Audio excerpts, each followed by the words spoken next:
Welcome, y'all. It's your boy Karceno, man.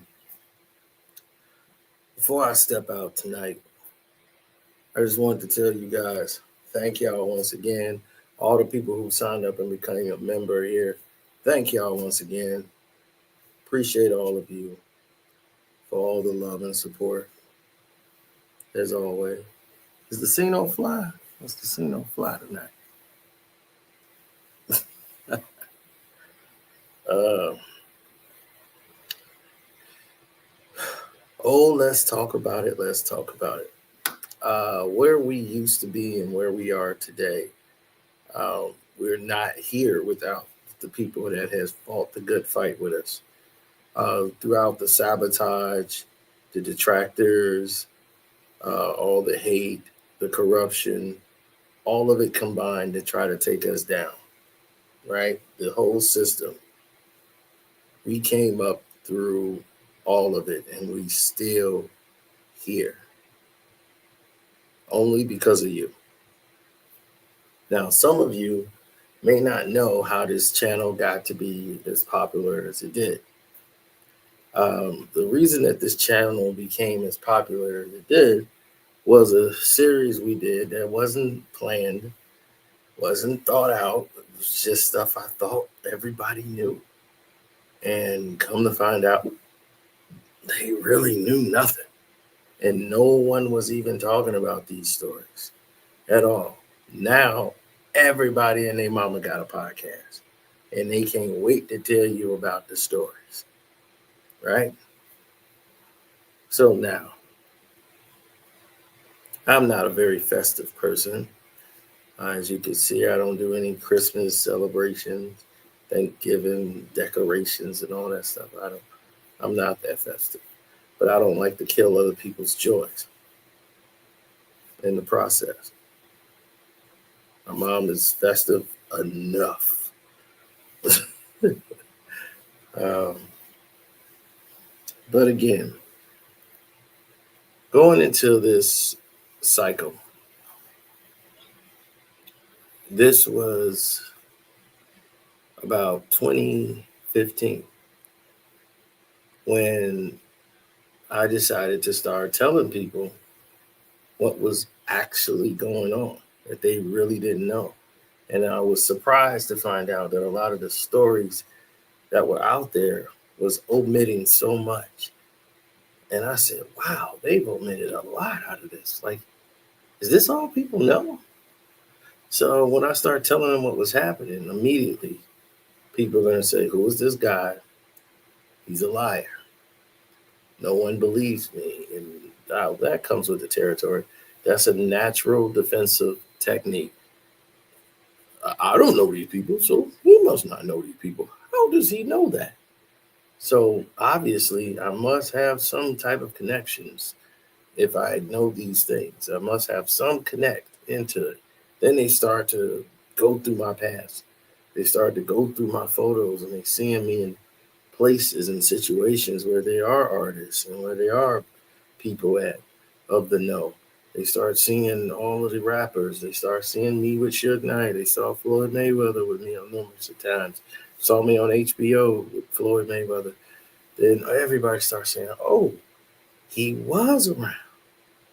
He's not a liar. Then they start listening to the stories and saying, well, let's see if these stories are a lie. Then they start to figure out, wait a minute,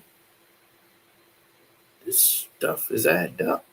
Somebody came out and confirmed this. This person over here came out and confirmed that. Oh, wait a minute. Now, so-and-so over here just confirmed this. Oh, wait a minute. Now we got this guy confirming that. So you started to see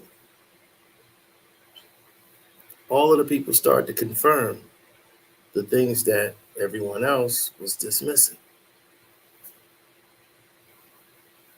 So slowly, the people started to realize someone was telling the truth, right? And that someone was me. Now, I only say that to say this. Most of you who came here It was not here in that time, being the beginning of the rise. We were doing podcasts before podcasts even existed. That's right. In 2010, we were doing podcasts and streams with three, screens different, all of us in different locations. First guy we interviewed was from Ireland, named Paul McCloskey. Most of y'all don't even remember that interview, but we'll cover that at another time. This one is only about the truth behind series, okay?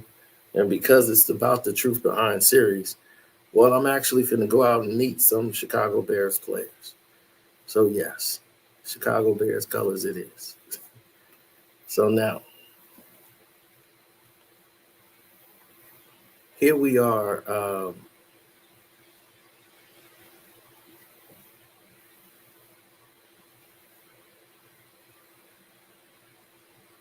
Going to the truth behind, I was going to say something about Gilly the Kid. Drop down and get your eagle on.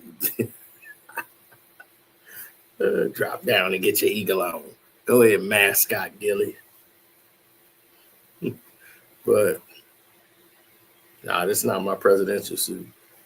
My presidential suit would not look like this.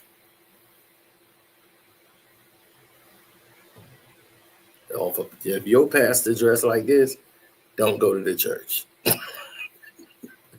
I'll tell you right now, if your pastor dressed like this, do not go to that church. That's Reverend Pimp Daddy there. He'd be all my congregation, all my hoes. I mean, my congregation.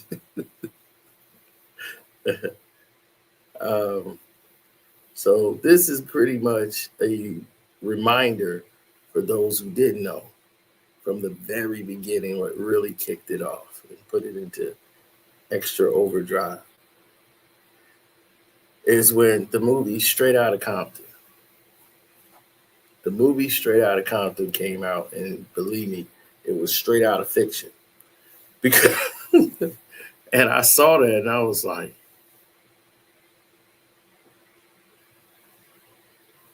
did you see this? I'm like, how could he do that when he was introduced by, I was like, oh my gosh, this is crazy. So when I did it in 2015, now everybody who was around it comes out and do a podcast show. And I started telling everyone about the real scenarios and the people who was really responsible. No one gave me my credit. And that's okay. They don't have to. But because if it wasn't for me talking about it and bringing it up to the light and telling these things, they wouldn't have went to those guys to see was I telling the truth or lying. They wouldn't have went and grabbed Yella. They wouldn't have went and grabbed everybody from Alonzo's crew. Alonzo wouldn't have been on podcasting. He wouldn't have been doing any of that. I was the one mentioning him, saying he had a bigger role than what they played in the movie. And that's how Jerry even knew Easy. He introduced them. He didn't walk up to Easy-E like that. I was like, that didn't even happen. So a lot of these situations and scenarios were told to give a certain tone to it.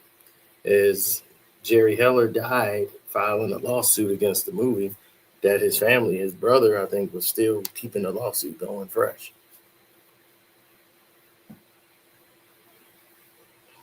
Now then, I've always been honest with all of you. And the biggest thing, no, that's not a funeral at night. It's not Dracula. Funeral would have been earlier today. Now, here's the thing.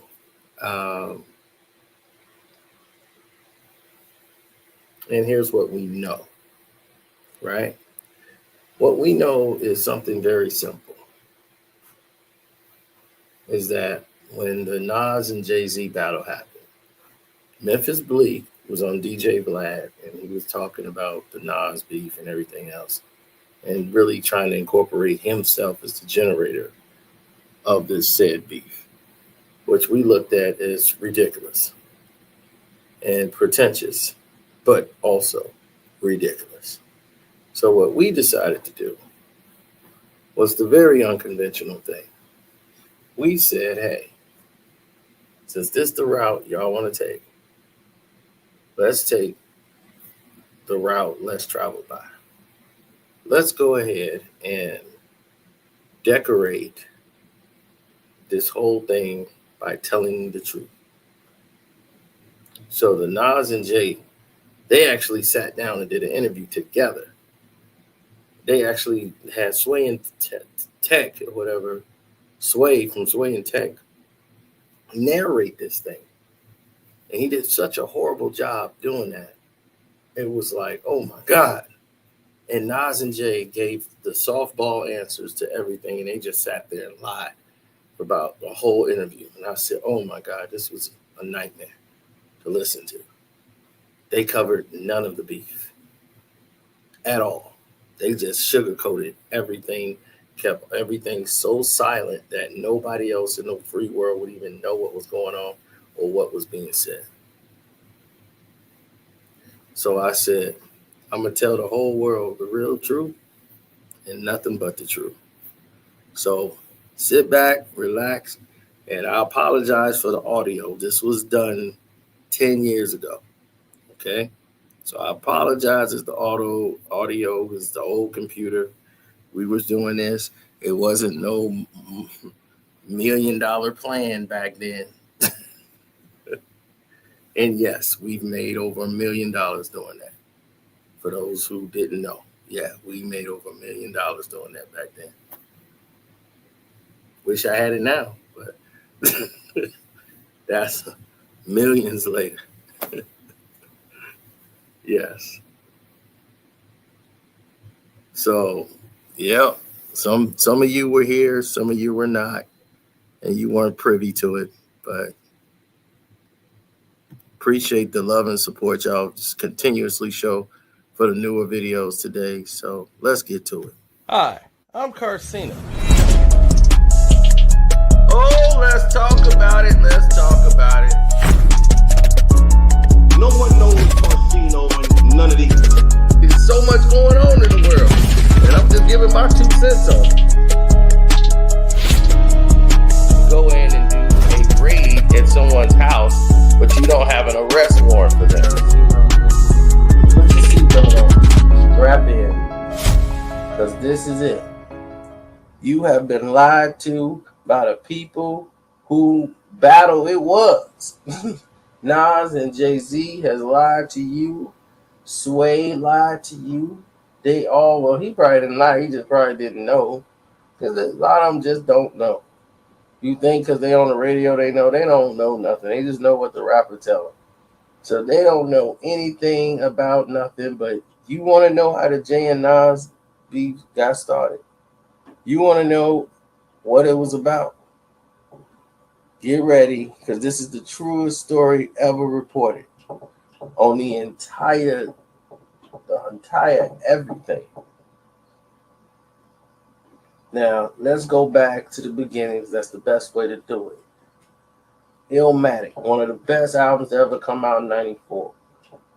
Smashed everything in New York. Everybody was, whoa. This dude, he was the rapper's rapper. Nas, the voice, everything. Just killed it. Laser every song. Now, people were still buzzing because of Wu-Tang Clan, Method Man, so everybody had the fangs. But it was really West Coast time. Snoop, Dre, killing it. So nobody was trying to hear anything from the East Coast at that time. Nobody was even buying that many East Coast records. Like, if you did 1 million, lucky. You know, nobody was doing that but the Wu-Tang Clan in 94. So after this, you know, Nas got Street Appeal. And Jay-Z, he was in the Iggity fad. You know, the Iggity is what they call the style, like back with the Fujinikins and Lord of the Underground. They used to use the, like, I'm taking a shaking it, breaking it, making it, you know, like, I'm jigging the J, jigging the A, jigging the Y, Z, the original rap, you know, the bounce. But they used to call it the Iggity. And that's everybody was putting at the end of their rhyme. I'm taking it, I'm shaking it, I'm breaking it. You know, so that's the style you heard Jay use before. This is old rap style. He heard Illmatic, loved Illmatic. I mean, he could repeat songs. Jay, like he wrote it, and like almost in a non-style flow. Then he did a remix to a song he already did, where he already was doing his Iggity style too. He did a remix and slowed it down and came up with whole new lyrics, called him a lifetime. And that was the introduction to the other side of Jay-Z. It was like the first, well, dudes are shooting stupid, I'm carefully plotting. You know, he was doing his Iggity style then on the flip side, he was calm, like conversating. I know the wrongs, know the risks, know the wrong, know my rights, and now I'm incarcerated for my life. You know, he was more relaxed and telling the stories, you know, trying to be basically like a Slick Rick or Nas, because the Iggity style was dying. That style was basically dead after 94. You know, so Jay was having to go to a new style. So he started to rap and try to flow like Nas, you know, just more subtle. So they called it like conversation rap. They didn't know what to call or label Jay-Z, so they called him the conversation rapper. So it wasn't translating over because they've already had basically Nas. So when that come out, everybody's anticipating Nas' second album. But at this time, before Nas is dropping, you know, he's in the firm. He's got Foxy Brown. He's got AZ's.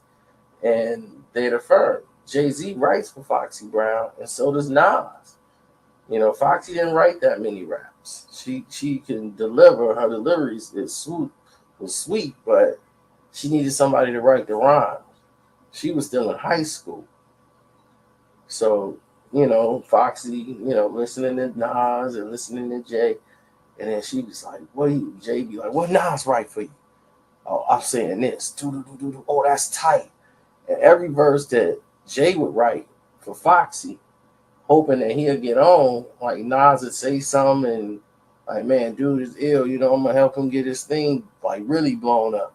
You know, he would have loved that, or him to do a song with him. That'd have been cool. So he wanted to impress Nas. So he was always write some verse for Foxy, and it will always be big up in Nas. That's how you could basically tell if you listen to any Foxy Brown song, and then she be rapping like on the it's on the Firm album, and then she's talking about look at this nigga thinking he Nas, you know that it was the whole flow was Jay-Z, because she actually used the Iggity style sometimes. That's the way Jay rapped it, and the way the style was. So at this time, Nas is ruling because it was written, come out, it blows up. I mean, it blew up to lights of, it passed Biggie, Ready to Die, because Biggie brought the East Coast back. So when the East Coast came back, him and Craig Mack brought it back, and Puffy. So when Bad Boy brought it back, everybody who dropped, like Nas, put Lauren on the track. Fuji was already large. So when I'm putting Lauren on there was just killed it. It just destroyed everything. So he took over rap. And I mean, every song on there, you had the Streets dudes, Satisfied, everybody it was written was crazy. Just the craziest album, period. So Nas is ruling. And Jay come out with his Reasonable Doubt, which was cool because it went back to the soul sounds. So Jay got the soul samples on there, but you drop in with Fuji's, Lauren, Mobb Deep, Nas, Little Kim. You can't compete when you just Jay-Z from Brooklyn. It just was not going to take off. And you still got a Machiavelli album coming out. It's like, man, they crushed him. I got the original Reasonable Doubt. Before it came out, I caught Reasonable Doubt. See, back then they had hip hop record stores where you can, if you knew people, they had it already right before the release date. I copped it right out of the box because that's the kind of dude I am. I'm really hip hop. You ain't gonna find nobody that can tell you that I don't know anything about hip hop or what I'm talking about. Ben and the Meg, we know. But this is what we finna break down to you is where it's sour. But you have to learn it from the beginning. That's why we breaking everything down to you so you don't miss any of it. Now, Biggie dies. After It Was Written was out, Tupac was going to come at Nas, but he squashed it with Nas, and a week later he's dead. So it's like he still had beef with Nas. So those two are gone. Nas is the only biggest selling record that's a solo that's out there. He's the only one out there that's left. Is Nas. So naturally, Nas will be the one to take the lead. But here comes Jay-Z, and he comes out with this The City Is Mine on his volume 1. And this is like right after Big died, he recorded this song. Like I say, like a week later. And the song sounded a bit disrespectful, like, homeboy, let me get them rings. I'm gonna take that chain and I'm gonna rep this, like, yeah, the city is mine. And MCs, the fans, everybody took offense to that song, to the album. They had some songs they liked, a lot of them they didn't. I had no problem with Volume 1.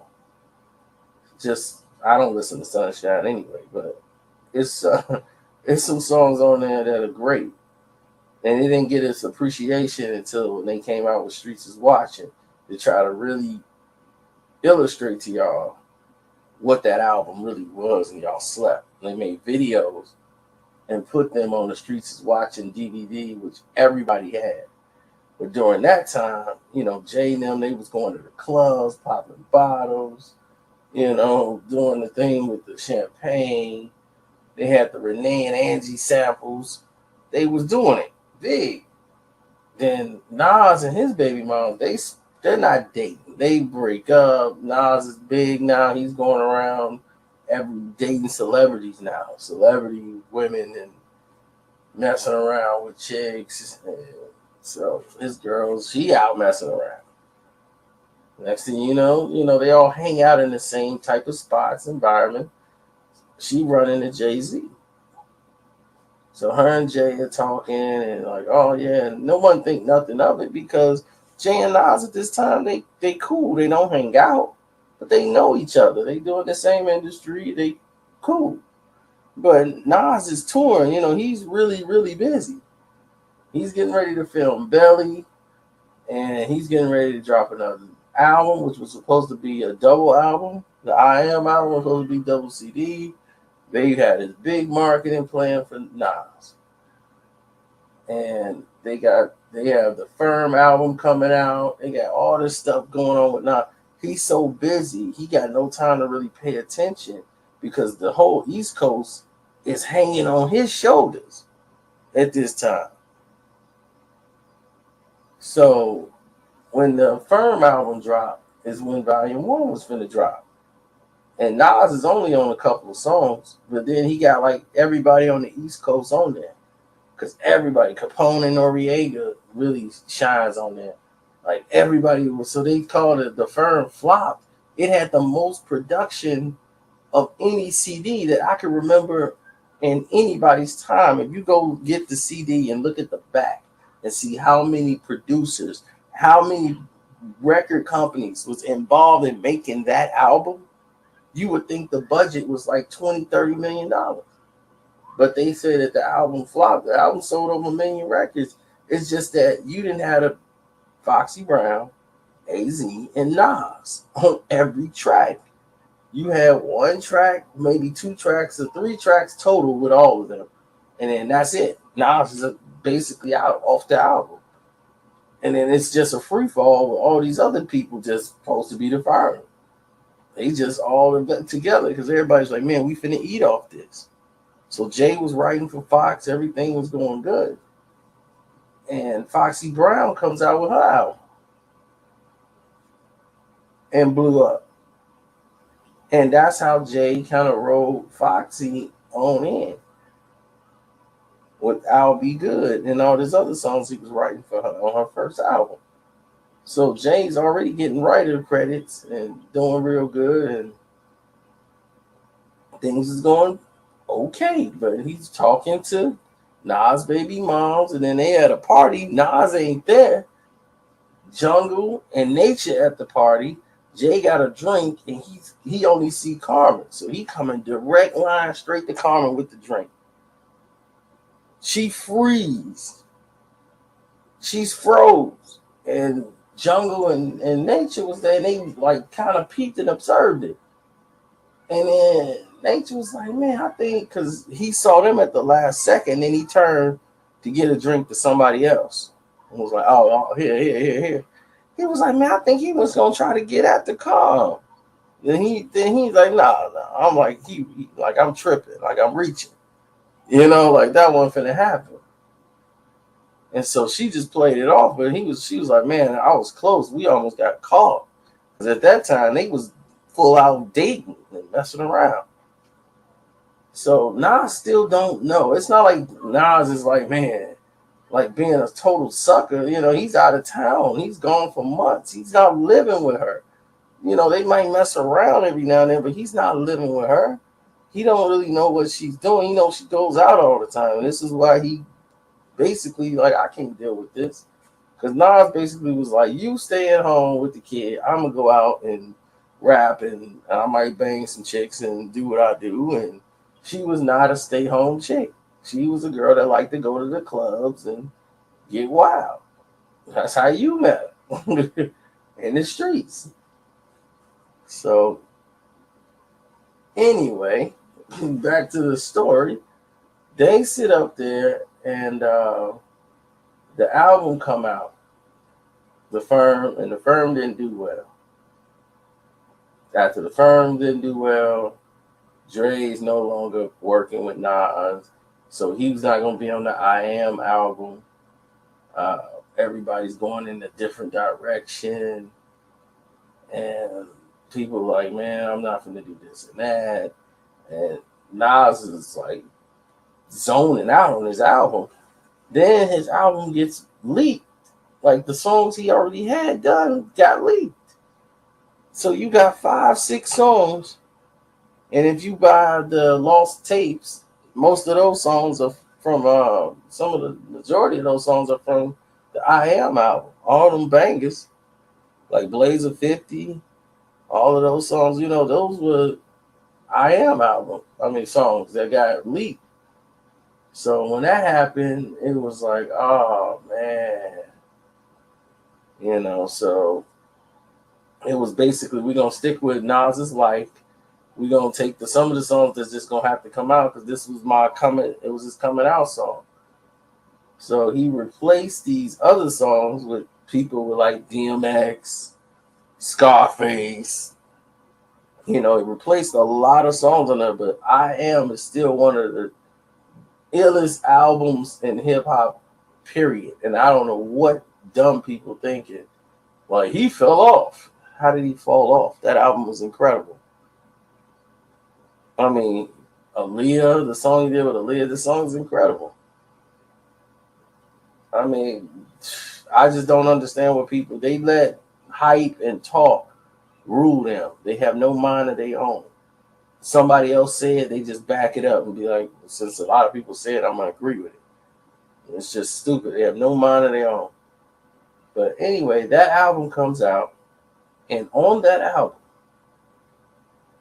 Jay-Z takes it. I mean, Nas takes a shot at Jay-Z on the "We Will Survive" on his tribute to Biggie and Pac. He speaks on the fact that these dudes claim to be New York's king. It ain't about that. These dudes is wrong, using your name in vain, and they claim to be New York's king. It ain't about that. It's more serious. And when he said that, everybody was yeah, because they knew it was about Jay-Z, and they was already pissed that Jay did that. But Jay had already blew up with Hard Knock Life, and he was crushing everything, so he had the money to go with the mouth. Jay is like, well, I'm bigger than Nas now. So Nas want to take a shot at me? Okay, I got his baby mom. So what does Jay do? Jay comes out with a song that was supposed to be on volume 3. And it was called Is That Your Chick? And when it comes out, he's talking about a time where him and Carmen was sitting on the balcony and they was discussing having a baby. It's like she wanted to be with him, but Jay was, once he really blew, he ain't had no time for no Carmen no more. He was banging, doing what Nas was doing. So she knew she was finna get played. And the verse was so direct. It was, but Nas never knew. At this point, he didn't even know yet. You know, why you home alone? Why she out with me in the hotel balcony? You got your girl saying you can call the house for me. It's no respect at all. You got to check it, dog. She keep begging me to hit it, bro, so she can have my kids and said it was yours. How foul is she? And you wiped her. And maybe put no rubber on tighter. So y'all know the verse. But that's all talking to Nas about his baby mom. Jay right now will never do that verse again because he took it out of the song. Like when he's doing on concert, he never does that verse. Out of respect. He never does that verse again. So at this time, the song is out, it's banging, and it's on Memphis Bleek's album, but not on what's the name's album, on Nas's album.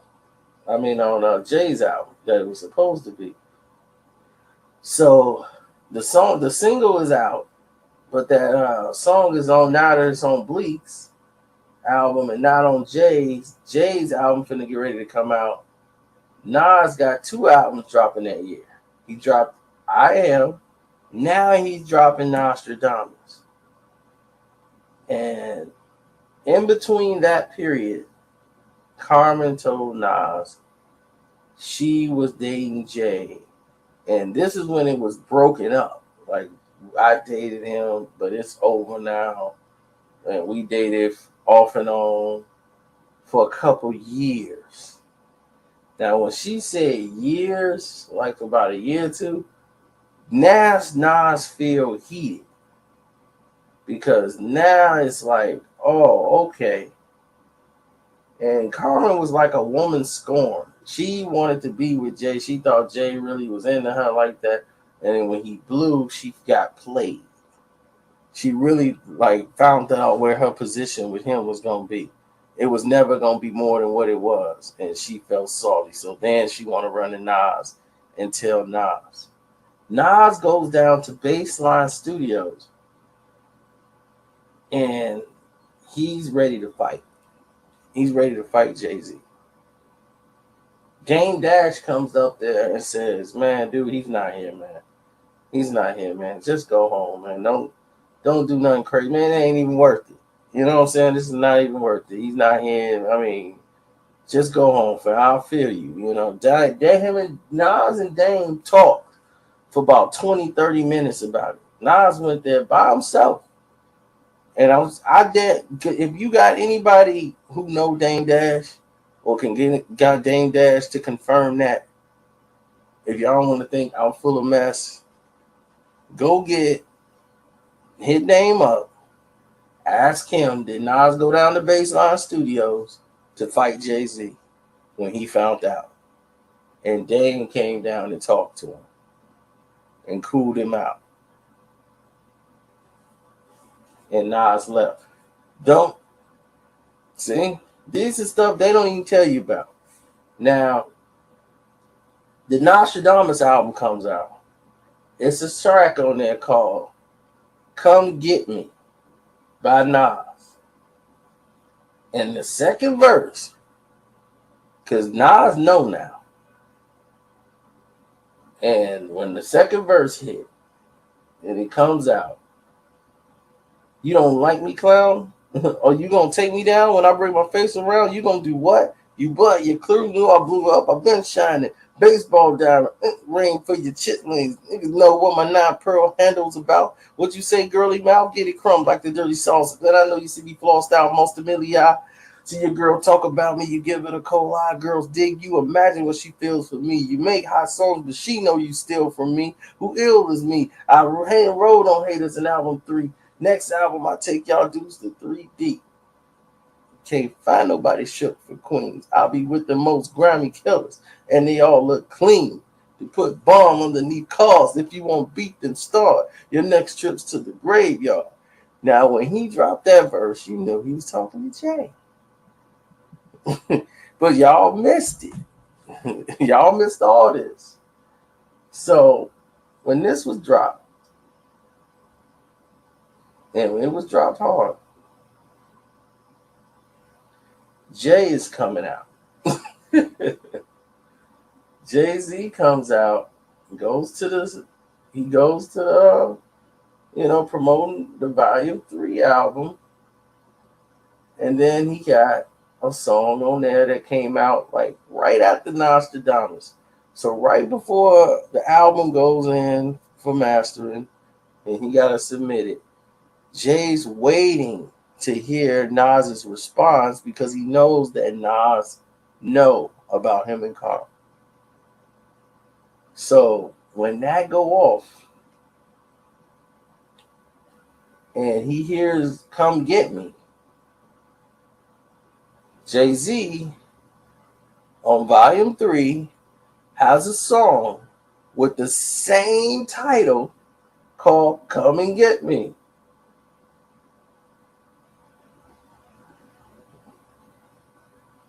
And the first, y'all don't understand, Come and Get Me is changes. It's a freestyle in the beginning for Nas. What he said, what he said, Come and Get Me, let me see. I'll remove your roof and let the sun shine in.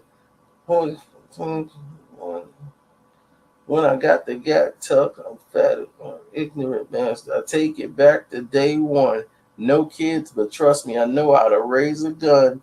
For y'all who think I live my life in the sun, but here's the shock in your life. The homie, not the night noon. I'm not in the light, baby. I'm still street. People still up. I still creep. Don't like I'm just like, I forgot how it goes, but he's like, people look like I'm sweet, but I'm still street. When you say S. Carter turned rappers into martyrs, I separate fathers from their daughters. Why bother? I'm a crook like you. I took like you. I came up the game throughout the book like you. How dare you look at Jigger like I'm shook like who? I keep a fifth with me. Come and get me. Come and get me. And it's funny because he's like mocking Nas song. If you ill, come get me, because I ain't running. If you come something else, we'll both be gunning. Come get me if you real, because I ain't scared. This love, peace, and war, we could take it there. You know, so it was like just total comedy to what Nas is doing. Nas was serious on his, and Jay was like clowning him. Come and get me. Come and get me. But see, you guys didn't know any of this was going on. So after all of this is going on, the beef is still hot between the two. Jay is sending his goons out there because he's trying to basically promote them by using Nas as the gas.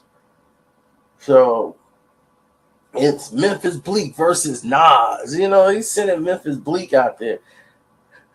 Then, they out there dissing Mobb Deep and like, we taking it over, we destroying, we coming out the Queensbridge, and like we going out the Mobb Deep and all of them because he was gearing up to go to war with these dudes because Prodigy's been raining on him. But he didn't want to battle Mobb Deep until Mobb Deep sold almost 3 million records with Quiet Storm. He's been calling Jay-Z a coward for years. Prodigy has, because Jay was talking like New York been soft since Snoop came in and crushed the buildings. It was like, what are you talking about? We was out there warring with Pac and everybody else. You was hiding. So, it was just the way, the attitude that they took to it. So at that time, the beef was really like brewing, but Jay was doing this as a master plan. And when Prodigy album came out, as the Dynasty album came out, and it didn't do too good. Quiet Storm just dumped all over basically the Dynasty. Jay looked at the Dynasty as a flop. Even though it sold 500,000. Prodigy album came out. The Jay's album sold 500,000 in the first week, but when Prodigy came out with the HNIC album, his album just went gold anyway because he ain't had no commercial hits. He wasn't trying to do that. And he was just going in hard on Jay. And when he was like, there's no competition, I'm the number one album of 2000 because you shit sucks. I mean, basically, he just dumped on Jay. So Jay was like, once his album just did gold and didn't take off, like everybody thought Prodigy was going to sell like 2 million records. I don't know why they thought that. But once it did what it did, Jay was like, oh, dude ain't on my level. He's like, I'm going to take care of him. So when he did that, he wanted to touch Nas, just throw a jab at Nas so people would let Nas come and battle him. Because Jay always was like, this is the setup. Nas can't respond or Nas won't battle me. Because if Nas battles me, I'm going to use his baby moms. That is the go-to right there. I know about that and the public don't. So Nas ain't going to want to go there. He going to keep it the way it's been going. Like, just nobody know what's going on. He drop a line dissing me. I drop a line dissing him. But Nas dropped a wicked freestyle on Eye for an Eye, freestyle. And he was just venting out on Jay-Z, just really ticked off about everything that's going on.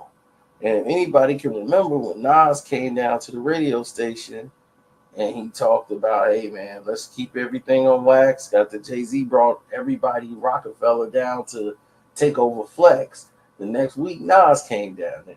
So y'all knew it was brewing. At this point, it was brewing to blow up. So what happened was, after the takeover, after the Summer Jam, and he did what he did, Jay hadn't submitted the album in for mastering. The verses for Takeover was done. It's 3 verses that was done. It was all about Prodigy on the Takeover. And he wasn't even addressing all the other people that was dissing him and taking a shot. He didn't even care. He just threw the one Nas line at the end. That was it. There was no Nas verse. Nas took the bait. Now, Jay did not submit Blueprint in for mastering because he was waiting. He was waiting. That's why he didn't send the song in the album in to be completed, because he wanted to wait to see if Nas make a response.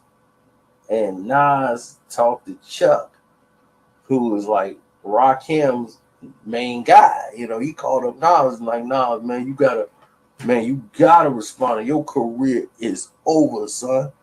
Your career is over. So Nas called up Rakim because Chuck and Rakim is right hand man. So he called him up like he thinking this is what Ra think too. So Rakim's talking to him like, man, y'all gonna battle. Sometimes it ain't cool to go and do this because if you do, don't let the public gas you up to do something and get you out there. Do what you gotta want to do it for you. Because if you doing it for somebody else, then you're gonna be lost in limbo. Public gonna send you off. And he was like, all right, good looking. So he thought about it for a minute and he went and dropped the Stillmatic Freestyle. Just a small record. But at this time, Jay got so much power and influence at the radio station, like only certain radio stations would play it. Hot 97 when he played the song, the Stillmatic disc. So it wasn't getting no pull. But Jay, it was enough where Jay could respond to that song and put it on the Takeover.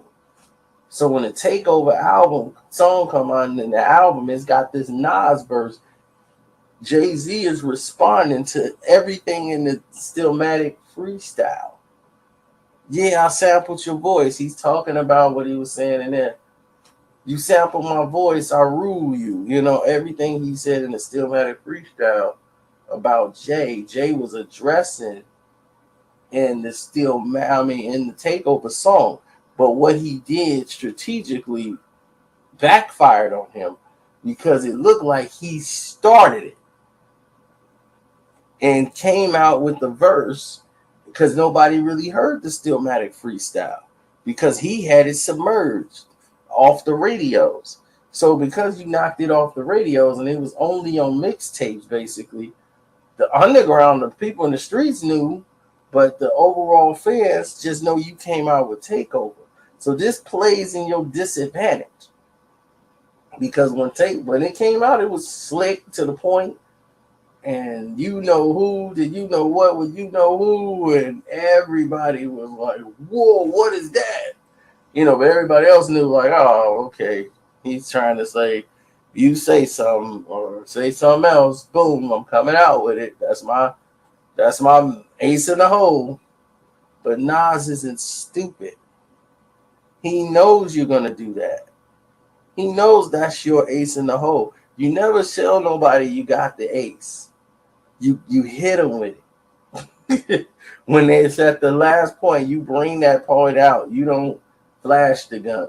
You bring that out last. Because people know, like, okay, he's going to come with his main finishing weapon. But when somebody know it's coming, they can prepare for it.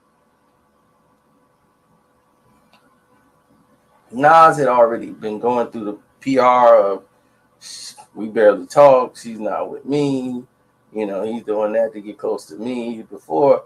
Then he goes into the magazine because he knows Jay's going to read this. I don't even want a war. I just want to make a great album. This all beef stuff is crazy. It was a good move by him getting me to take the bait, but I'm not even focused on it no more. I don't even want none of this battle stuff. So he does the Source magazine interviews and he's, I'm not getting involved. I'm just going to make a album and that's it. It's going to be, I'm going back Stillmatic and this is this. So basically, Jay is feeling like, I did it. I won. I'm number one. I'm reigning. And he was confident. He was really confident. Then, oh my God, the nitron bomb was lit. My cousin came and got me and said, did you hear Nas's response? And my other cousin had the CD. He had Nas' whole CD. And the song had been out maybe for a day in New York. And he was, my God, this is it. I'm like, what is this? It's called Ether. And I was like, my goodness. And for those who didn't get what ether meant, ether, and anybody who knows any powerful drug dealers who move metric tons of cocaine and drugs, and they need it cut real fast, they use the chemical ether because it cuts it real fast and breaks it down. Ether dissolves. It's a liquid. It's a highly explosive liquid, but it dissolves and breaks down cocaine. Jay-Z was known as the cocaine rapper. So there's all he rap about is cocaine and drugs. So he's the cocaine rapper. So the ether was gonna burn and break down the cocaine rapper. That's why the song was called Ether. A lot of y'all don't get that because y'all didn't understand where Nas is going and how deep the mind is. And it's hip hop. Hip hop people get it right away. But that's why it was Ether. That's why it was called Ether. And it was perfect. Perfect name, perfect everything. Song, we don't even need to go there. The one of the most factual diss songs in history. Totally crushed Jay-Z's ego, everything. That he couldn't even function. He tried to come back with a response so quick, and he sounds so, like a desperate man in a freestyle battle when you know you got him beat, and he's just up there, just trying to find a bar, some bar to pull him out this slump and this hole that he keep digging himself in, and he's just up there saying words, and he's just dying, and you're like, oh man, it's over. He won't cave in. That's how it was with Jay and Nas. And see, after Ether, Nas knew I don't have to respond again. Because see, Nas didn't have a reputation of being a battle rapper. But in order to beat Jay-Z, he knew he couldn't be philosophy, come with all the philosophy. He had to come to Jay's level, use sort of like Jay's style, and beat him at a simple rap style by sunning him. And you son Jay-Z by saying, I made it and I did it before you. Like, I am Nas. You are not me. Your whole career is fabricated. It's not authentic. You're artificial. And when you say that in a rhyme, and that's basically what Ether was saying, you are an artificial rapper. I am authentic. That's what Ether was. You were finding the difference between Nas and Jay-Z. Right there. On one song. And it was felt throughout the country.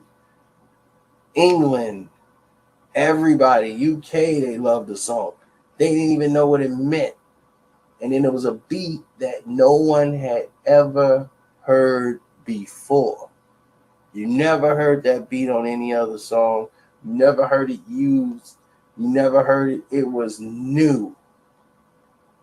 And it was to the point. It was simple and brutal. The sound of it. That Ether became a term for somebody who got schooled. Man, you got Ether. He ethered you. Dude, and for any Jay-Z fan that's trying to hold on to the candle and the light, he won. He didn't win. He didn't win. And Super Ugly was not the response to make. Once Super Ugly came out, and Jay-Z made about 3-4 more other Nas diss songs, it made him look pathetic. Then it gets to the point where now it's going from pathetic to, okay, he finally got a song that he should have put out when he came out with the Blueprint 2 intro. When he came out with that. But he was so distracted that he ruined that Blueprint 2 album. Ruined it. He was so in a slump, in a hole, He couldn't dig himself out. So he was just like, I finally got it now. This is the right song to make. And that's how he should have came at Nas. Nas had to tell him, this is how you should battle me. This is what you should have said. And then he said, like, okay.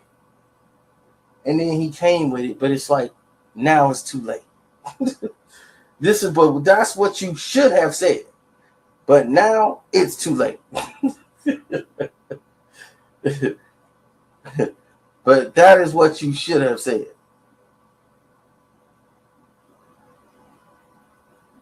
So now Blueprint 2 comes out, and it was okay.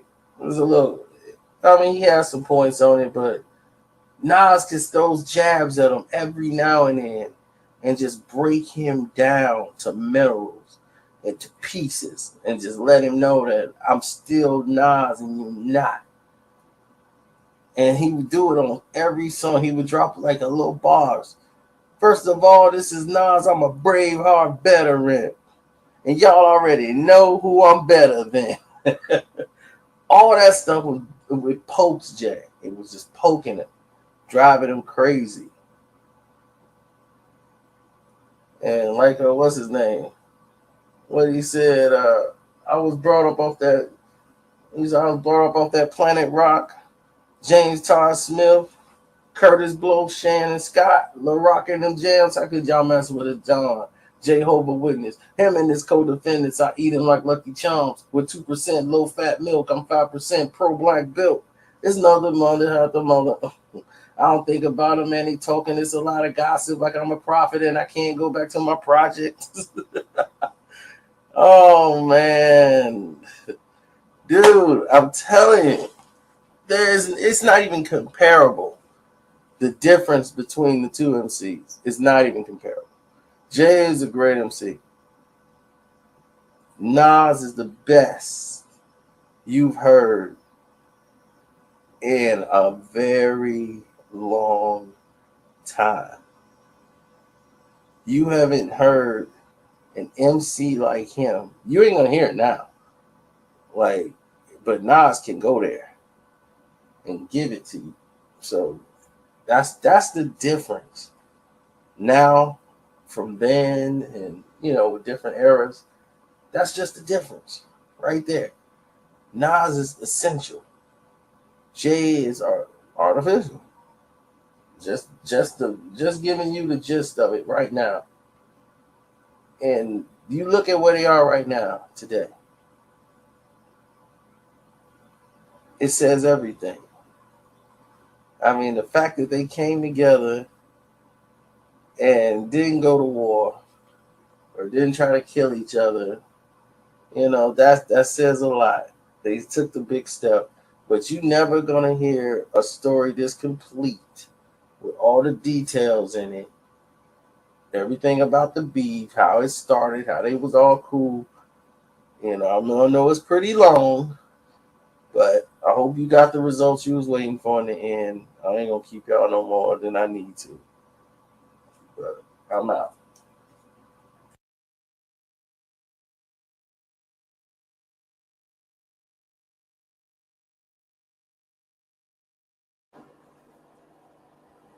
Are y'all hip hop?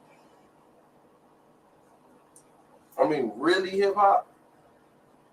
I know you probably seen it because it was like one of the most popular sized beefs of all time.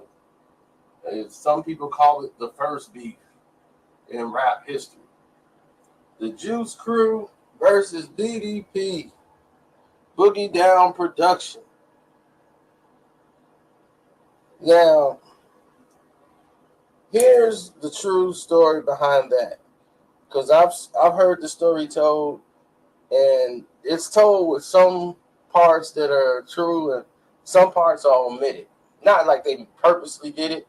You tell a story and sometimes you just omit some stuff. So I'll tell you the story with the parts that were omitted. So let's take it from the beginning. First off, the Juice Crew.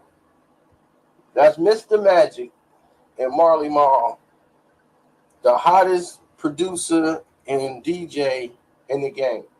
Mr. Magic name was Sir Juice. That was his other alias. He was mostly known as Sir Juice before he was Mr. Magic.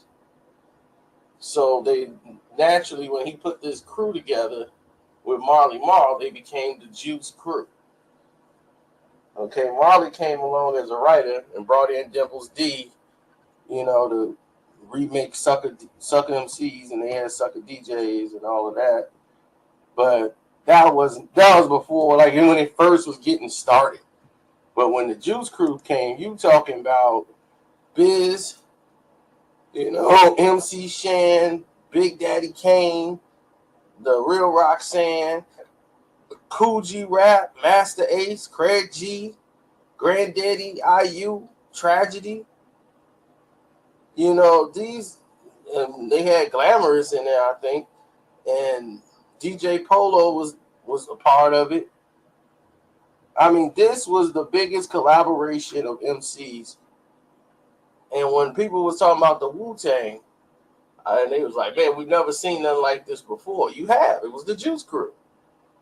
The Juice Crew, nobody would battle them. These Queensbridge dudes would murder people. When they came out with, like, they called the posse cut, because back then, in the 80s, everything was a posse. Me and my posse on Broadway, everything was a posse. So the Symphony song came out, and they called it the posse cut. When everybody from the Juice Crew got on and spit. But nobody really had a problem with any of the songs or anybody rapping until, now this is key, I said until The Bridge came out by MC Shan and Marley Marl. And basically, the song says, we just want to tell you about a place that we're from. And none of the lyrics does it even say anything about rap started in Queensbridge. Never said that in any of the lyrics. But KRS-One, who knew this, the song was already out. They really didn't care about the song. They had their own thing they was working on. And they went to Mr. Magic to try to get the song played. And Marley Marl was there too. Because Marley had a reel that he had a whole reel of tracks that he was making. Because the thing is, when you have your drum machines, you set your drums up to the tracks that you're getting ready to do. So he had a whole reel up there with all these beats that he was working on for Shan and the rest of the Juice Crew.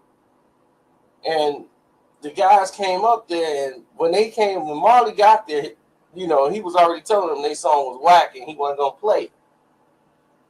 And then he was like, man, who was that? He was like, oh, them cats, man, they whack. There's something about BDP or something. He's like, it's whack. I can't play this.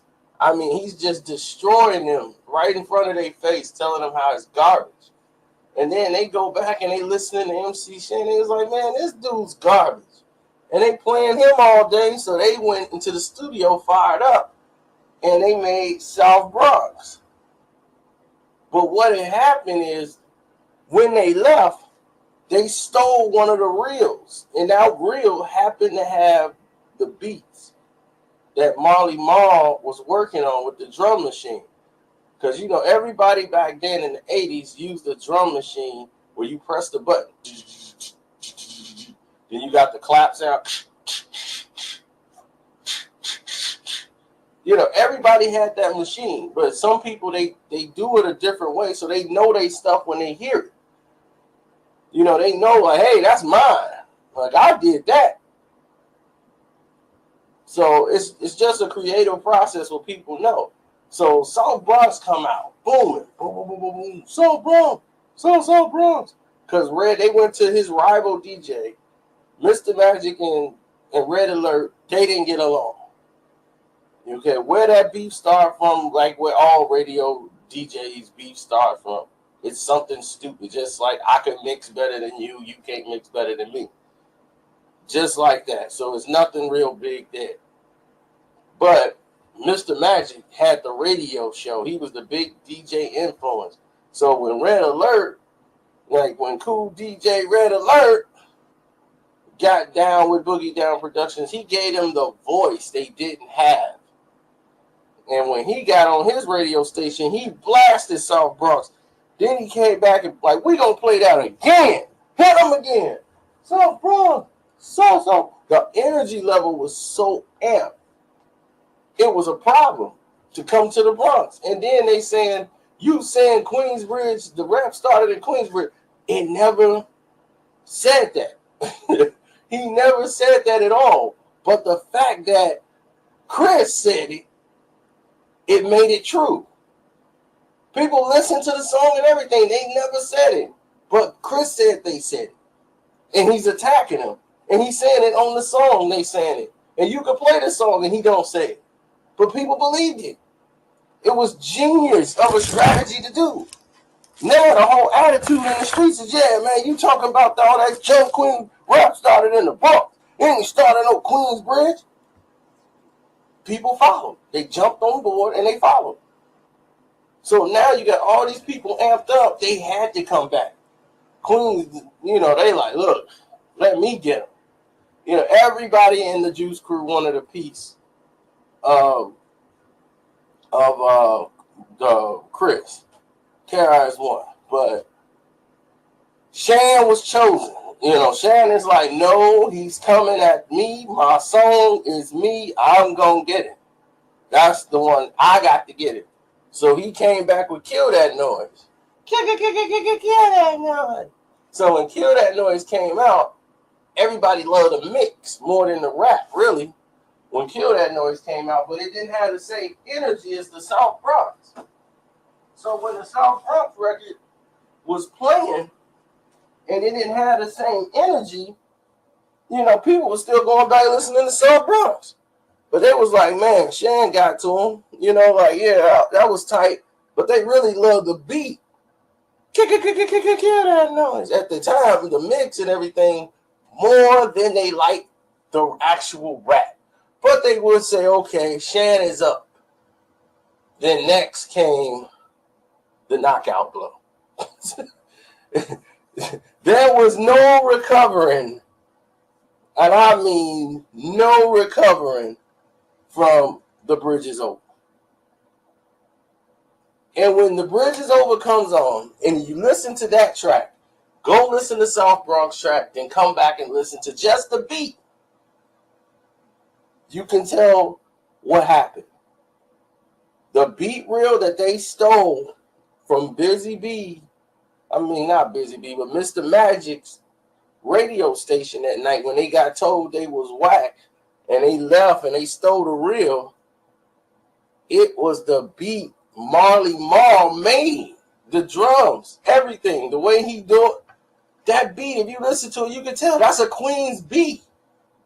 That's Marley's style. That's everything about that track is Marley Marl. And he's dissing Marley Marl on that track that Marley made. And Marley's like, he stole my reel. And the whole Boogie Down production, they use those reels. They use those beats on their first album on Criminal Minded. And all of it was Marley's. So he don't get no credit for it. He don't get anything. But The Bridge Is Over was killer. Man,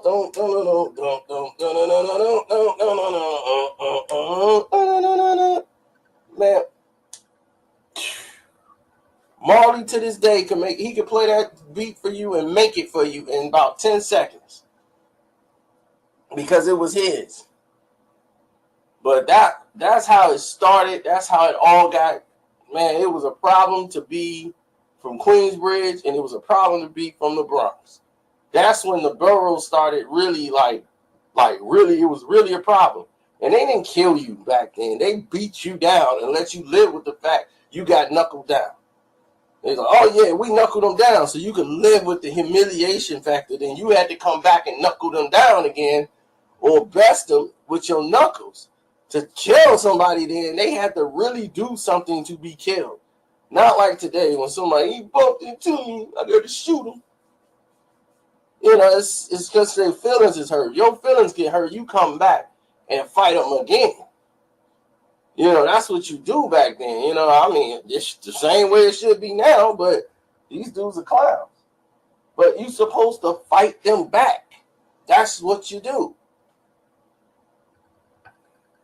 And from this point on, I mean, the real Roxanne, she dropped a couple of lines. Somebody else said some slick stuff. Like G-Rap said some slick stuff. But the beef was dead at that point because Shan's career after that was beginning to tank. You know, it was like Shan can't keep up. Shan made comeback songs. It just didn't hold no weight. It was over. The bridge is over. Didn't kill the bridge. It destroyed the Juice Crew. It broke everybody into solo artists. It was done. So that was the first decisive victory in a rap battle in history. And I'm out. All right, so here we are. This is the final video I'm going to do on this subject. So I'm going to combine two into one because I don't want to keep going on dwelling on this subject. But people just wanted to know the truth. So I decided to go out and put it out there. But this is what they're not telling you. And I don't know why they don't tell people that, because the truth sometimes is just simpler than like all of this complications and everything else that the plotting and the scheming and all of this. Listen, this was the whole beef started between Tupac and Biggie. Okay? And the whole issue was there was no issue with Tupac and Biggie. Not at all. Not one issue, not nothing to do with Biggie whatsoever. Pac knew Biggie didn't shoot him. Okay? That wasn't even the question. Okay, let's go back to when they were cool. Pac was coming out with the with Thug Life. And he met down at Howard's Homecoming. You know, he was cool with Big, and he hooked up with him, and that's how he hooked up with Puff. Puff was upcoming, and he had the Howard Homecoming thing to jumping off, and Pac was there. They kicked it together, and Big was gonna sign with him and be on Thug Life. It was like, man, I don't know about going on with Puff and this thing. You know, I ain't seen no money yet. Doing this and this, and Pac was like, man, this is cool. You know, the Howard Homecoming and jumping and this and that, man, we can have you out bumping. You know, we're gonna put you on Thug Life. You know, I could sign you and get you on Thug Life, and we could do this and that. He was like, cool. So Pac would have his concerts, shows, and whenever he would do a show, he would let Biggie come out there with Puff and everything else and blow up and do party and bullshit. You know what I'm saying, on this stage. And that would just get the crowd hyped. A whole bunch of freestyle. Big would just be going off. So Big was gonna be a part of their Thug Life crew. And that was just it. And they was tight. Now, the reason why Tupac got in the mess that he did is because he was in the papers bragging. And he was talking about how all those rappers are under extortion by drug dealers when he was in the Daily News. When they did an interview with him. He was like, all these New York rappers, most of them are under extortion. You know, all these drug dealers got them under extortion and doing this and that. And that rubbed some people the wrong way. And they wanted to get hands on him. So they set him up. He's like, okay, we want you to do a song with Lil Sean. You know, like, we're going to pay for you to come out and do a song with Lil Sean. About 7 G's, easy. He was like, okay, he's going to come get this money. But all of the time, it was a setup for him to be robbed of all his jewelry. But Pac, would reach for a gun, and actually his gun went off when he reached for it, and that's when he got shot up. And they just out of panic just started shooting him when they heard gunfire. They shot him, and the rest is history. Now Pocket shot. He's in the hospital. He saw some of his guys that was involved, like Stretch, and he felt Stretch was involved in the situation because Stretch was cool with the people that was there. Stretch was one of his homeboys, and it was basically his guys from Thug Life, you know. And that's when he was like, okay, I got to distance myself from Thug Life, from the guys who I felt were involved in the robbery and the guys that wasn't. So Pac took his brother, he took another dude that was out of there, Big Sight, and they pretty much bounced from Thug Life. They were gone. Thug Life was done. That whole rapping with them, that thing was over because he felt they were all in on it in the plot. And nobody, all his boys he there with, what I'm saying? They just yell one word, all of them just, and all of them know Pac is strapped, and none of them try to cause a diversion or nothing so that Pac can go grab a gun, nothing. They all just cooperated. He knew he was set up. He knew right then and there, he's like, okay, I got set up. But knowing this, knowing that Biggie didn't have him shot, he knew. He found out all the information he needed to know while he was in the hospital, before he went to jail. That's why I said Pac did a lot of lying on that autobiography that he did. It's like people was telling him in jail. Yeah, people was giving him an update, but he had already knew. People had came and told him in the hospital what happened. So before he even went to the hospital, he already knew why he was shot, why he was robbed. And people were telling him, like, dude, they was just going to rob you. You know what I'm saying? Like, why did you reach for a gun? That had nothing to do with Diddy. It had nothing to do with Big. Now, here's where the drama kicks in. Pac has been sentenced. He goes to jail. Biggie and Puffy become like the biggest stars in hip-hop. And they basically changed the momentum of hip-hop at the time. Because at that moment, everybody was so in tune with what was going on the West Coast that they brought the East back into the picture in a major way. So every artist was trying to get on there and want to be working with Puff and Big. If you had a song, a remix, no matter who it was, Total, Escape, anybody, they want to do something with Diddy. They want to do something East Coast, and had an R&B sound coming back, and Mary J. Blige, and here come this whole movement, and it's like, whoa, the East coming back with a storm. And now Biggie is at the head of it. So Pac locked up in jail, and he's hearing about how Biggie is the biggest boss, the king of New York, and this and that. And Pac is like, how is this dude the king of New York? He was just going to be on the Thug Life. So Pac is in jail, and he was like, okay, well, they blowing up. They going to come get me. You know what I'm saying? They going to call me. They going to do something. Not a phone call in jail. You know what I'm saying? He didn't get a phone call from Biggie now. He didn't get a visit. They didn't put no money on his books. But they going around throwing Tupac. Yeah, Tupac was my man. I want him to say, hold his head up. You know what I'm saying? Do this and that. Tupac, that's my guy, man. Hang in there, Tupac. We riding for you. And they using Tupac's name and throwing it out there so that people on the West Coast and everybody else will be like, oh, okay, then they showing love to Pac. They cool with Pac. But they ain't seeing him. They ain't giving him no money, no nothing. And they just using his name and just going to ride off his name.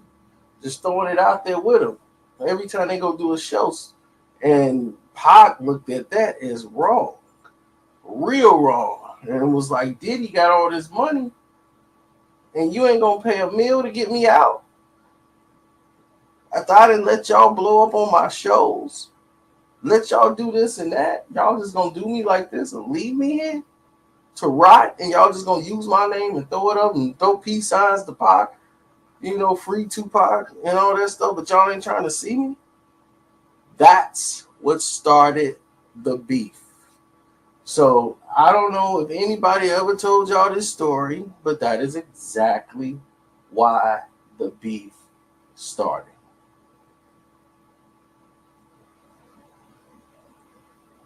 Now, Suge and Puff had a beef. When one of Suge's boys got killed, he blamed Puff.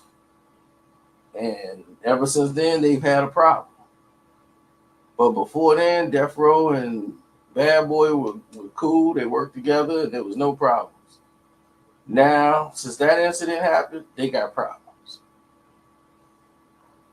And when Suge meet up, because Suge already loved Tupac. You know what I'm saying? He paid Tupac like $250,000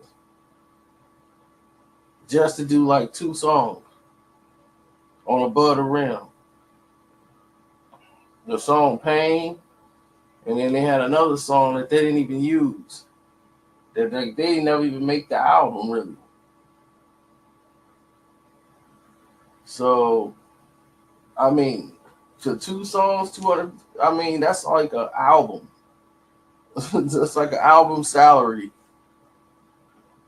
You get like $250,000 for that, just because he knew Tupac, you know what I'm saying, was a real dude.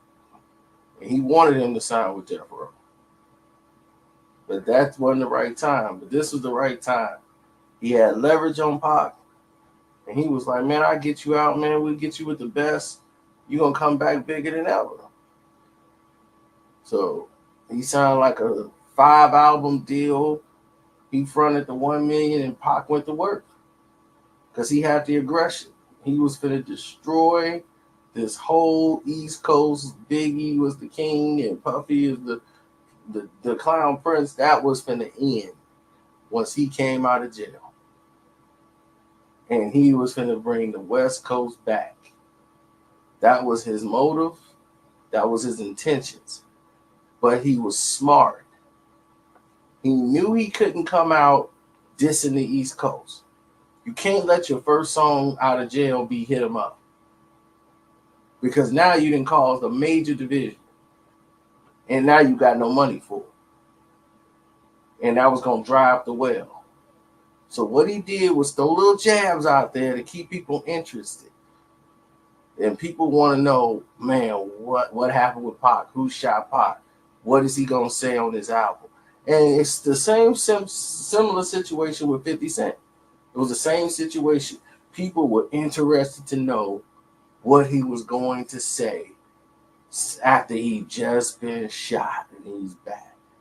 They shot him 9 times. Pac got shot 5 times. Who shot him? Pac gonna bring it up on his album. People will buy a Tupac record to listen, to hear what he was gonna say about who shot him, what was going on with Biggie and Puffy, because we knew it was something unstable there. Like, what was the real issue? But he wasn't trying to get into it. He was just giving you little light touches, but he was putting out hits. So you were like, man, this is a hit. I can vibe with this. So that's how you sell 5 million records off interest. But he keep hitting you with songs. He's hitting you with like tracks. These are some good songs. So you like, damn, I'm listening. You listening hard to the lyrics. But then you noticing that you got a damn great album in front of you. He gave you quality work. He did not use dissing to come back into the game because you can't do that. Now, what he did was, now that he got his money, now that he got the attention, the West Coast is back. He's right next to Biggie. Now it's time to drop Hit 'Em Up. Now it's time to take him out. Biggie was trying to come back, and he came out during the middle because Biggie was on a hiatus at that time because he was writing for everybody.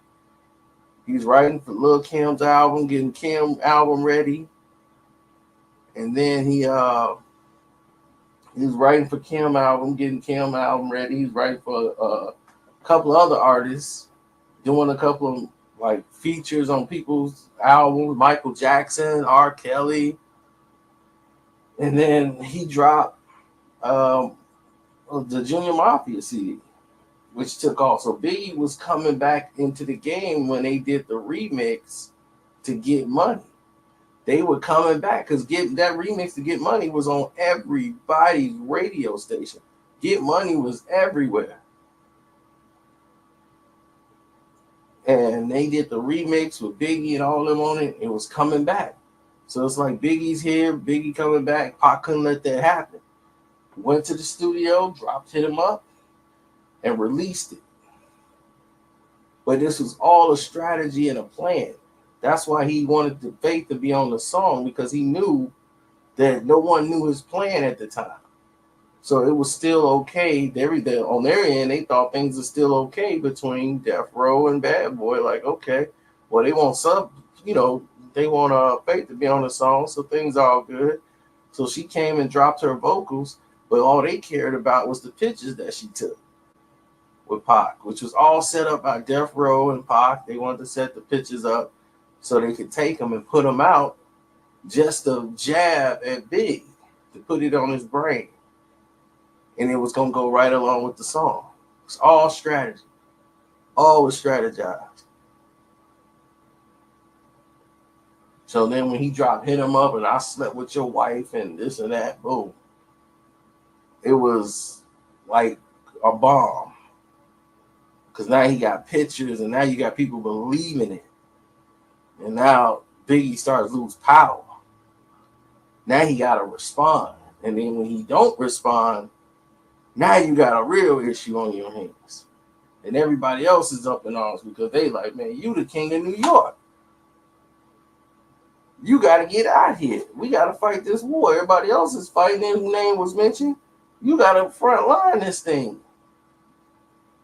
But business is business. They didn't want to jump out there. Big could throw a little jab here and there, but he couldn't really jump out the way he wanted to because Puff didn't want to do it. They didn't want to sacrifice no West Coast money, and isolate anybody. But that's how that started. And I think we done pretty much covered up all that.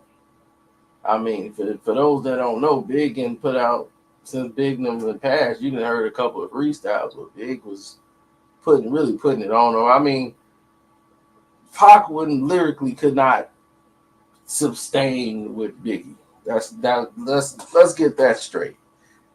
Biggie's an MC. I mean, he will eat through another rapper. That's what he does. He's a battle rapper. That comes first. That's first nature to him. So to destroy you in a rhyme is something Biggie can do real good.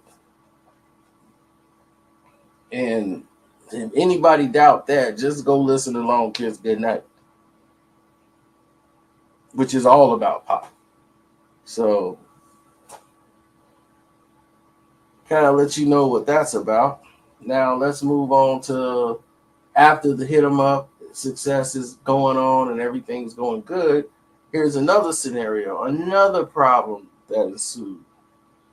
You see, Pac jumped on Mobb Deep and all these guys and took in this war and this beef. But here it is, Snoop and the Dog Pound had this beef with Mobb Deep in New York before that even kicked off because of New York on the Dog Pound album. When Snoop is in there kicking down buildings. And they finna come over there and shoot the video they got shot at. Over there in the trailer, they blame Mobb Deep and them guys for that. And that's where they beef started. So Tupac inherited the Mobb Deep beef, and was like, y'all beef is my beef. And that's why he went at it with Mobb Deep. Now, Snoop is sitting there waiting trial. He ain't been making no records. And he come back, and Pac basically brings him back in the game. He coming back behind Pac. But he's seeing Pac's energy, Pac's movement. They got two different energies. Even though they brothers, he's sitting there watching Pac's movement. Pac's movement is large. I mean, Death Row was his. The streets was his. LA was his. The whole California was Tupac's. And Snoop had a more of a chill, laid back, old school type thing that wasn't thug. It was more like them old school cats playing cards, sitting at the table, drinking yak, chilling. That's more Snoop style. And the two personalities didn't mesh well because this is the company that Snoop Dogg built with Dre and everybody else. This is Snoop's company. This is Death Row. They started this before Tupac even came.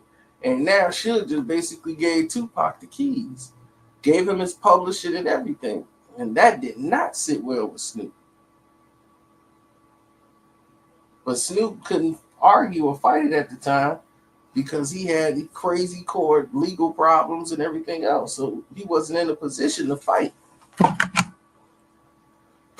So he just had to go along with the flow.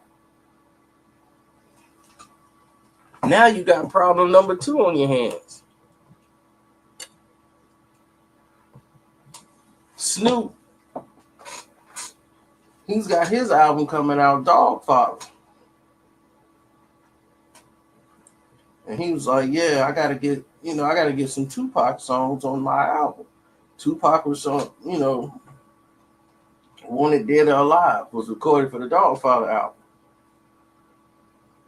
And they did that song. They did another song together too. And that was supposed to be on the Dogfather album. So they had already recorded like 2 tracks that was going to be on there. And the Dogfather album is coming along. And he's really getting no push. It's more about Tupac going to drop another album. It's like, what? Tupac want to drop another album this year? Like, I got my Dogfather album coming out. And they was like, yeah, we going to drop both of them. Don't worry about it. He was like, whoa. We supported his whole move. He didn't have from January basically into June, August, September almost. He's like, man, what's going on here? I'm supposed to be dropping this year to finish the quarter. And you finna put me and Pac's album out? Pac got another album coming out on his own label, Machiavelli Records? What?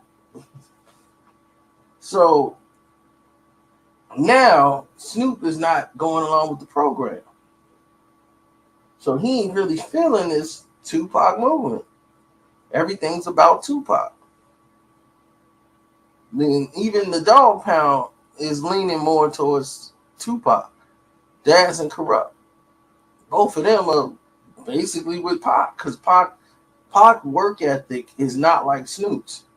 Snoop gonna record when he feel like it, and he might do one song and then he through for the day. They're still ready to go. Pac, people feed off Pac's energy. Daz is like, man, dude, you got me punching out songs. Okay, I'm gonna keep going. I got beats. And that's how Daz ends up with a whole lot of Tupac material. Because Pac had rhymes and Pac wanted to keep going and keep putting music out, and you're gonna have to keep up with Pac's pace.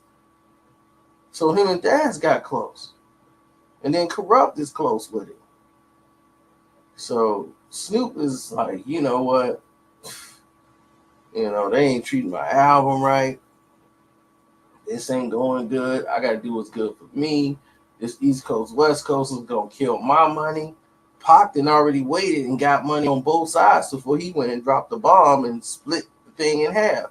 So Snoop want to go mend some of it so that he can get some money going back his way. Because he knew when he was in New York last time, he wilded out with the bat and all that stuff at the Source Awards. So he got to really come in and, clean things up. So he on the radio talking about, man, I got love for Big, I got love for Puff. And we all know the rest of that situation. And to say Snoop was jealous of Tupac, that's an understatement. Of course he was jealous. Of course he was jealous. He can lie and tell you anything he wants. You can hear it in his interviews now, today. And we've been saying this from back then. Everybody, if you knew the situation, just from hearing it, you already know the jealousy was there. You already knew what was happening. And this is how dirty it got. Because after this, Tupac was through with him. Tupac didn't want to go into the MTV Awards with him. They were fighting the whole time, arguing. And Suge was like, man, come on, we got to put on a good face for Death Row. When he's like, when I get back to LA, when we get back to Cali, I don't want nothing to do with him. And he told Suge, when he was sitting over there crying about Mobb Deep shooting at their trailer, I inherited their beef. And all of a sudden, you going to team up with my enemy? And you ain't riding with me? When I've been riding with you on this whole Mobb Deep thing, like why would they even do that? So from that point on, they won homeboys. And Snoop knew that. They wasn't talking at the Source Awards. Pac didn't want nothing to say to them. He didn't want to say nothing at the after party. He didn't want nothing to do with Snoop. He was just gonna take his pictures and be done with it. But they definitely went on speaking terms.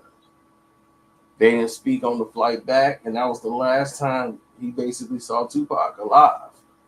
It was when they went his way and Pac went his way. And they were done.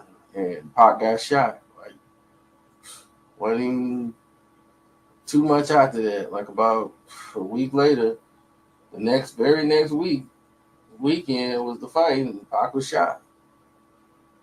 And he said he made his peace with him and all this stuff, but when Pac gone and all this, they maneuvering Pac songs around. So he was, hey man, I need Pac songs on my album. And then they took Wanted Dead or Alive off his Dogfather album. Suge and them did. And they was like, nah, we're gonna pull that. We gotta put Pac songs in the vault.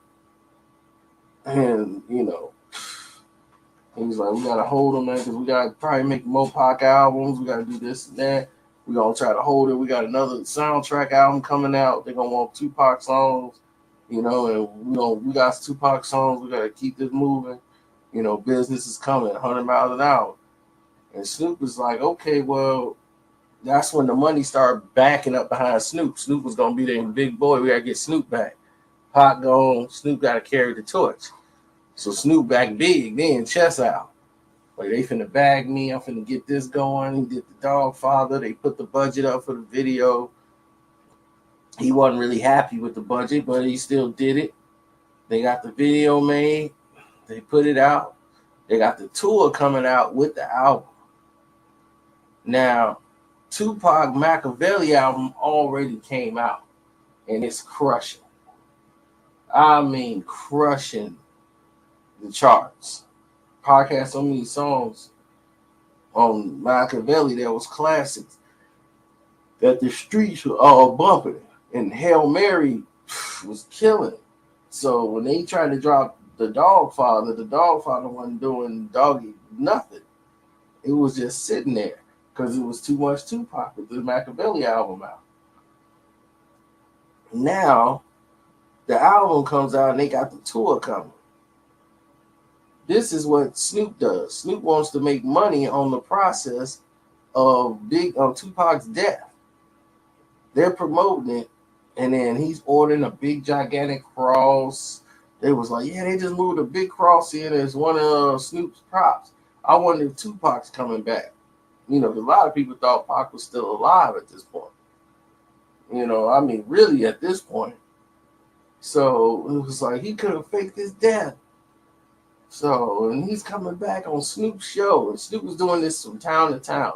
And then they had the radio edit. They'll go, now, tonight, the Dogfather tour with special guests tonight. Then they play like the Hail Mary music in the background. So everybody's thinking Pop is coming back doing the Snoop show. And then the special guest was somebody else, and it was like, what? Who cares about him? I even forgot who the special guest was. That's how terrible or non-important the guest was. It was some old washed up rapper. And it was like, that was the special guest. They did a tribute to Tupac with Hail Mary. That's why they had the cross there, but there was no Tupac, of course.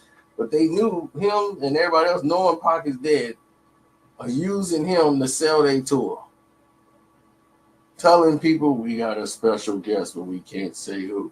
And playing Tupac music in the background to deceive the people. So, I mean, that was low down and dirty. And then again, what you expect. But that's how the whole thing started, and that's where Snoop ended up at with his issue with Pac and what happened with them. And that should be enough information. I'm tired. Good night. All right, y'all. Here we go. This is the other Tupac video y'all want to know about, and the role that was played in Tupac's demise and all of this stuff. And look, a lot of things were aligned. I'm not saying this person is responsible and everything else, but he created an atmosphere for a disaster. Okay? And that was Quincy Jones. Quincy Jones created an atmosphere in which it was going to be problematic within dealing with Tupac. And this is how. Tupac makes money and spends money as fast as he makes it. He's a hustler. He never was learned any street, savvy as far as how to save money, invest, make right business decisions. Everything is quick cash, come in, out the door. That's just how he is. That's how he lived his life. Day to day, money come in and money goes.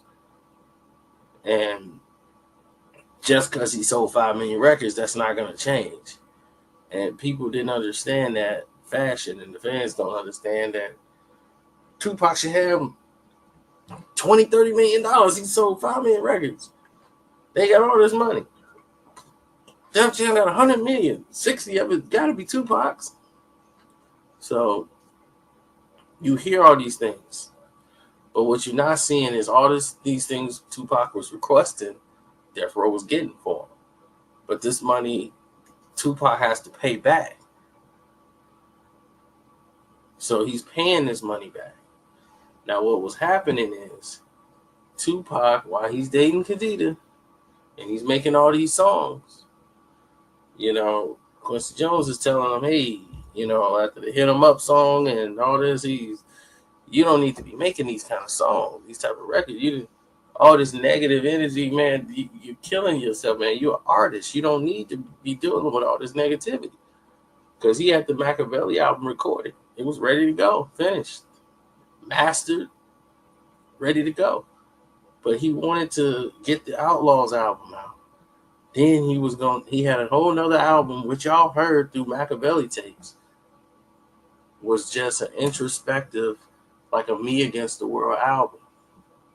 He had recorded one of those because Quincy Jones told him, this is the direction you need to go in. You don't have to make those records no more. And then he was getting sick of it because every time he said, I got this new record, I got so-and-so singing on the song, they ask him, okay, well, what about Biggie? What about Puffy? What about the Hit 'Em Up? What about Faith? What about Mobb Deep? Every interview. Now he's getting sick of it because now he's not the artist. They don't want to hear you make a song no more. They want to hear you in battle mode, going after somebody. And that's when he said he's drained. And he's like, man, I'm drained. I don't even want to make music right now. I can't because I'm not in a good mind state. Because everybody wants me to be battle rapping or making a battle. He said, "This I should have never made Hit 'Em Up." This is what he told Quincy Jones. He told him I should have never made Hit 'Em Up. He's like, now I see why a record like that hadn't existed before I made it. Now he's trying to do other things, and Quincy Jones is like, take a break. He's like, take a break. Don't make any songs. He's like, I'm gonna give you're an artist. I've seen your work. You need to be. He was like, no, my movie career is dead. I can't get no movies. You know, the rape case, and you know that's all dead. All the fights with they didn't blackball me. Quincy Jones like, I will get you in movies. Don't even worry about it. Quincy Jones got him some roles, and that Artie movie he was in. That was with Tandy Newton when he played the drug addict. You know, these were roles that Quincy Jones wanted to showcase Tupac as an artist. Quincy Jones was one of the producers for Gang Related and got him involved in Gang Related. So this is how Tupac got these movie roles. Quincy Jones was going to have him become more of an artist. He's going to put out introspective music, poetry, and he was going to do it on his label.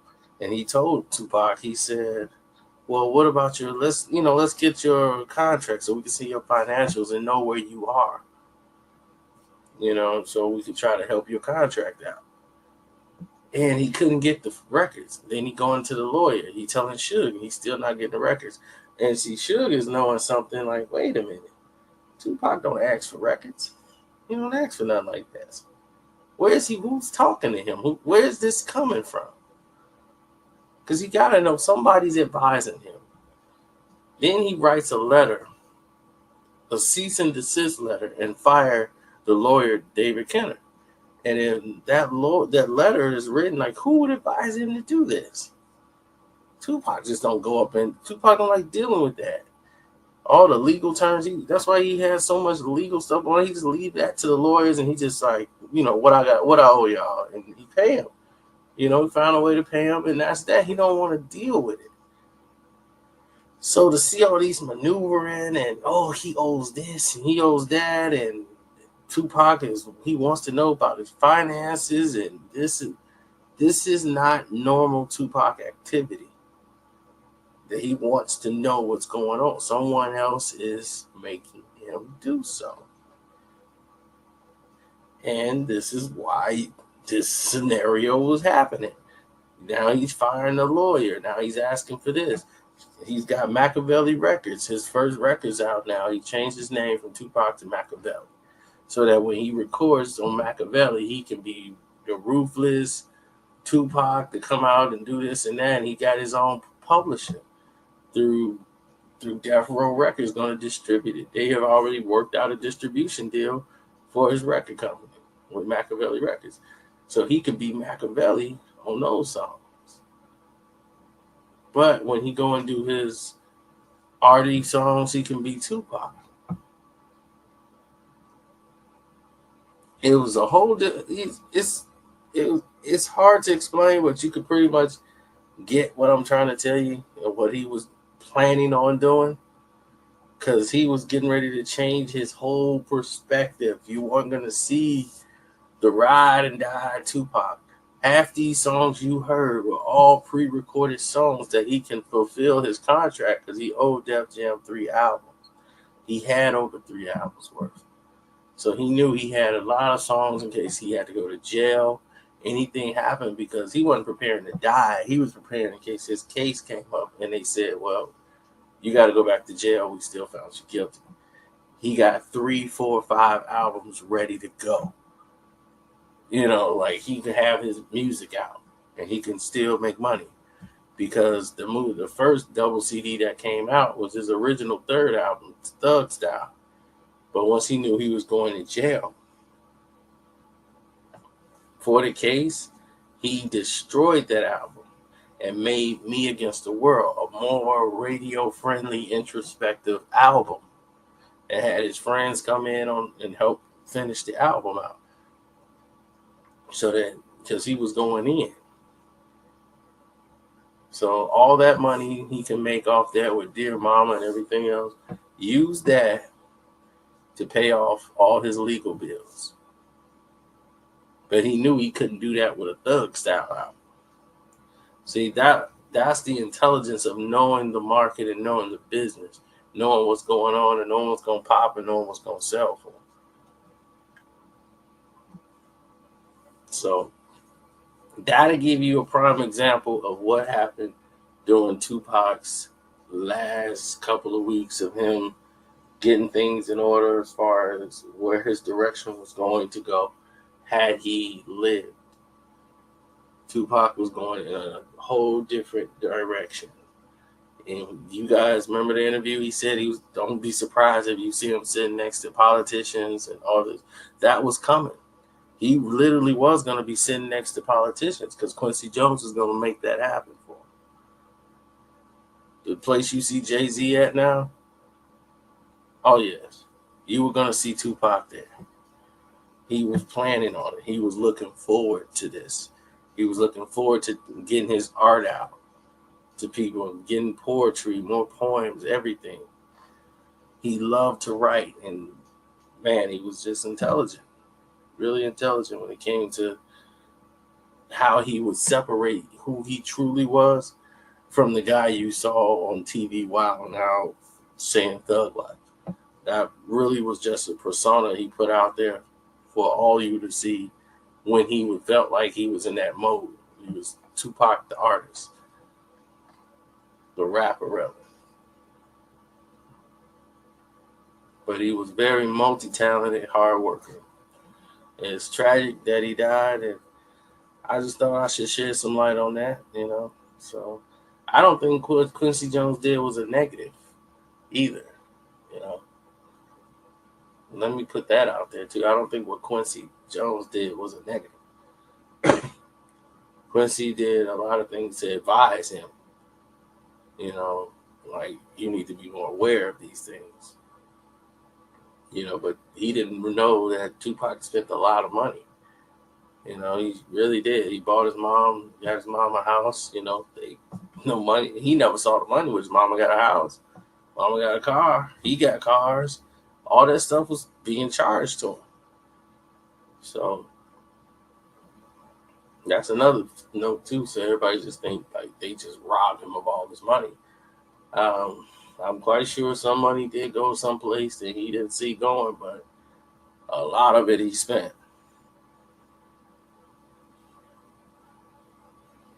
Then also too, I'm not gonna give Flex a complete pat on the back. You don't disrespect the dead man. That's just it. You just don't do it.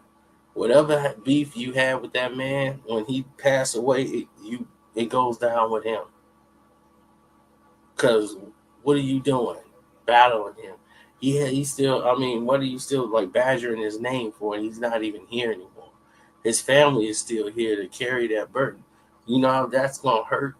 How his mom might feel, how his brother might feel, how his family, now that's like a jab and a wound that they got. Because you want to insult their family member who isn't here anymore. So it's insensitive, one. And two, it's foul. You don't do it. That's like spitting on a man's grave. You just don't do it.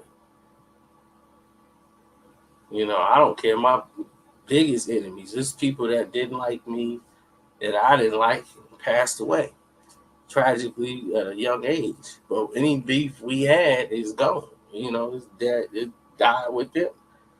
So that's just the way it is. You move on.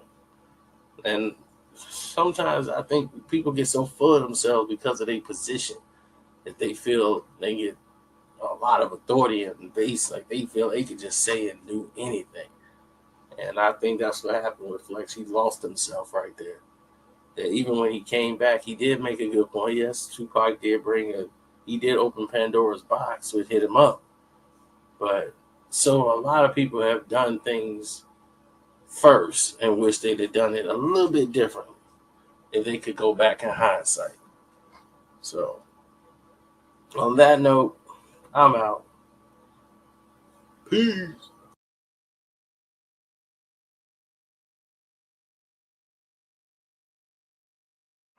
What's up? It's your boy Karceno here, live outside on the streets, man. Your man on the streets. And I'm doing this live for those who think I'll be online looking up stuff and just reading off the internet and all that craziness. I did get this message saying, well, what happened with the breakup of NWA? Was it just like it was in the movie? Like, was that really what broke him up? And how did the meetings go? And well, not everybody's telling the truth. Of course, you've seen everybody do interviews, and everybody's going to tell the truth according to their point of view. What really happened and what really caused the breakup and who's really responsible for the breakup of NWA, I would say it wasn't Jerry Heller. It was the record labels. Priority Records, Interscope intervened. They all played the same dirty game. See, Brian Taylor, he was what you would call the weasel of the company. See, Mark Ceremi, he actually was the partner, but he was mostly into like television jingles. Like all the time you hear a little tune on the radio or the commercials, that's what they mostly were in for. Like their biggest hit was the California Raisins. They put a barcode on that thing and made over 500,000 downloads, buying the rights to music. So Brian saw this rap thing as a venture that he thought he could make some quick money off of, and then it would probably fizz out, but at least they would be the first ones to jump on board because it's so controversial, they'll make some money. Now, what happened was Jerry Heller, as you saw in the movie, they try to make him look like a weasel, like he snuck up on Easy. Hey, how you doing? Heard your record. It wasn't like that at all. You know, Eazy-E actually inquired about him because he was the manager of the Wrecking Crew with Alonzo. So they already knew who Jerry was. Easy was trying to tempt him into working for him because he wanted to go to the next level. So it was Eazy-E's idea to bring in Jerry Heller. It wasn't Jerry weaseling his way in. It was Eazy saying, help us get to the next level. We want to get to these doors and be legit, and you can help us do that because I seen you do work with Lonzo. So when they came into play, he had a lot of different companies there that was going to invest into the NWA who was interested, but Priority stepped up with the committed interest first. Like they had so much commitment in it, it made sense to go with Priority. So when they got licensed to make Ruthless Records, their distribution, their label, nobody was signed as artists. So everybody was just on the strength of like, we homeboys and it's the label, we Ruthless. But Ruthless wasn't a business yet. It had to be made into a business. So they had no signed contracts with Ruthless Record and Priority. So what Priority did was says, they put on all the work for Ice Cube. Ice Cube is the one that's writing the songs. Ice Cube is doing all this work, and he's putting all these songs and stuff out. They start talking with him more individually because they can see he's inspiring to be a solo artist and want to be out there. He want to be like Easy and the rest of the guys. Now, Eazy-E's contract and Priority came in first because it was part of the actual label and getting the deals done. Priority Records stalled on putting the contracts out with Ice Cube and everybody else in the group because they wanted to work on them individually. Because what's better for Priority? To have Ice Cube sign exclusively directly to them without going through Ruthless Records? or them working through Ruthless Records, right? They want to cut out the middleman by stealing and poaching their talent. So Brian would take them out to dinner, Ice Cube, tell them, when we do get you these contract guys, just look over them with your lawyers, make sure they're right. We're going to treat you guys fair. We're not going to rob you and this and that. So he's putting all these things in the Ice Cube's head on what to look for and make sure that Jerry and these guys are not trying to, take advantage of you at Ruthless, so he already had an outlet and where to go. It's not by happenstance he just decided, hey, I want to get a lawyer to look at these contracts. It wasn't like he was that inclined to say, this looks fishy. Brian was pitching to him what to look for, what to say, don't want to do it without a lawyer, don't sign the contracts when we get it to them. And if they have a problem or if you don't like the contract, come talk to us and we'll deal with you.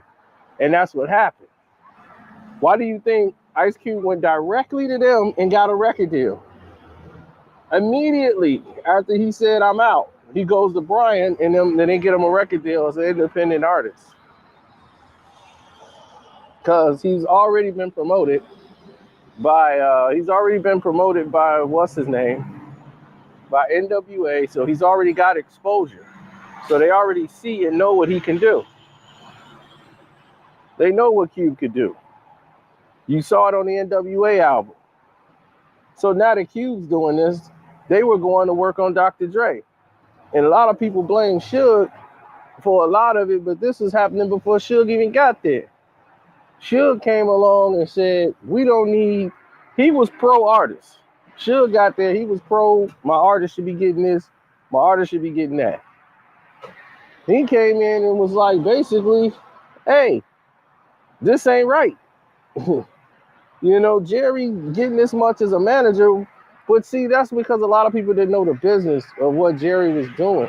See, Jerry, as the manager, was getting a large percentage because of the simple fact that it looked that way because he was taking his off the top. Off the top means you're getting it before it's taxed.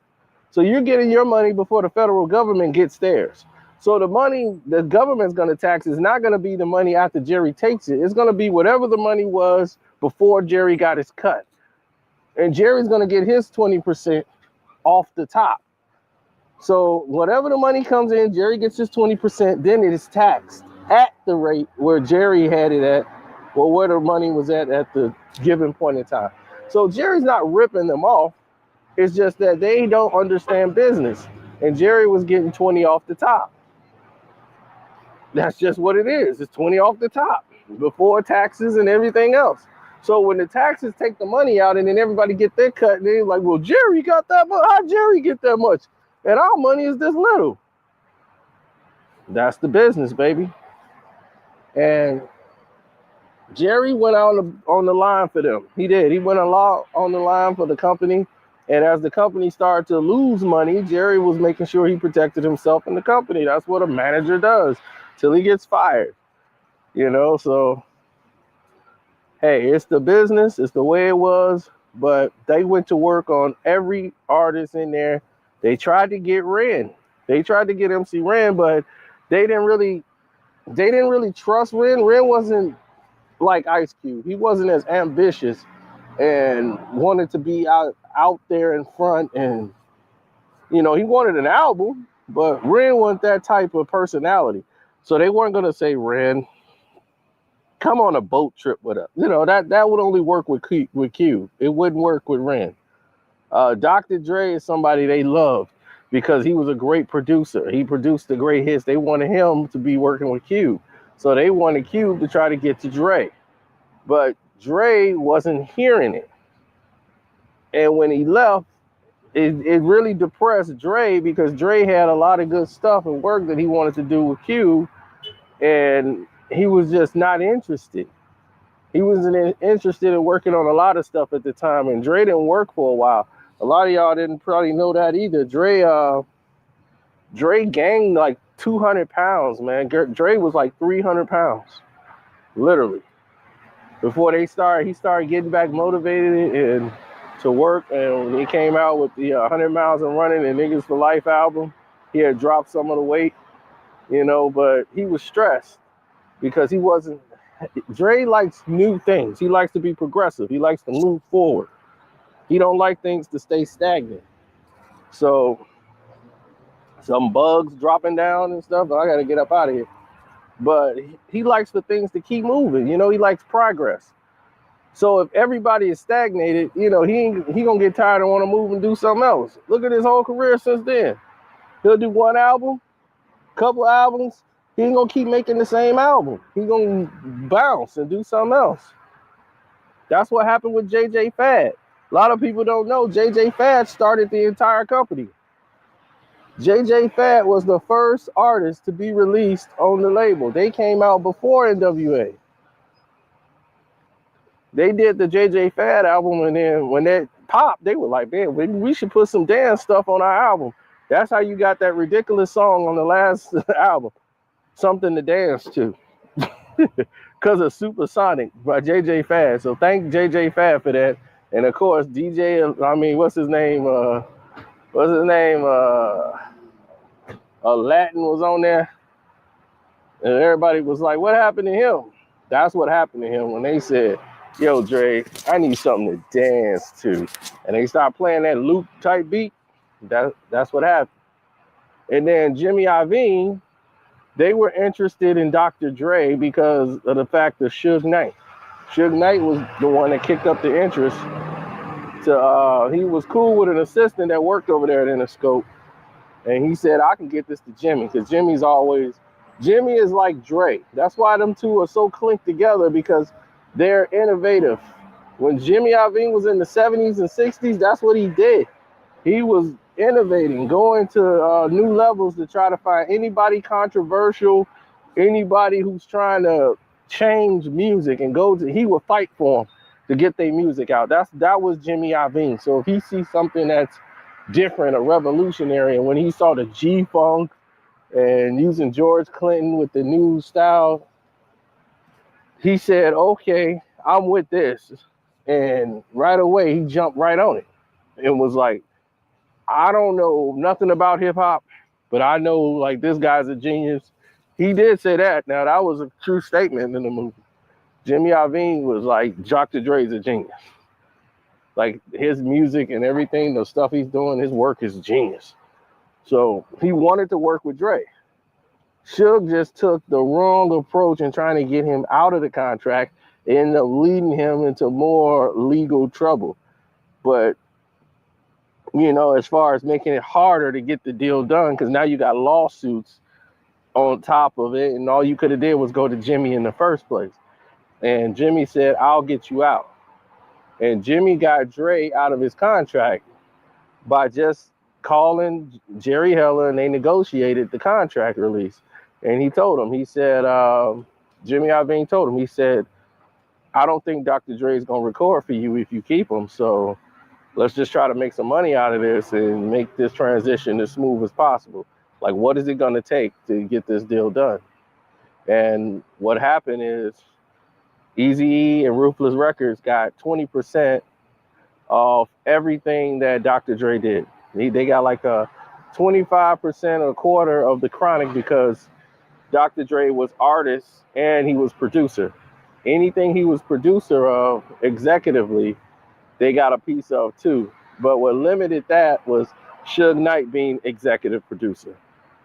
So that's why you would see it in big bold letters. Executive producer is Suge Knight, so that they couldn't get any money out of it on the executive role. But anything Dre was on, if he was featuring on, if it says produced by Dr. Dre, that they would get paid on. So you saw a lot of songs that say mixed by Dre. So that was entirely different, so they wouldn't have to pay out. It's a whole different situation, but that's led to the split. And a lot of people didn't know that MC Ren and Eazy-E had fell out in '93. When MC Ren started mostly hanging with the Nation of Islam, and he was kind of siding more with Dre when the Chronic came out. Like, no, man, their album is dope, and they doing this and that, and man, he wasn't trying to hear what Eazy was trying to say. So they had fell out for a while. They didn't talk for about a year. And a lot of people didn't know that. I don't know why that wasn't in the movie, but yeah, him and Ren had fell out and didn't talk for a while because he was just like, man, these new dudes around and they weren't there. They don't know Dre. They don't know this and that. So Ren didn't kind of vibe with the new crew that was coming in, who was just going with everything Easy said. Easy's like, man, it ain't cool. And they be like, yeah, it ain't cool. Ren be like, no, I don't care what y'all said. It's dope. And he was that way. DOC, once Doc left, Doc was a mess, man. I mean, Doc is one of the best writers there is because he can actually stay to the beat. No matter what beat it is, Doc could write to it. But Doc's problem is partying, women, drinking, the craziness. So when the accident happened with Doc, it derailed everything that he really wanted to do in his career because he really don't want to write for the rest of his life. He want to be the guy out there. He want to like, man, I'm the dude. I'm the Doc. So for his ego, DOC's ego, it was crushed when that accident happened because he want to put his record out. So even though his voice was messed up, he still want to put a record out, but they wouldn't do it. They didn't want to agree to do it. So he bounced. But about the split now, and basically that was it. A lot of people wanted to go their own separate ways because they felt without Dre, what we gonna do? Dre produced like almost every record over there. But now you know a little bit more about what happened behind the scenes, the percentages, and what's going on with management. So hope he was entertaining to y'all, and now that answered your question. But that is what truly happened behind the split. Blame these record companies. They play dangerous games to split up artists. And I'll tell you the truth, a lot of y'all hate on Suge Knight. Suge Knight done a lot in the record business to make sure people get their money now. Believe me that. Believe that.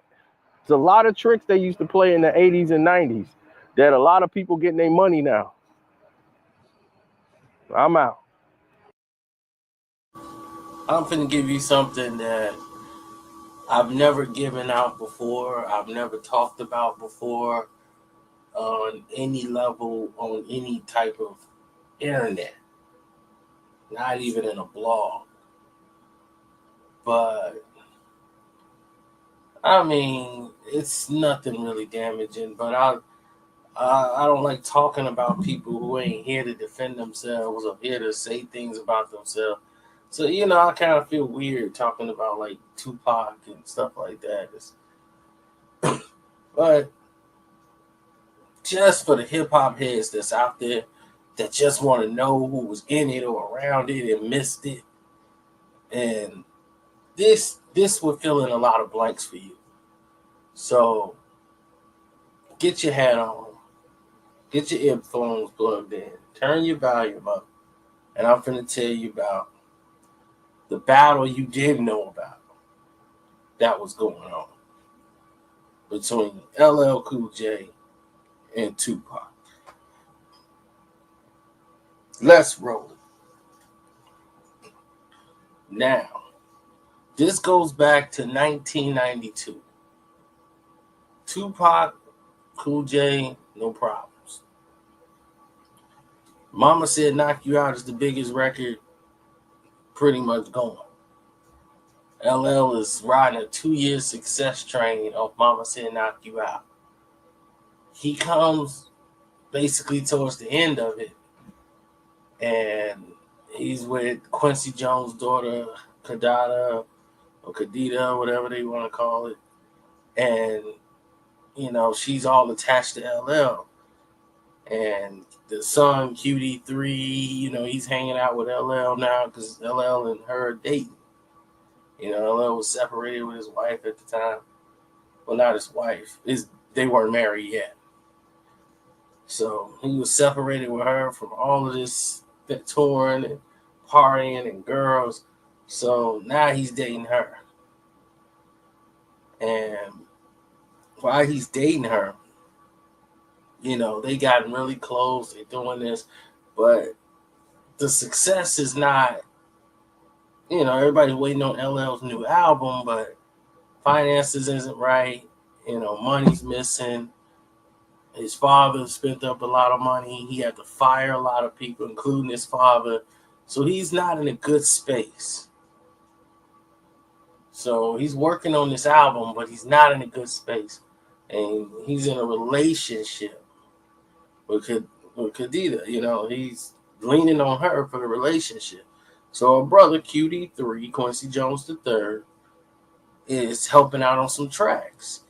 He comes out with 14 shots to the dome. He's happy he completed it. He was like, this is what he needed. This was his therapy.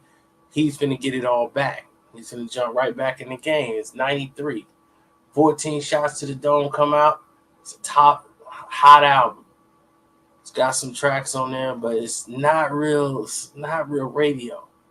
Some sort of songs could make it and some songs just didn't catch.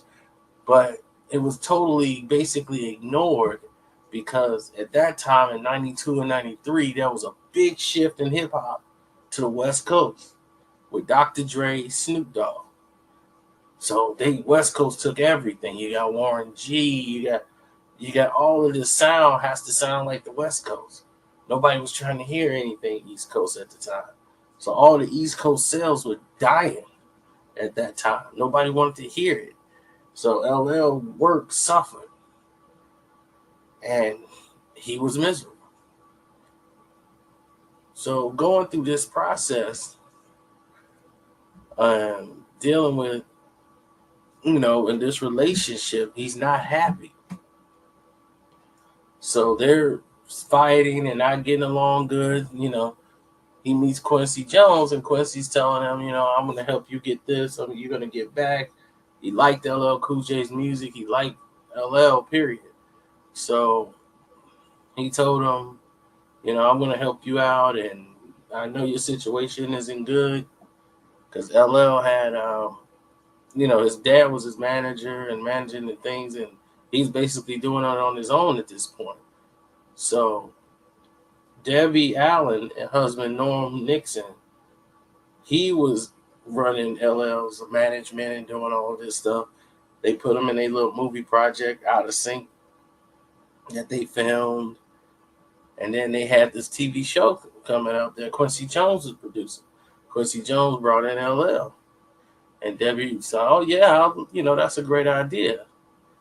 And then at this time, Khadida and LL, the relationship was just done.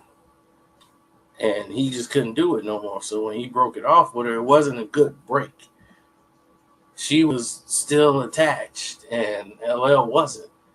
And she was like, oh, you used me to get to my father. You just used me to get to Quincy Jones. And that was her feel towards LL. So she was real bitter. Like, oh, you played me to get to my father. Now you got the TV show in the house that's produced by my father, and my father, the Quincy Jones, don't care how she feels. He gonna still work with LL Cool J because he like LL Cool J. Forget the relationship. So she just got to get over it. Business is business with Quincy Jones. So, and that wasn't the case. LL Cool J broke it off with her because he couldn't deal with the religion. They're Buddhists. They pray to statues.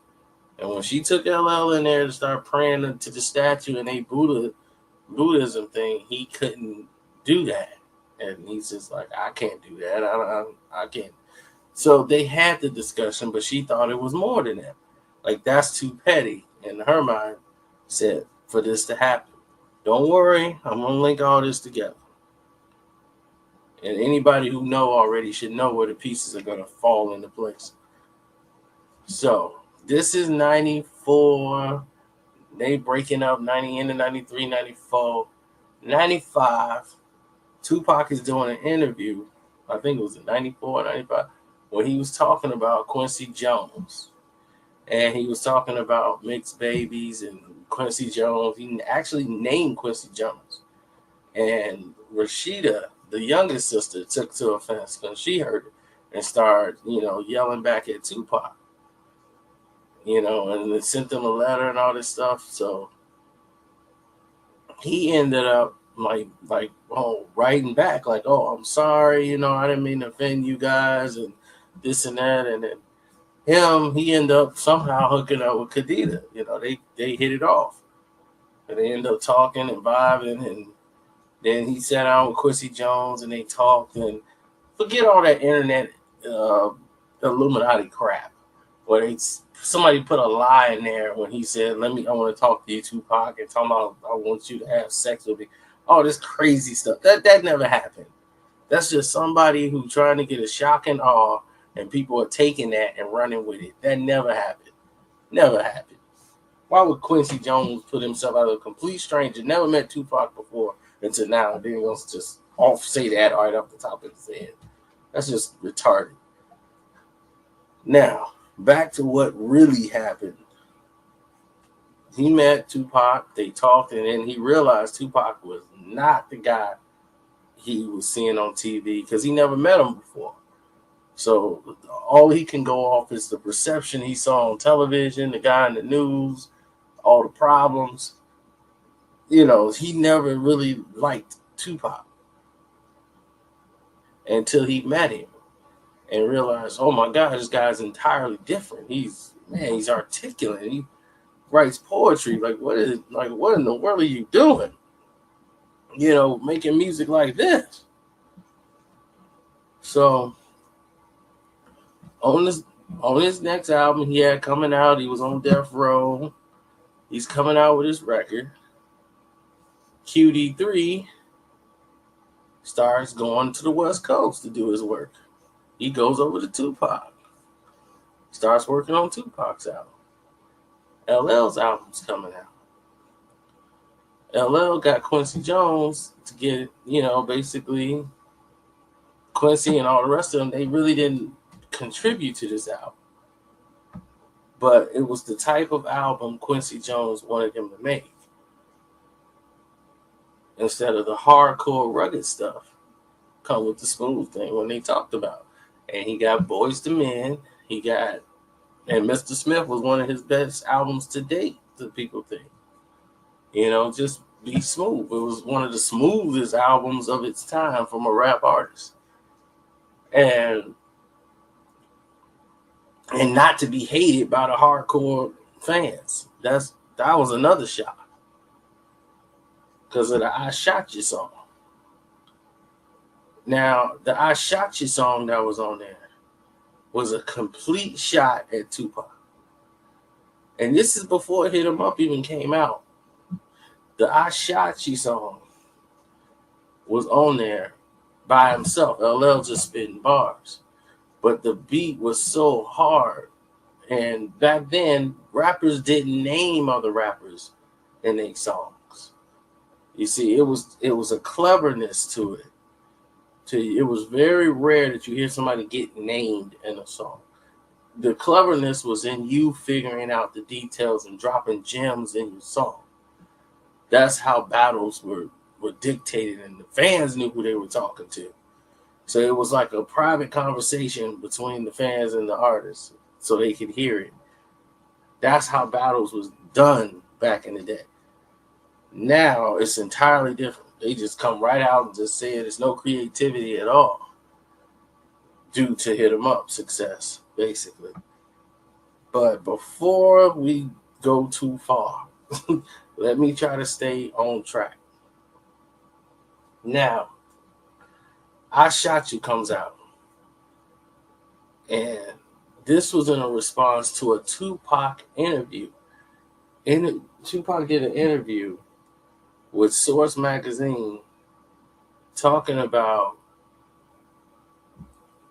killing the East Coast. It was like Tupac's out and he's talking about killing the East Coast. And this was not Tupac's words. This was the journalist. Said Tupac's talking about such and such and killing the East Coast.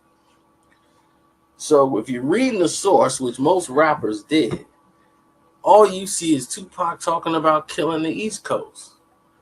And if you LL, you're going to take offense to that. So he's basically saying, look, I shot you. Do something about it. Like, okay, like you wondering all this, look, I shot you.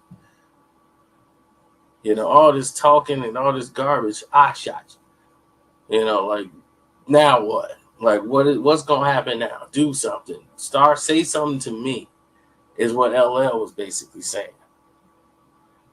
Now, what this did was draw some attention to the hardcore, because Trackmasters, that beat was so tough.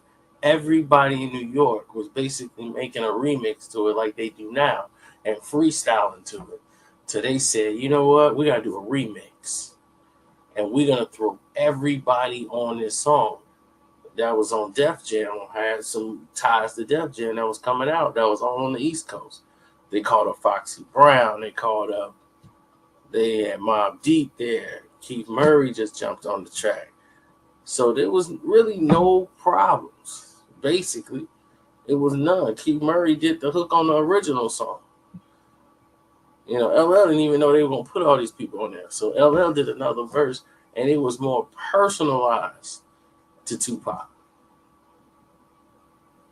Because at this time, when they did the remix, it was later on, and Quincy Jones, QD3 wasn't going to be on his album no more. Quincy Jones III wasn't going to be on Mr. Smith. He going to be working with Tupac. And now Khadijah's dating Tupac, LL's ex-girl. So it was a shout out, a real shoot message back to them on the I Shot You. Like, he was ready to set it off. And now this is before Hit 'Em Up even came out. So Tupac is heated when he hear I Shot You. He approached everybody that was in the song. Keith Murray was approached when he came there because he was on the song I Shot You. You know, they was going to approach Foxy Brown. Anybody that was on the song, they was already in it with Mobb Deep. So that didn't even matter. But Quincy Jones talked to Tupac and said, don't you mention LL Cool J on your song. I don't want to hear LL Cool J's name on your song. LL's a friend of mine. I'm going to work this out between you and LL. Because that should never be a beef between you and LL. And he called his daughter in there and told her, look, whatever beef you got with LL, you better let it go. I don't want him in the war with LL Cool J. And that's why Hit 'Em Up was never supposed to be on a Tupac record. That record was an EP, and it was supposed to have been released just as an EP on a Backside B record, but the record became so huge, it wasn't even going to have a barcode.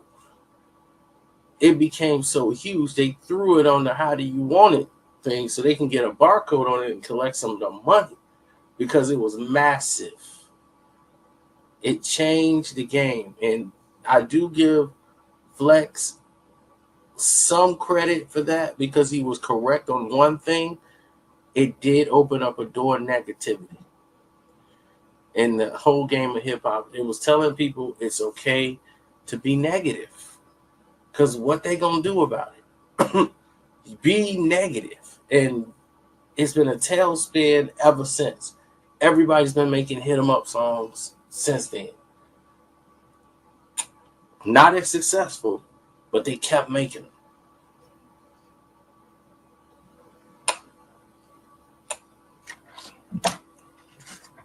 And this became Tupac's curse.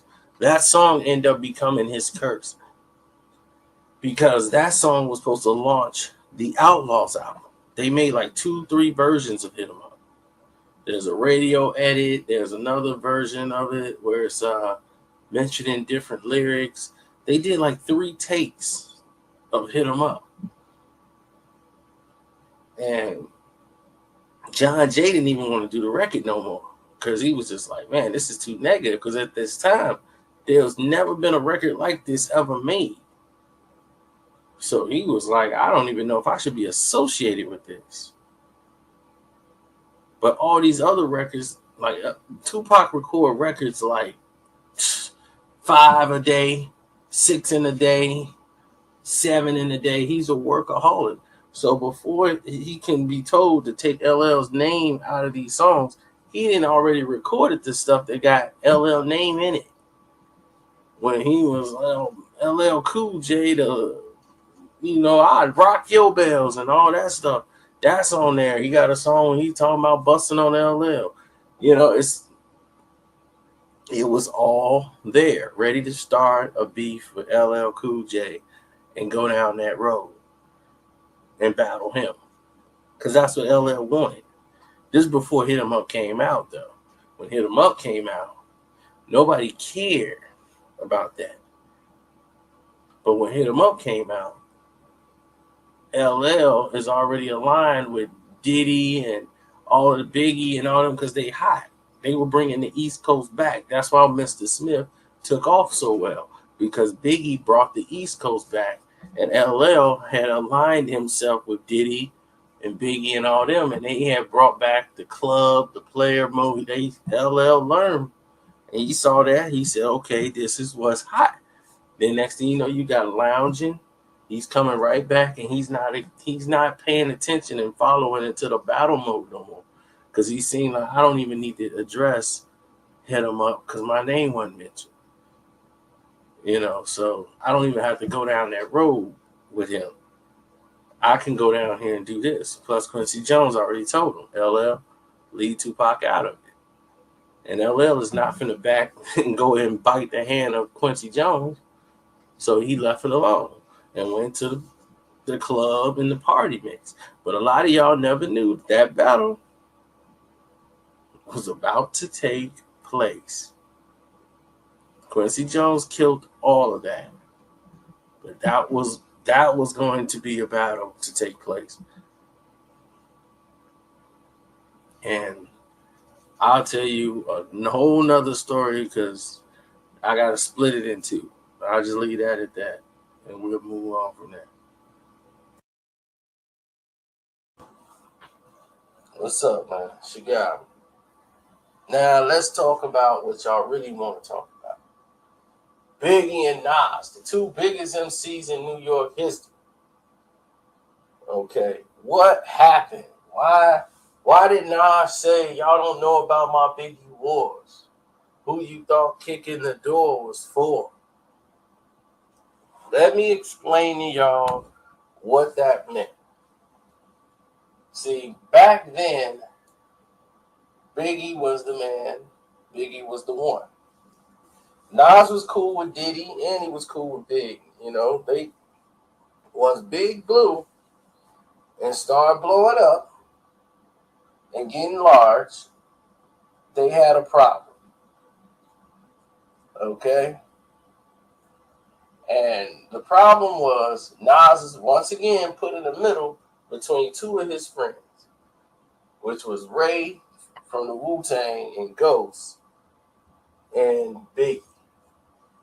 What was happening is there was a show they was doing, like Junior Mafia and all them was there, and Big and Puff was there, and Craig Mack was gonna perform, and Craig Mack, somebody else is performing, but long story short, Ray, Ghost, a couple of the Wu people there, and then they got Biggie them, and that Biggie them table, they got the wine, the Moet, they got the bottles, and they got the girls that they on some player stuff, and he got on the Dobbs hat with the little Coogee design shirt, sweater on, and everybody, and Ray and Ghost, they the ones who looked at it and started hating.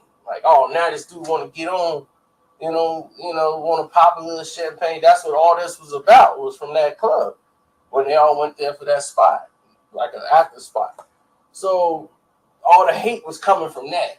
Don't front for me, because they was used to be tight. Big was broke at one time. So, yeah, he didn't always have the Dobb hat on and everything else, but just because he put it on don't mean nothing. And he was like, man, they playing the player role. And then Craig Mack, At this time, Craig Mack was like, like wondering what's going on with his success. All of this was brewing at the last moments, and they supposedly had worked out a deal, so they was going to work out with Craig Mack. Craig Mack was going to have his second album come out. Everything was getting ready to go in this motion. But when they started trying to creatively change Craig Mack into this, like, being a player type songs and club like songs, he didn't want to do it. So they restructured and let him out of his deal. But what happened was Nas was building such a buzz because when Rain Them album came out, Big was like starting the motion of telling everybody, and it was the truth, Nas had the tightest verse on the whole album. And that's why when they came out with the album and they dissing him and they heard Shark niggas, he's like, man, these broke, dusty niggas, Big, Big would go in like, man, these broke, dusty dudes, I can't believe these dudes. And see, y'all missed these, when he's talking about what's beef, he was dissing like Ray and Ghost a lot on Life After Death. Y'all was grimy in the early 90s. Fall behind me. It ain't hard to find me. So that's what he was talking about. When he keeps talking about how these broke dudes was all broke and dusty. And now they trying to follow him into the player mode with the champagne and the wine and everything else. That's why Big was calling them hypocrites. Like, dude, you guys... See, y'all thought all these shots was going at Pac every time Big said a line, which it really wasn't. There was a lot of people hating on Big, and he was, this goes out to you and you and you and you. As you can see, if you remember the Only Built for Cuban Links, they sitting there, they holding the bottles. They got the bottles or whatever they drinking, champagne bottles up. They got like the feast at the table with the gold on. And then they coming out with songs like Ice Cream. You know what I'm saying? It was a hit. And it was like, dude, like you criticizing this man. And now you didn't change. First you got Swords and with a ski mask on. Now you wallaby champ. So Big was just trying to point him out in the songs and even on Kicking the Door. It's like, listen to Ready to Die, listen, studied it. Now you want some money, successful out the blue. You know what I'm saying? Come on. And he was talking to all these dudes because Nas ended up like basically going over Big. Because when he came out with the Coogee rap verse, that was it. Him and Coogee did the video.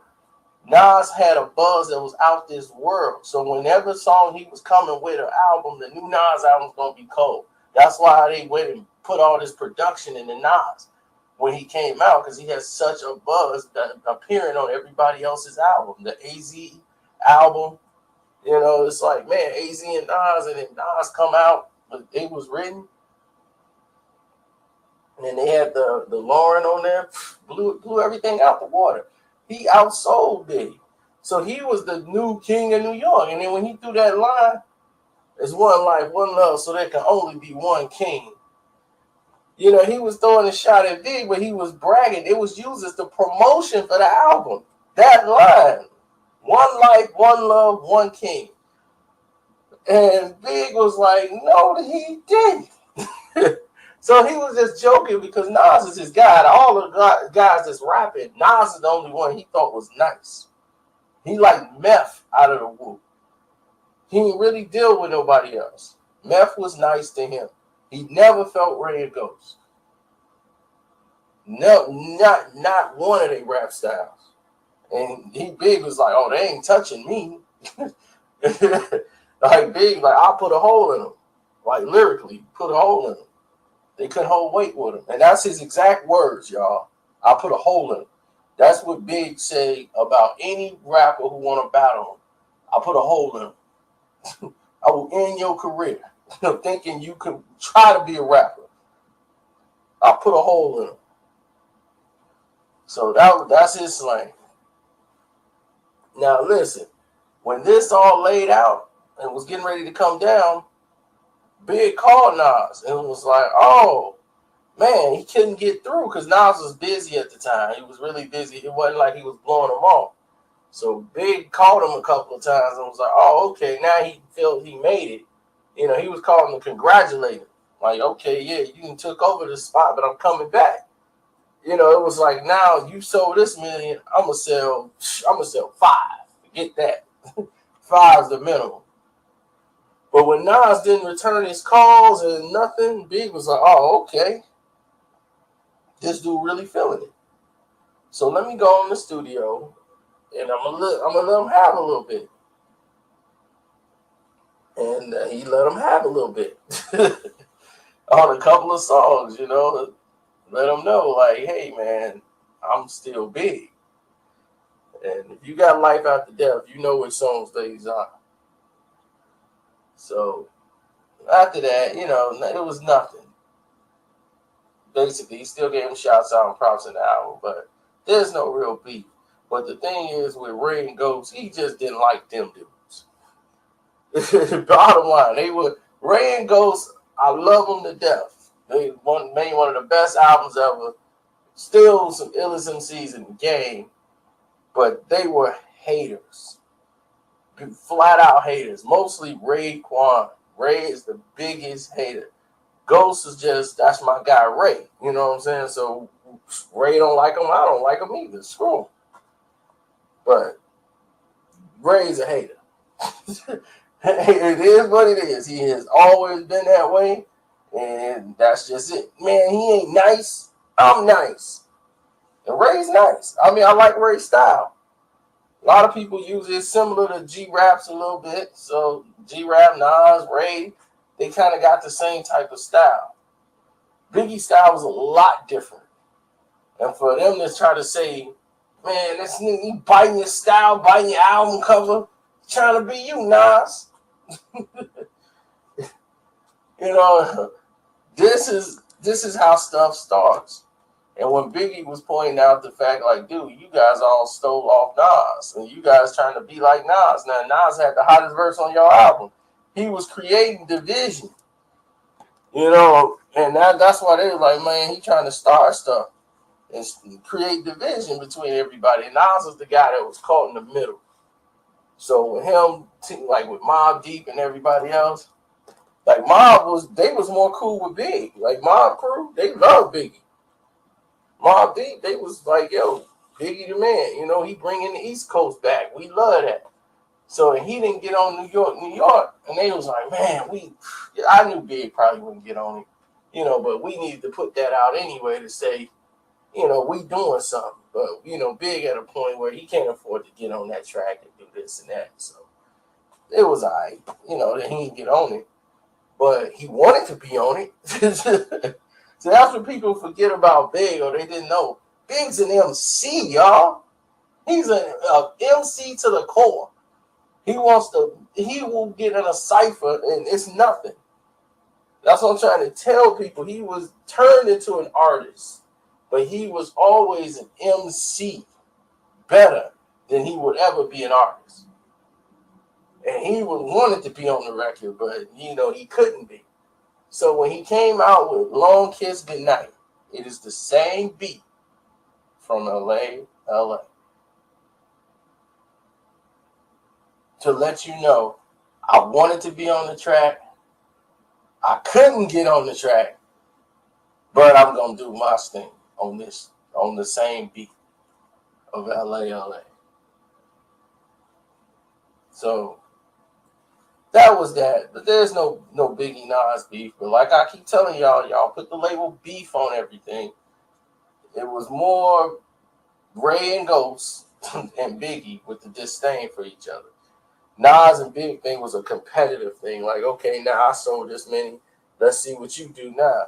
Can you outsell me? And that's what Big was like. I'm finna come back heavy. Then we'll see if Nas can outsell me again. It was on that scale. It was never on anything other than with him. Because they respected each other as MCs. And they definitely had two different type of styles. You know, and here's the thing. Jay, this is why Pac gravitate more to like who was the bigger, better artist, Pac or Biggie. Nas gravitates more to Pac because they're similar in their styles. Biggie's style was more favored by somebody like Jay-Z. Jay would definitely like Big's type MCing style. But Big is more complex when he want to be. Big have more range, creativity, everything. Jay was somebody who could follow somebody who had the creativity, the vision. He could talently come by and follow you and mimic and take from that and put it with his little flavor. That's what Jay is. And that's how he's always been through his career. That's why I try to tell you, I don't look at it as a knock or a diss on Jay-Z. I really don't. I listen to Jay just like I listen to Nas. I don't think it's a knock. It's just what he's good at. You know, you have somebody who can sing and is good at singing songs like Alicia Keys, but Alicia Keys don't write the songs. There's somebody who writes the songs, who had the vision of what these songs should be like, but they can't perform them. Somebody else has to sing them. They have the voice to do it. Nobody criticizes them. A lot of songs Michael Jackson didn't write himself. Somebody else wrote the lyrics to these songs, and Michael Jackson sung them. You see what I'm saying? I hope y'all are getting this and getting the understanding that that's how Jay-Z works. Sometimes his ideas are not accustomed to what's going on in today's times. He's too old to be caught up what's going on with the young dudes. So you got to have young dudes around you so you can know what the slang, the lingo, what's going on. So if they're making a track and it could be hot, and now Jay want to get on the track and make it a Jay-Z featuring this guy that you didn't know track, and now it's hot because it's got the slang and the verbiage everybody else is using. You know, that's what he does. Kanye make a beat. I think I told y'all that. You know, but he steals a lot. And there's a difference from that and then just flat out stealing. You know, he knew Biggie when Biggie passed. A lot of people did not know the Black Album was Biggie's album. Okay? This was Biggie's idea. He wanted to release a Black album with no writing, no production credits, who wrote no songs, no title for the songs. He wanted to make a black tape. The whole tape is black. Everything is black. There's nothing. The case is black. It don't have any names, no promotion, nothing. And put it out there and let people play it. That was Biggie's idea. But Jay took it, made it like it's his, and I don't think I've ever heard him say, this is an idea I got from Biggie. Biggie's idea was to do the Black Album.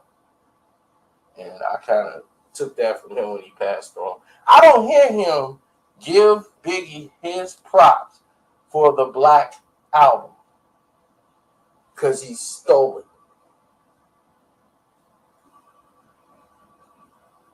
That's what's the difference. Honoring somebody is like, man, I'm using his verses to pay homage to my boy. Everybody do that. You throw something from way back when so people can remember showing respects to Lottie Dottie, show respects back to Rappers Delight. Everybody do that. They pay dues back to those who had in the past before you. But when you start using verses that's never been released by the artist, except for on like maybe a mixtape, it wasn't even released yet, and you was using those verses. You weren't paying homage. You was stealing. I mean, I would know because I'm hip hop. I know what you know the laws. You know what's right and wrong, what you can do and what you can't do, and how you doing it and how you not doing it. Until when people be like, all right, that's cool. Until like, man, that ain't cool. And it was a lot of tension. People didn't know. about him using Big's lyrics and the way he was using them. Like, man, he using them like they his lyrics. See, people know, man. I mean, and once Nas put everything on the table, that just let everybody know what was what. But Jay is a great artist. He can go out there and perform songs and take from other people and make songs great. That's why he was able to have so much longevity in the game, because he's nice at what he does. But he will never, ever, ever, ever, ever be, Jay-Z fans. He will never be the greatest rapper of all time. All his creativity and everything was gone with Reasonable Doubt. But did he still make great songs? Absolutely. Absolutely he did. So y'all got a little bit more than what y'all expected on this one. But I'm out.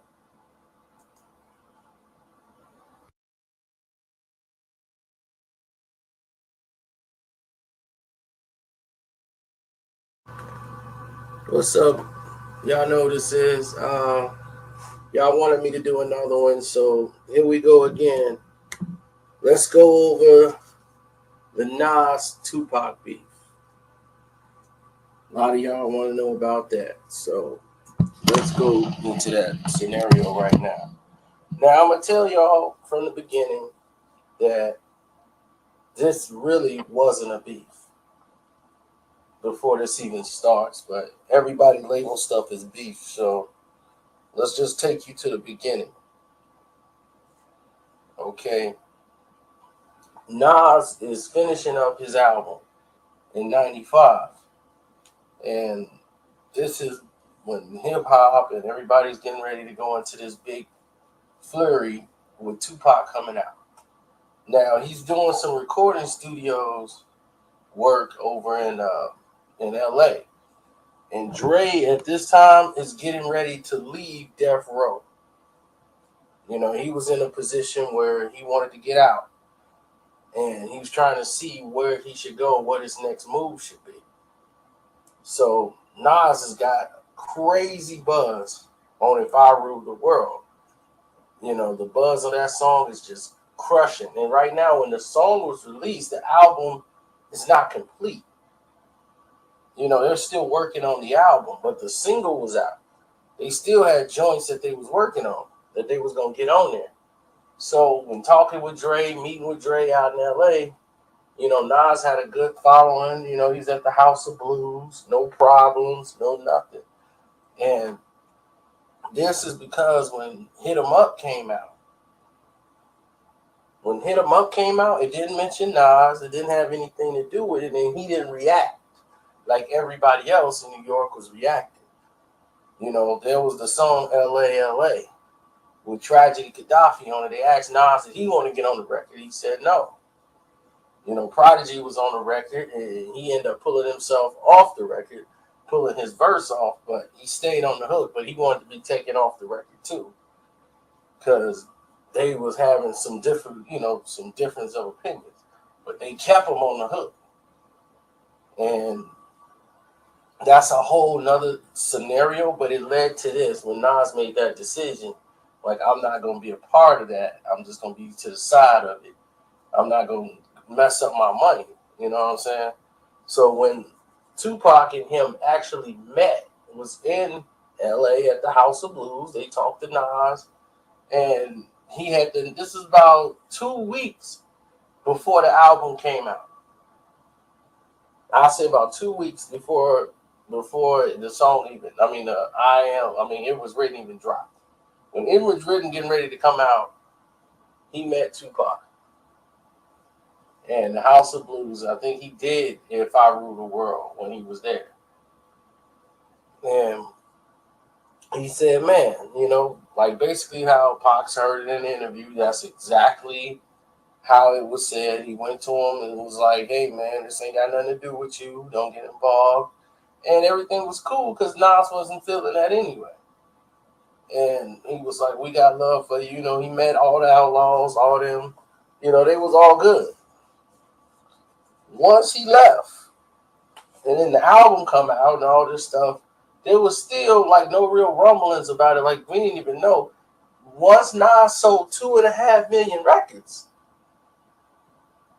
this when it started to. It was building up that kind of momentum where it's going through the top.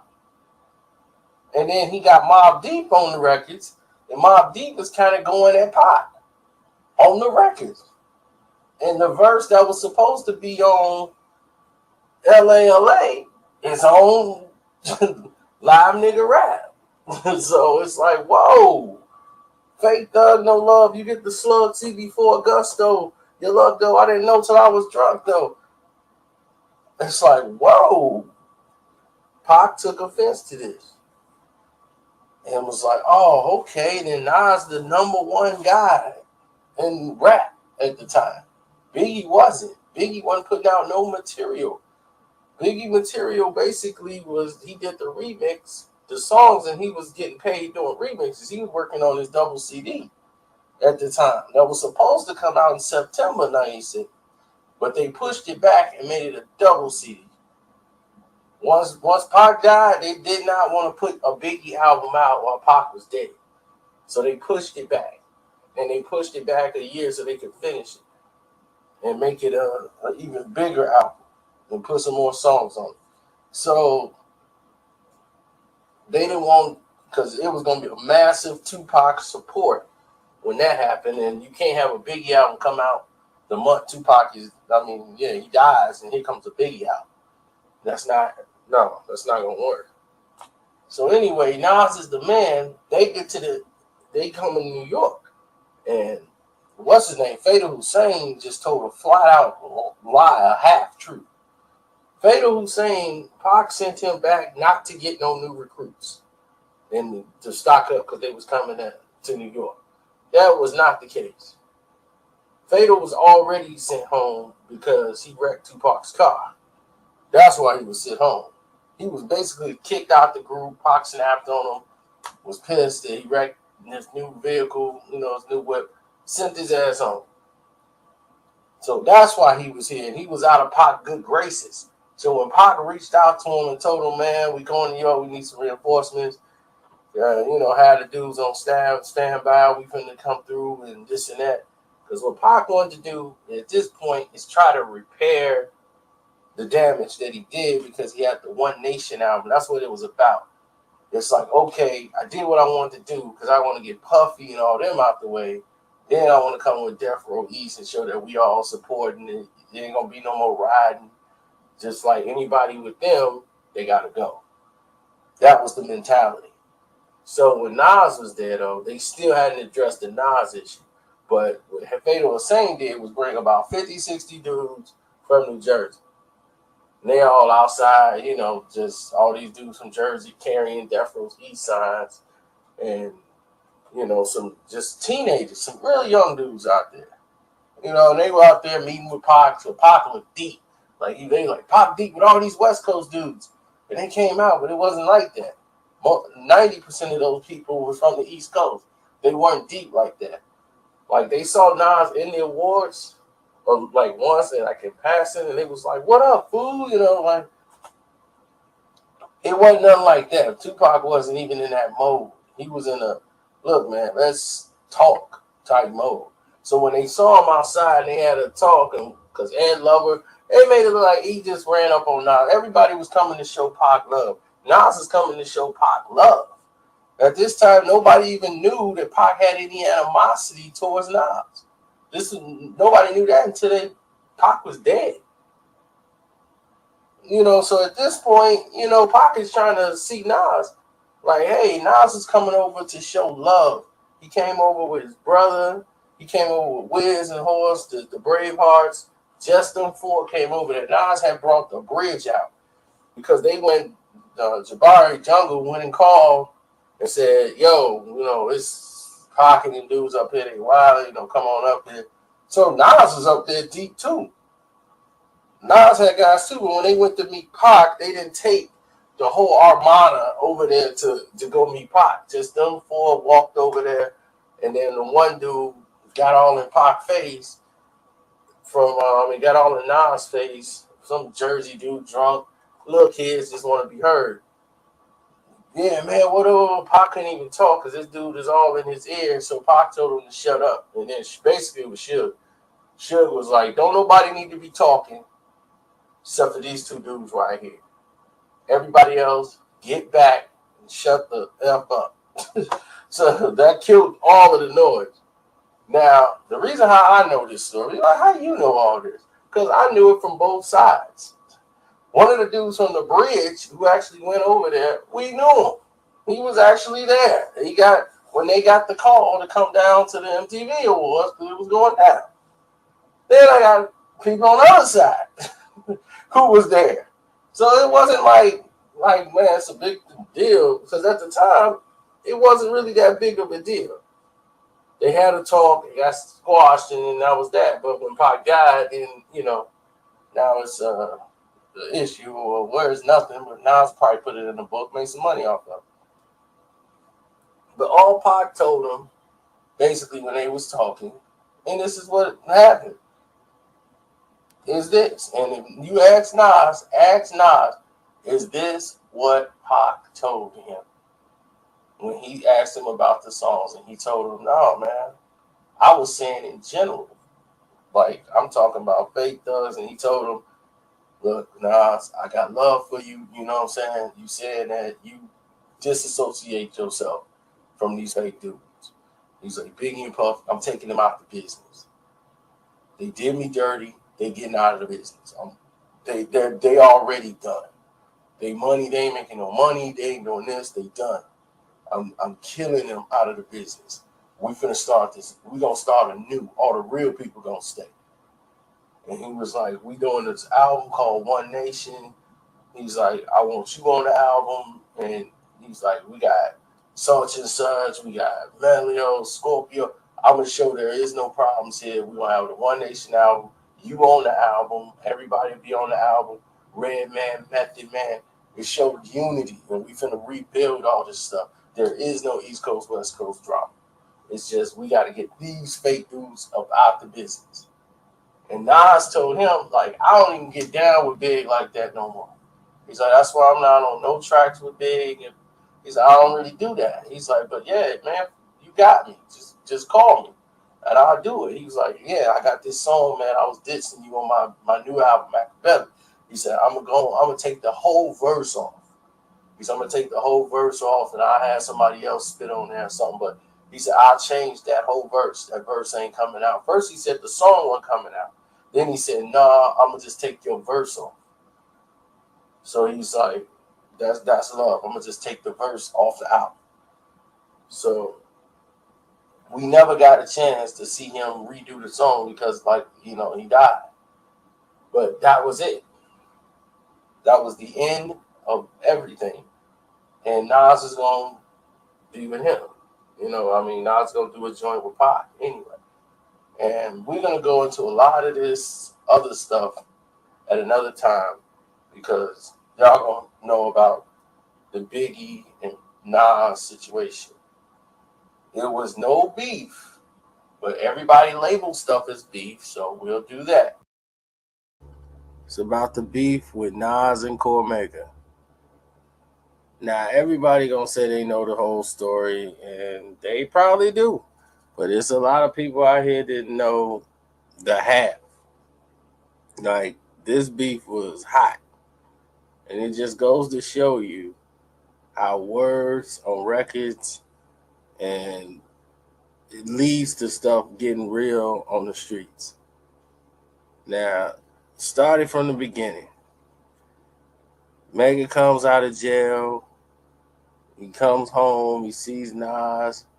Nas got the Lexus. And for the other guy who thought that Jay-Z it was dissing Nas when he talking about Nas is dissing Jay-Z because he talking about Lex with the TV sets is the minimum. Nas had a Lexus that he copped with a TV set in it. He had a TV set put in it, but he copped the Lexus after Illmatic. And he had the Lexus when he picked up Cormega. And he was riding around in it. It ended up getting repoed because he wasn't making the payments. But He had a Lexus, picked him up, gave Mega like $100, took him over to riding him around the bridge, then playing the songs for him on the radio, and then he dropped him off at the crib and told him he was gonna hang out later and all that. Then, after the second album getting ready to drop it and take off, and Nas is the biggest thing on earth, all of a sudden, Steve Stout's in the picture, and they getting ready to come out with the Firm. Then they finna do the Firm album, and Mega's in the Firm. You got AZ, Fox. Everybody's ready to rock. And Mega trying to get him a deal because he got all this buzz based off Nas. And they was, oh man, Mega's cold, Mega's this.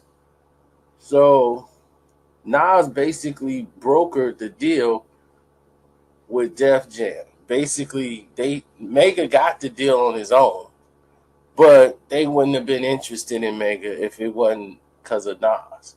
So Def Jam was like, Russell Simmons is like, okay, well, we're going to get Nas's guy, Cormega, and we'll have Nas on these tracks too. Because Nas was, at this time was the hottest artist out. Next to probably Tupac, he was the highest selling artist next to him, besides Fuji. It's like Fuji's, Lauryn Hill, basically with the Fugees, Pac, and then Nas. They were the three top selling single artists at that time. Big was taking a hiatus and just doing remixes. He wasn't really putting out any albums, and Lil' Kim put out an album because he was writing it, but he was doing other things. And he was getting ready on his big comeback. But at this time, they getting ready to drop the Firm album. And then when he get his deal and they give him this little signing bonus, Chris, what's his name? Steve Stout was like, oh, you just did a deal with Def Jam? He was like, yeah, you ain't cut us in on no money. He was like, why would I cut you in on some money? You ain't did anything. Wow, like what was that? He's like, if Nas wanted anything out of the deal, Nas could have asked me and I would have paid him anything out of the deal because I basically got the deal based off Nas' name. But Chris Lightley is upset because he didn't get a piece of the money and he did nothing to help broker the deal. So Mega's like, I'm not gonna give you no money. You ain't did nothing for me. So next thing you know, he's kicked out the group. He show up for one of the session. They was like, man, you gotta leave. He kicked out the group, and then Nas was with it, but he didn't tell Mega. And Mega's like, hey, what's going on? How am I kicked out the group? Nobody talking to me? Or nothing. And just out of nowhere, the next day, they got Nature, another guy from the building. He's in the Firm now. And all of this is done 2 days before the photo shoot for the Source album, where they think Mega, they finna meet Mega, and they see this guy Nature, and then Nature's in there, and he's on the radio station talking reckless about Cormega. He's talking real reckless, like, yeah, this dude, this and that. And people didn't know Mega was a Golden Gloves boxer. Like, he had professional boxing trainer. He won like three Golden Glove tournaments. I don't think he won a national, but I know he won 3 Golden Gloves. And he could box. It was no joke. So he went up to Nature's house because they stayed in the same building and told him, look, man, we finna go up here on this hill and we're going to box like men. And he went up there and he just beat the hell out of Nature, knuckled him up. And that was that. They shook hands and he was like, it's over. There ain't no need of even battling. It's over. You got out of line. You had to get popped. And that's that. But he saw the Nas now because Nas is blowing him off, not answering his calls, And he was like, man, you supposed to be my boy, my right hand man. You gonna let this guy basically kick me out the group. How he gonna kick me out the firm? You know, this Steve Stout. And you just basically rolling with it. So basically, he records the whole album, right? And they never release it on Def Jam. It's like they were sabotaging his album. They wouldn't even put his single out. It was like, well, we gotta have a single out, and Nas isn't on the album. And he was like, dude, this not Nas's album. You paid to have Cormega on there. You were spending all this money, you know, on the record. Why won't you just let it go? You know, it just didn't make sense for them to keep holding the album hostage. But they wanted to, it eventually ended up shelving the project. And that just pissed a lot of people off because a lot of people had work on there, like Prodigy. I mean, Prodigy was on there. He had Havoc doing a couple of tracks. He had tracks and promotions from like everybody from Queensbridge. Like everybody who produced on Nas records basically was producing for Mega on this record. And it was like, what could Mega be saying that was garbage that they wouldn't even want to release the album? A lot of people didn't even know about the beef, so a lot of people would have bought the record just off the strength that he was connected with Nas. It was clearly people was in power was using a position to sabotage Mega. So Mega felt some kind of way, and then all of a sudden you hear all these diss records on Nas. Basically, he just did about 5 diss records on Nas, talking about him using all the beats that was on I Am, and was just going off on him, talking about him, and Nas take all this to heart. You know what I'm saying? So if you listen to the I Am album, it's a bunch of responses to what was going on, and that's what triggered Mega to make these songs. It's a lot of this hate me now. He's talking about Mega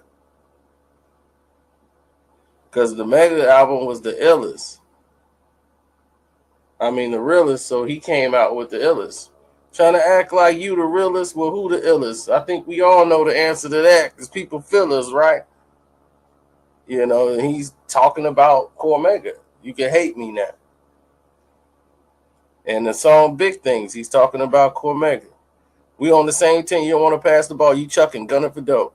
You want to blow so fast now, do it yourself. Cross me is like shooting yourself. You ain't shit now. Where you shit now?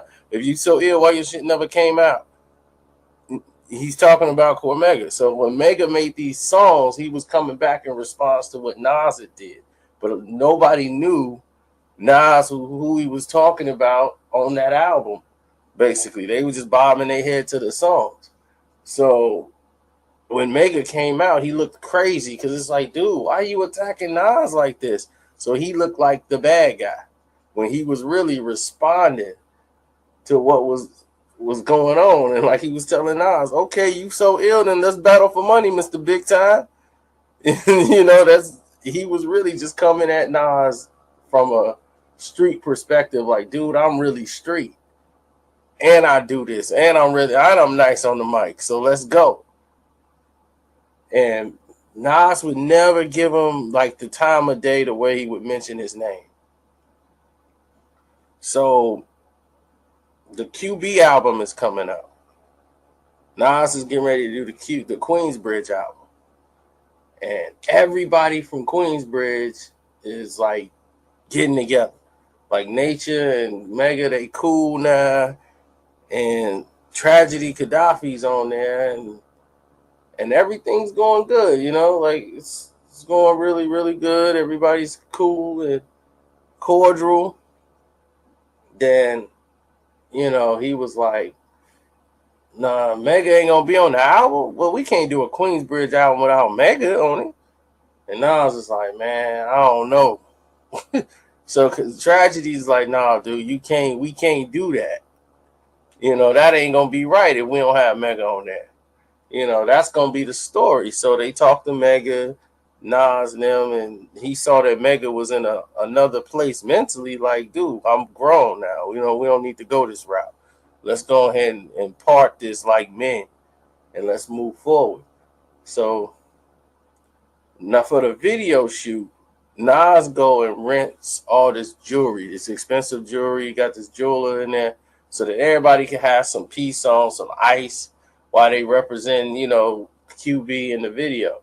So you see all these rappers out here with ice on that's borrowed from the jewelry store. So every night at the end of the shoot, you know, Nas is getting back all the jewelry. Then he was like, man, tell your man's over there, like, to tell Mega. He's like, I think Mega still, he ain't turning his jewelry. And then the guy came in the Mega like, man, you know, Nas is asking for the jewelry. He's like, man, I don't have it. Like, I've been turned it in. He was like, man, so the guy came and asked, he was like, dude, don't come ask me no more. If dude want to come ask me, he's standing right there. He can come over and ask me. He ain't got to keep sending you over here. Now, don't ask me no more. And so Mega was pissed that they keep asking him, like, man, you know, like, man, come on, man, you got to give up that jewelry. And he's like, man, he's like, so I'm getting in the car. And Mega is like really pissed at this point. And so when they driving off, Mega sticks his head out the window and said, oh, yeah, and for the record, you can suck my dick, bitch, to Nas. And we all know now that line is famous because after that, Nas, when he made that record, he included that line in the record. Because Mega did an interview after that video shoot talking about how, you know, like, basically he was saying, like, I'm like Nino Brown and the, you know, like, don't nothing move without me, and I'm like the man in that. He was real arrogant and feeling himself in that interview. He was really feeling himself. So when Nas came out with the record, Destroy and Rebuild, and he wanted to just crush the whole thing he read in the interview, because he basically was, Nas is this, Nas is that, and he just had to address Mega. And that's what he was like, man, stay out the magazines, keep my name out your mouth. And that's why he used the line, Mega, for the record, you could suck. That's what he had told Nas. So it all made sense when Nas like, man, so stay out of the magazines, and you talking like you a gangster, like you Nino Brown of the hood. And it was funny because it was in the magazines where he was doing his interviews. So when that was done, Mega just went insane with diss records, because people was like, man, you got snuffed by Nas, but Nas didn't stop there. Nas tried to do what Jay-Z did to him. Nas went and tried to get he actually got Cormega's girl's phone number because 50 was trying to get in. 50 was cool with Nas because he put him on the Nostradamus tour and was going to make him one of the Bravehearts. So that's what his whole thing was at the time. Like, man, I'm going to be a Braveheart. So he was just running behind Nas, doing anything he could. And Mega Girl stayed in Queens, and 50 knew her. So he was like, man, give me the number. Give me old girl number. So Nas went and got the number, and he was going to try to call Cormega's girl. And like, yo, you finna hook up with me. But she just blew Nas off like he a goofy. I ain't doing that. Like, she wasn't going. And that was another thing that came up that made Mega go insane. So Nas started attaching himself to other people from QB who was getting out of jail, like Lake and all these other people, this dude Lord and Lake. from QB, and they was like, man, look, we finna get this paper. He showed Lake how to get this money and set up his record company so he can get some bread coming in. But he wanted to get some protection basically from Mega because Mega was hot. So that's why Nas was hanging around these hoods from QB basically for protection at this time because it was getting hot and he was getting into some real niche.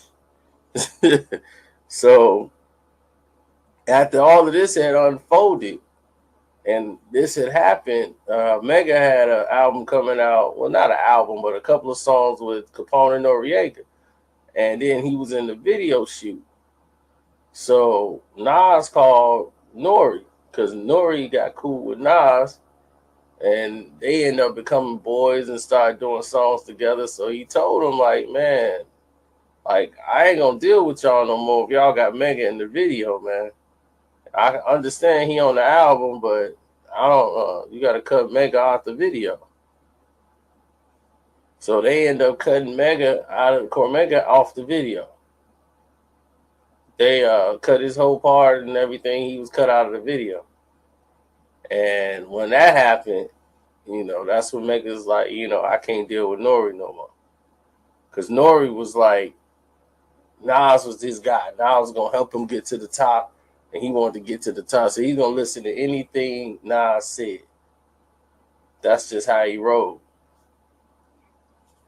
And not a lot of people like Nori lyrically.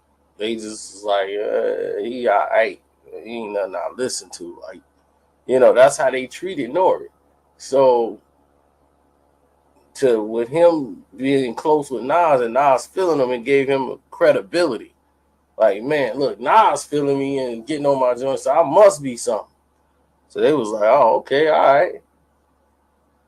And ever since then, man, Mega just like, look, me going back and forth with Nas on some lyrical thing is one thing, but you trying to stop me from eating, that's a whole nother thing.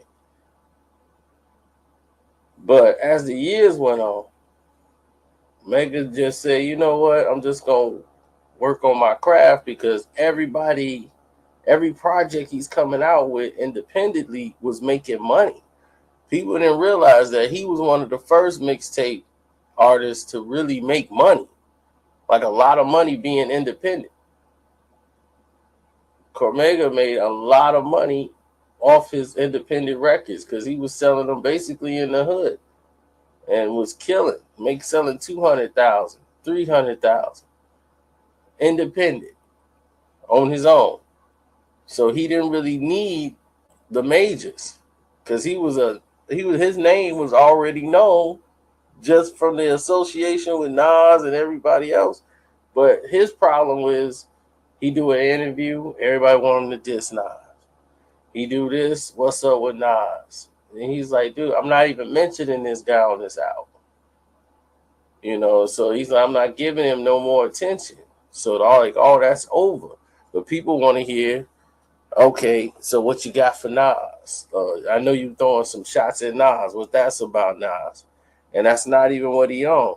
So then he realized that, okay, I'm not, even though we ain't like cool, I got no problems with dude. Let him do his thing. We grown. We grown men. We got other things to do. And more things is more important. And I want to be known for my work than just known for dissing Nas. Because he's like, I'm not even talking about that, man. And yet and still people bringing up questions about me. And he's like, he's not talking about me. And he's like, what's crazy is when people interview him, they don't be like, hey, what's up with Nas? I mean, what's up with Cormega? But when they interview Cormega, they bring up, yo, what's up with Nas? And it just minimizes his work and his worth. So right now, everybody's cool. But that was out of hand for a minute. Next, I'll explain to y'all the Prodigy Jay-Z, because a lot of people ask me about Mobb Deep and Jay-Z, how they even got involved. And we'll go there. What's up? It's your boy Karceno here. And we finna go into it right now. Prodigy, Jay-Z, let's go. Now, this battle started once Jay-Z blew. When he talked about the city was mine, and he came out with the city is mine and came out with the song on Volume 2 talking about New York been soft ever since Snoop came through and crushed the buildings. And he trying to restore the feelings. Mobb Deep took offense to that, mainly Prodigy. From the moment he said that line and it was out, he had a problem with Jay-Z. Because Jay-Z shouldn't have been talking. Because when Pac was riding on them and riding on New York and saying Jay-Z's name and all this stuff, Jay-Z was quiet. He ain't said a word. He didn't get involved. He ain't say no words to Pac. He stayed out of it. So if New York was soft when Snoop crushed the buildings, why he didn't open his mouth? They was out there getting in wars with the dog pound. They was battling back with Pac. They were like, hey, are you serious? I mean, Drop a Gem on them is like one of the most flawless Tupac diss verses, period. So, P had the skills. It's just like, the audacity of Jay. So he went to the source because every rapper read the source back then. Don't let nobody fool you. They all read the source. So he knew what P was talking about. P didn't like DMX either. He thought DMX was overrated and just whack. Like, man, people just jumping on this dude. He really ain't all that. Like, we got the hardest hit out. People just, and this song ain't even cold. It's just that his name is hot. So everybody just going to say whatever he drop is hot. So he wasn't really feeling X, the DMX move. So he was just dropping out, like shout after shout on Murder Music. He was dissing Jay. And then on his own solo project was just basically a whole forget Jay-Z. And the whole thing, because the Dynasty album really flopped, and he was just dumping all over the Dynasty. There's no competition. I'm the number one album of 2000 because your shit sucks. and that's how people felt. Like, dude, J album was terrible. Like, your album just sucked. And P album came out, but P album didn't sell. Mobb Deep album sold almost 3 million records because of Quiet Storm. But when he came out with his solo project, he was expecting to do about 2 million or 1.5 million. They was really pumped. Then all of a sudden, his album barely hits 500,000. It was poorly marketed, and he didn't really have a lead song. I mean, Keep It Thorough was the good hood song, but he had never had a follow-up single to go behind that to make the commercial hit, to cross over to the other side. But the streets, he's going to go gold. So at the end, it finished at, about a little bit over 500,000 records. So, and when Jay came out and said, okay, now I'm ready to diss him because he just flopped. And once he was talking about, because Jay was getting ready for it. But he had already heard that P, through DJ Clue's a snitch, that one, he's not really from Queensbridge. He wasn't born there. So, and then all of a sudden, his auntie with the dance school, and then there was a picture. So Clue went and found the dude and set it up to where they can get this picture. And once they got the picture with him dancing, they was going to do it at Summer Jam. And the whole album was going to be about basically Mobb Deep. But he thought this is a good chance to throw a little jab at Nas. Ask Nas. He don't want it with Hov. just to see Nas react. Nas reacts to everything. Y'all think he plays the role of the laid back guy, but Nas responds to anything. You can get Nas to react real quick if you slick about it and good enough or get enough attention. If enough people pointing and laughing at Nas is gonna respond. That's just how he is. He'll act like he ain't, but he's gonna mention it, and it does bother. All that stuff get to him, and you could tell it's in his music, and you hear it. Now with P, once they dropped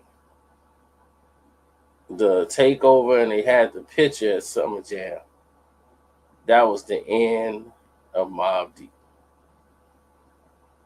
It was the end because they were known as the toughest, roughest guys in the game.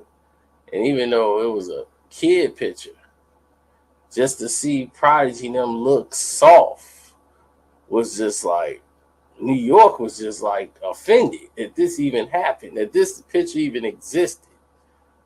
You know, it just didn't fit the mystique of Mobb Deep. And they were devastated. Devastated. So when all this is going down, Cormega is working with Jay-Z, basically. Jay-Z is using him for the comeback for Super Ugly. You know, he got in contact with Mega to get him some information on Nas because Nas and him don't get along. So this is doing the beef. So he's giving him all this information on Nas. And if you listen to Super Ugly, all he did is repeat a lot of the disses that Cormega already used on Nas. That's why Super Ugly came off so weak, because it wasn't even Jay talking. It was like basically Cormega talked to Jay, and everything he gave Jay, you know, was used, and Jay don't even know how to use it right. Talking about the pink suits. I mean, that's what Cormega said about him. You know, this dude in a pink suit. We from Queens, I ain't wearing pink suits. You know, it's like, come on. Jay just followed that same rhythm. But now P's embarrassed, you know, that what happened from Jay. Jay's on top of the world. P and them is all embarrassed, and he got to explain the pictures. And he's a bit crazy, and Mobb Deep is still cool with Mega.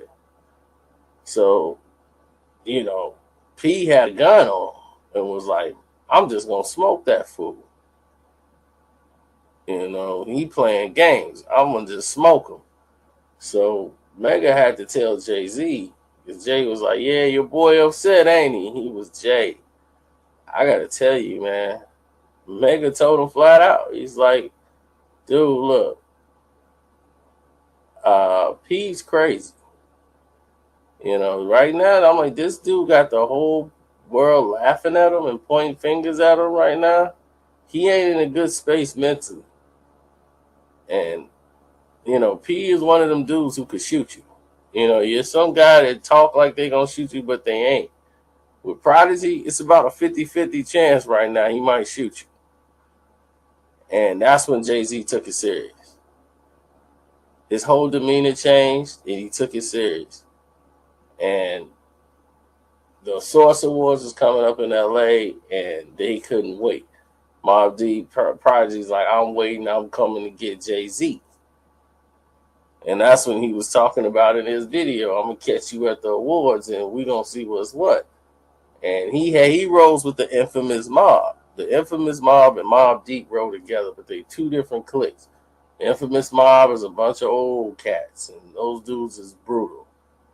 You know, all they did was put in work and beat somebody down, knuckle them up, stab them up, pop them. So they roll into the Source Awards with Mobb Deep. And they ready to tear something up. Jay-Z didn't show up. He was scheduled to be there and didn't even show up. So Prodigy goes to the mic. And the only thing he says, yeah, Jay-Z's a bitch. I mean, in front of the whole crowd, and people like, what was that all about? Like, They Can Take Over to Them was just a great song. So after that, he was like, I'm not even gonna diss Mobb Deep no more. Like, I'm done. Jay was like, I'm done. I don't want no problems with this guy. I don't need any unpredictability. I'm through. So when they came back, they caught one of the guys that was in Rockefeller. The infamous Mob did, and they mashed him out at the airport. And he's like, yeah, one down. Like, one of the Rockefeller members got beat up by infamous Mob, which is like Mobb Deep beats up Jay-Z's crew. So when that's done, Jay like, look, we just gonna take the L on that, and we're gonna call that the battle's won. So from years of ducking, he finally ran into Prodigy and Puff Daddy's restaurant, Justice. And P comes in the restaurant, Jay's there. Jay was like really uncomfortable because he didn't know how P was gonna approach him. And then P was like, man, look, that stuff was a while ago. We all good, man. We ain't got no problems. And that's when Jay got up out of his seat and hugged him. Like, yeah, man, look, man, we're going to do something together. We'll work together, do this and that. But, yeah, Prodigy had Jay-Z shook, for real. I mean, Jay-Z won the battle as far as the strategy with the picture, but he definitely avoided a Mobb Deep. And then he used his power in the same way Nas did. He called up Murder Inc., told Murder Inc. that Vita couldn't be in the video, Burn, because Prodigy was on there speeding lyrics against Jay. He was like, I can't have you on that in that video. He's like, if y'all do that, don't include me in nothing Murder Inc. no more. Don't mention my name with Murder Inc. And then after they pulled up from the video, he still didn't deal with Murder Inc. no more. So it was like, good. I just needed y'all to pull the video. That was it. I'm done. Job done. So that is what it is. And we are out. Good night.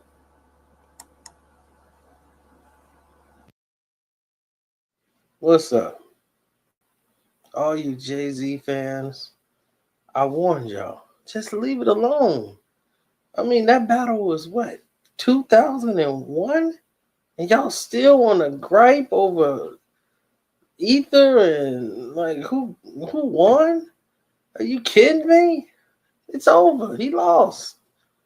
I mean, he's got like 300 million now. So he found a way to keep going. But y'all wanted to keep going till you push my buttons. That's what you wanted to do. Now I got to take you through who this person is. Jay-Z is a product. Okay? He would sell anything to get to the next level. He will sell out anybody. He has no morals about that whatsoever. He is a businessman. This whole persona, even the name Jay-Z, is a business. You're Sean Carter, but you named after Jaz-O. So that if you come out with your records as Jay-Z and Jaz-O, he thought Jazz, I guess, was going to be big. And he never assumed that he would make it as far as he did, and where he kind of wanted to be known more as Sean Carter than Jay-Z. But at that time, it's already, you're known as Jay-Z, so you got to stick with the name. But now we know who Sean Carter is, don't we? Smart. Now, he tried to come out with the Sean Carter, that little record label, and had Ty run it, and that tanked. A lot of people didn't know that happened, but it did. But let's go through his career of his success. Let's start there. We won't go with reasonable doubt. Go to volume 2. Because that's when you guys became fans of Jay-Z. Y'all, that's what we call y'all Volume 2 fans. Then they be like, no, we got Reasonable Doubt. You ain't got the one with the 9mm on the CD. You got the remake CD. What are you talking about, y'all? We talking about the Volume 2 dudes. That's what we talking about. Okay? This is y'all little reign. When Jay did Hard Knock Life, okay, this is supposed to have been Jay-Z's last album. Volume 2 was it. If this didn't take off, he was quitting rap. Now Jay-Z went ahead and got this sample because Dame got it. It was on the Puffy tour when he was with Mace. The DJ was playing Hard Knock Life, the It's a Hard Knock Life song, the Annie song, with that beat. It's a hard knock life for us. And the people was eating it up. And this was during the Harlem tour with Mace, Puffy, and all them. During the break, the DJ is playing it. And some other rapper was supposed to get the track. Dame was like, look, we want that track. I'll pay you the money. I'll pay you 30 grand for it tomorrow. Just like that, cash money, it was bought. And history was made. That's how the business works. History was made. Jay did Hard Knock Life, laid the vocals, album's history. But what you didn't notice is Jay-Z was basically making it was like a collaboration, a compilation album rather, of all these other artists.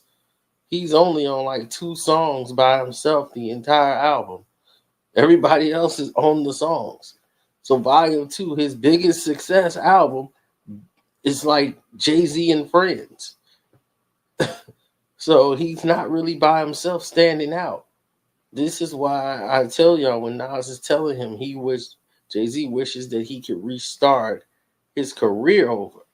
Because his career is based on him doing collaborations with everybody. Then here comes Volume 3. Now all this pressure's on Jay-Z. He sold all these records. Now you're the man.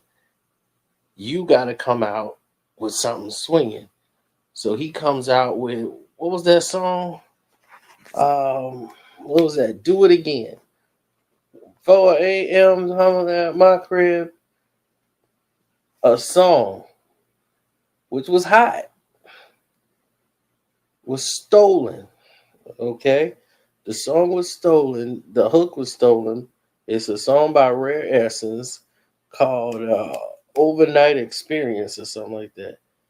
Oh no, Overnight Scenario. That's it. Overnight Scenario. You can go to YouTube, Rare Essence, and listen to Overnight Scenario. They sued Jay-Z for stealing a hook to their song. You know, and see, back then there was no YouTube. There was nothing. They had the tape, they heard the hook, and they used the hook, and they wrote the song around the hook. Blatant, thievery. They took this Big Pimpin', the biggest hit on their album, on Volume 3. What they do, they stole that song, didn't get the rights from the guy from India, and here it is years later, they're still suing Jay-Z over that, the permission for the song. They never got paid. Then from there, it's the same thing. What was the next album? The Dynasty album. Okay. What was the lead song to that? Give It To Me. Give me that stuff that's sweet. Oh, isn't that Shake It Fast? That was out before that when Mystical had everybody bumping and going crazy over Shake It Fast. Shake It Fast. Watch yourself. Show me what you're working with. That was out. They saw that. That track was laid. The beat, everything. Here they come with their version with Pharrell putting a little twist to it, but it's the same sample. Right? Give it to me. Thievery. What was the next album after that? Dynasty. Oh, that's the Blueprint, right? That's the one. What was the lead single? H to the is O, V to the is A. Right?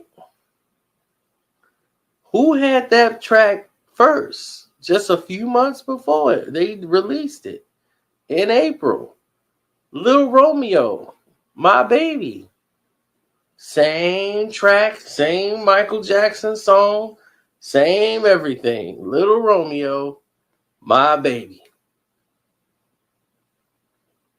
Jay got it, put a twist to it, and came out with H to the is O, B to the is A. Thievery. Thievery. They have been stealing songs, and this is why he cannot be the greatest rapper of all times. He can't be considered one of the greats. He has stole lyrics. He has stole people's songs. He has been doing this forever. Excuse me, miss. He stole that from one of the guys in the crew, Young Chris. That was a line. Excuse me, miss. You know, he's not creative enough. Kanye had to make the hooks on the tracks so that he can know how to come in and follow and write his rhymes around the hook. When Kanye will make beats, he'll have a hook to the track to tell you this is the theme of the song. It helps you write the song better. So Kanye should get a lot of credit for a lot of the things he did with Jay. It's one of the reasons why Jay stayed with him, because Kanye, he tells you the beats like themes. You know, it's like, okay, this is what you're doing, this blah blah blah blah blah blah blah blah. Then the hook come in like this. Da da da da da da da blah. Jay be sitting there like, yeah, yeah, yeah, yeah. Some people just give you the beat, and then you just do what you're gonna do. But since Kanye rapped too, it made more sense to him because he went in with a rapper's approach to the track while he's making it. So if another rapper's coming in, if somebody lays the hook for you, it's nothing for you to come back and blaze the track because the hook's already been laid. Okay. And you look at Jay-Z right now, what all the songs he done stole from all these young artists. That's why he always keep young dudes around him so that he can mimic whatever they doing, they style, bite it, and then jump on their tracks. Like Every Day a Star Is Born, that's Jay's song. You know, J. Cole, all these people's songs, he jump on them. I mean, Drake songs, he jumped on them. Anybody had a song, Lil Wayne songs, he jumped on them. And none of these songs belong to Jay. Jay just got on them and tried to make them his song, and it's featuring somebody else. Like, it's gonna feature you, even though it's your song and you muted vocals. I'm gonna put some of my vocals on it, and then that's gonna help you blow up, and I'm gonna sign you. But we know it's your song. But yet, y'all think he's the greatest. He's been fooling you with foolery. All of these songs that he's been fooling y'all, selling his companies for money. He owns basically nothing. He got his own business now, but he's been fooling you as an artist. He's been fooling all of you. Sure, he can rhyme. Sure, Jay can rhyme. He can. No, I'm not taking that away from him. But the majority of his success was basically business, thievery, stealing people's songs, stealing people's lines. I mean, he's stolen lines from Biggie. He stole lines from even Nas.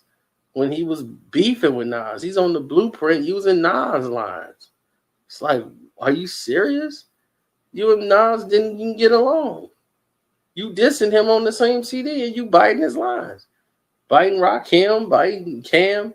You was even biting Biggie songs before Biggie even had them out. Like, there was some unreleased songs. And you biting that. I just don't know what else to say. Why do y'all keep throwing this back on me? Y'all love Jay that much? I remember I was the biggest Jay fan when Reasonable Doubt was out. I used to be in the back seat of my buddy's car, like, play this song. You gotta play these tracks. They didn't want to hear it. It was all Pac, and it wasn't Pac. I had to wait till they pull into a gas station and switch CDs. Boom, boom, boom, boom. Listen to this song. Listen to that song. And eventually it grew on them when Streets is Watching came out. And that's when they started wanting to mess with Jay-Z. They all thought Jay-Z was folks. And he gangster, he folks. He all right now. Whatever. But, so I was there, you know. But Rockefeller changed. They used to have a whole distinctive sound, like Renee and Angie and samples like that. They were mostly like the 70s sound, 70 and early 80s. Like all them old beats and tracks they was laying, you know, it was entirely different. That's why Reasonable Doubt had a whole different sound than what everybody else was using. Everybody else was using these modern Italian mafia strings beats, and they were using old school samples, like Politics as Usual. You know, it's just all old classics, like Renee and Angie. You know, they went back to a time where the samples was classics of old classic songs that we loved as kids growing up, that we used to hear in the household. And that's what's called the Rockefeller sound. And like Celebration. You ever heard that song? Jay-Z, them Celebration with Sauce Money and all them. That's the kind of songs they were on. And they were distinctively set apart from everybody else. But then once they started getting into business, they started going more pop. And the Rockefeller sound was just dissolved. Then it went to this crazy techno era. And like the dynasty was plagued with it because it had run its course, and then they decided to make another album with all that crazy techno sound. I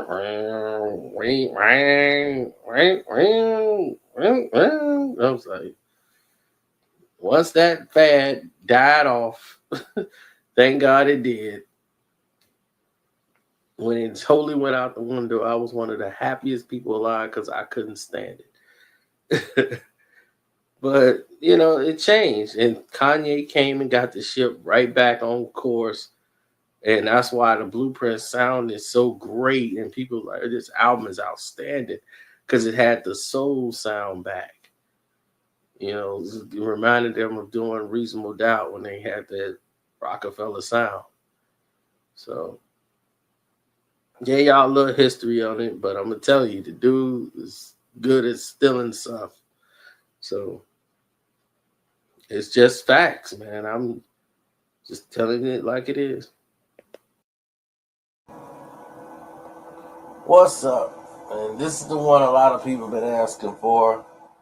And this is the true beef, how it got started between Cameron and Jay-Z, or Jay-Z and Cameron. And basically, this is all it was. They both knew each other from street life. I don't want to bring up a lot of the street stuff because, you know, a lot of people wouldn't want their names out there. And let's just say they was both hustlers. But Freaky Zeke Giles, was the earthquaker, Cam's cousin. And because of Zeke's reputation, Cam got a lot of street credit and a lot of pull based off Zeke. Now, Dame is cool with Zeke. Dame Dash is like him and Zeke. They was, you know, hustlers. Cam was the little dude under them who they was looking after. Dame was kind of looking after him. So when he was getting his deal together and trying to come up in the rap game and recording his album, Jay-Z was working on, I believe, Volume 1 at the time, and they had the same session, like in the studios, and he was listening to Cam record a track, and he was like, "Man, I didn't know you was tight like that. You kind of tight."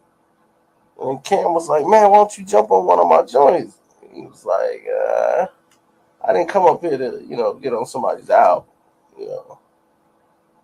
He just kind of dissed him like a fan, like you beneath me. I just said, I didn't know you had some skill and stuff like that. So he's just like, I just wanted to let you know that, like you got some skill and this and that. I mean, he really didn't mess with Cam because he basically, not that he thought Cam was garbage, he just felt like they're like just starting off, like they kids.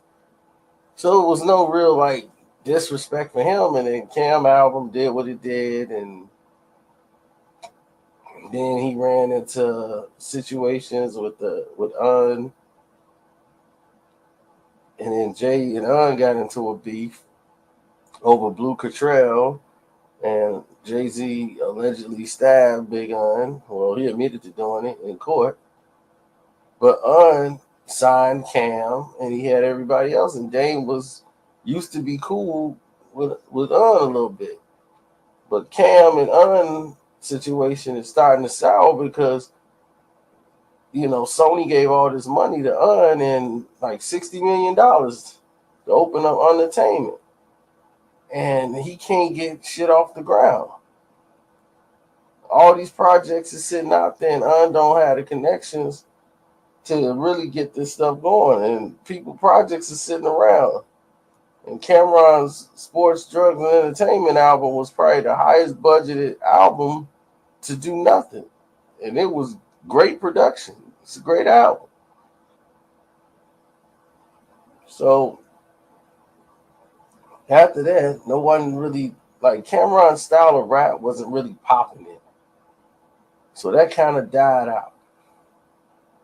So all of a sudden, Jay-Z is now the man. Like he's the Jigga or whatever. Dame Dash saw an opportunity to bring Cam over to Rockefeller, because he was like, well, okay, well, I'm gonna save your career. He worked out a way to get Cam off his label and get him on with Def Jam and Rockefeller. So he was like, man, y'all can keep y'all brand, y'all still be diplomats, but I can get y'all over here to Def Jam. So they were supposed to sign the Rockefeller Def Jam, and I think they end up going exclusively with Def Jam, because that contract was kind of tricky. So it's really hard to say that they signed with Rock or that they signed with Def Jam, because Jay-Z kind of intervened a little bit and was kind of like, what are we doing here? And all of this stuff was going on like crazy style. And he's like, man, we're going to bring Cam on the roster. And Jay was like, all right, it's cool. Then Cam come on the roster, and he like, the diplomats, they like, man, we look forward to working with y'all. What's going on, Jay? And Jay just kind of like giving them the cold shoulder while they there. Because he know that they're tight with Dame. Dame and Jay ain't seeing really eye to eye at this point. They got a little friction between the two. And mostly Jay created most of it. And Dame was sensing that, and Dame wanted to kind of make sure he got some type of control, and that people knew that Dame was in control, because the way they was trying to position and use Jay was like they was going to bring Jay into so much that he would end up crossing out his former partners. And they was trying to find ways to get the company Rockefeller into Jay-Z's hands and cut everybody else out. And they were willing to front the money just to make it happen. So it's a lot of tension going on. Jay-Z's relationship with Leon Cohen and Dame Dash's relationship with Cameron. So now it's a two-way circus, a two-ring fight, tag team bout. And Cam don't even know what's going on. He being used as a pawn in a war with Jay-Z. So they down there recording their album. Old boy and Jay at this time was, like, man, that beat was tight. Jay-Z thought the beat was for him, really. And then they had it like, no, they had it for Cameron. And he had already had the vocals on there. So Jay wanted to jump on the track. And then he had a couple of little shots at Nas he was throwing in there. And Cameron thought the verse and the rhyme was whack. And he had the rhyme taken off the album with Old Boy. And Old Boy became a smash hit for Cam. Old Boy was huge. And Jay knew it because he wanted that beat for himself. And he didn't get it. So he was a little sorry about that. That he got beat out like that. And then, he could have been, his verse was told that it wasn't good enough by Cameron to be on the song. That he had to change the verse. So naturally, somebody like Jay is just going to walk away. Because that's retarded. For somebody to tell him his verse ain't good enough. So they took his verse off Old Boy. He didn't record another one. And then he's like, man, Jay, Just Blaze just sent me this track. And it was the instrumental for No. Welcome to New York City. So Jay put the headphones on, had the instrumental, and he's writing the song out in his head. And then he go in the booth, do his thing. Then boom, there it is. Cam doing it. They both shooting back and forth in the booth real fast. But Jay had to come out and do some on Cameron's album because the first single, Old Boy, was a smash. It was everywhere, getting all these spins. So Jay knew, like, man, I got to co-sign this or it's going to look crazy. If I don't support or get behind Cam, and he's going to have a monster album, or at least an album that's going to go, I want to embrace it so everybody can know it's Rockefeller. And then Jay-Z be standing on top, and Cam will be under. So what he's sitting around waiting for, and then he was like, man, the song is banging. Cam is putting money into the song. And like, man, we finna really blow this up. We got some DJs over here playing it. Every DJ in New York is playing that song. Welcome to my city. Then all of a sudden, it blew. Everybody got the idea, blow the song up, blow the whole screen up. I mean, not screen, but scene. So, Cam go to Jay, like, Jay, man, we ready to start shooting a video, man. The song is smashing with the spins. And Jay-Z just like, kind of like, bobbing his head. Like, that ain't his move. Like, I'm not going to be in a video. Like, I jumped on the track, but to actually be in that video, it's going to be a Cameron featuring Jay-Z. And he wasn't going to have that. So basically, Jay just killed the whole idea, everything for the video. Now, if you look back on everything, that's one of the top, like, most played song that didn't get a video. It made no sense for that song not to get a video. Then to top everything off, like, Cam was like, man, that's it. I'm through, like, kissing up to Jay-Z. Like, this dude is like not who he think he is. Cameron is basically letting Jay play boss. Like, he knows Jay's position. But he ain't coming in there to cause waves. He came in there to show unity. And basically, they did the Rock the Mic tour, and they didn't invite the Dipset on the tour. And that was the final straw. And that's when Cam was like, you know what? F them, Rockefeller, they ain't doing nothing for us. So they was actually in B booing at all the concerts they was going at. Like we showed up anyway. They bought their own tickets to come in there. So the friction was live from that point on. And basically when the Nas came out of this Jay-Z with Ether, everything was still hot back then. So Cam supported him and everything. He had jumped on a track dissing Nas and everything else because the old boy track that he had, the verse Jay-Z had, Cam thought it was whack, and then it was some shots in there he was throwing at Nas. And he was like, just have him take that whole verse off. Like, no. Take it off. So it was cool. He did what he did. He got up out of there. So when Blueprint was coming out before, they already had a little situation, but Cam knew it was business. Kanye sold H to the Izzo to Jay-Z after he had promised he was going to sell it to Cam.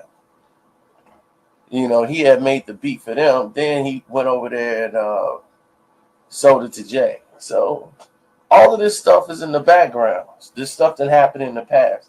Cam not holding a grudge about it. But Jay is he's methodical like that. Jay has always been that way. He'll be holding on to something that happened, like, hey B, you ain't hand me a napkin one time when I sneezed and it was right in front of you. That's Jay. So at this point, Dipset is not dealing with them no more. Everybody on outs, but he's not dissing Jay-Z. You know what I'm saying? Out of respect for Dame, he's not gonna cross that line and diss Jay and just jump out there. So Dame and Jay is really going in the beef because they was gonna offer vice president of the company to Cameron because Cameron album was smashing. Jay-Z, they got their money from Def Jam, what they really wanted, the re-up money. So they all became very, very rich. And Jay took a vacation, went out the country, and Dame is like, look, man, we got to start preparing for the future of this company. And he's like, man, Cameron, look, I'm going to offer you vice presidency of Rockefeller Records. And Cam wanted more. They offered him $500,000 a year salary, apart from his rap money. And he was like, nah, I don't want to do that because I should at least be getting $750. So the whole negotiations, like, it didn't work out.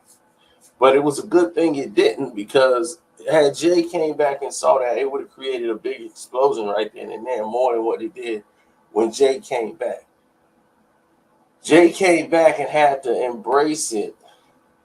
Like, in time, I got to sit down and talk with people, because in time, Cam may be, the vice president, but we can't be making moves like that right now.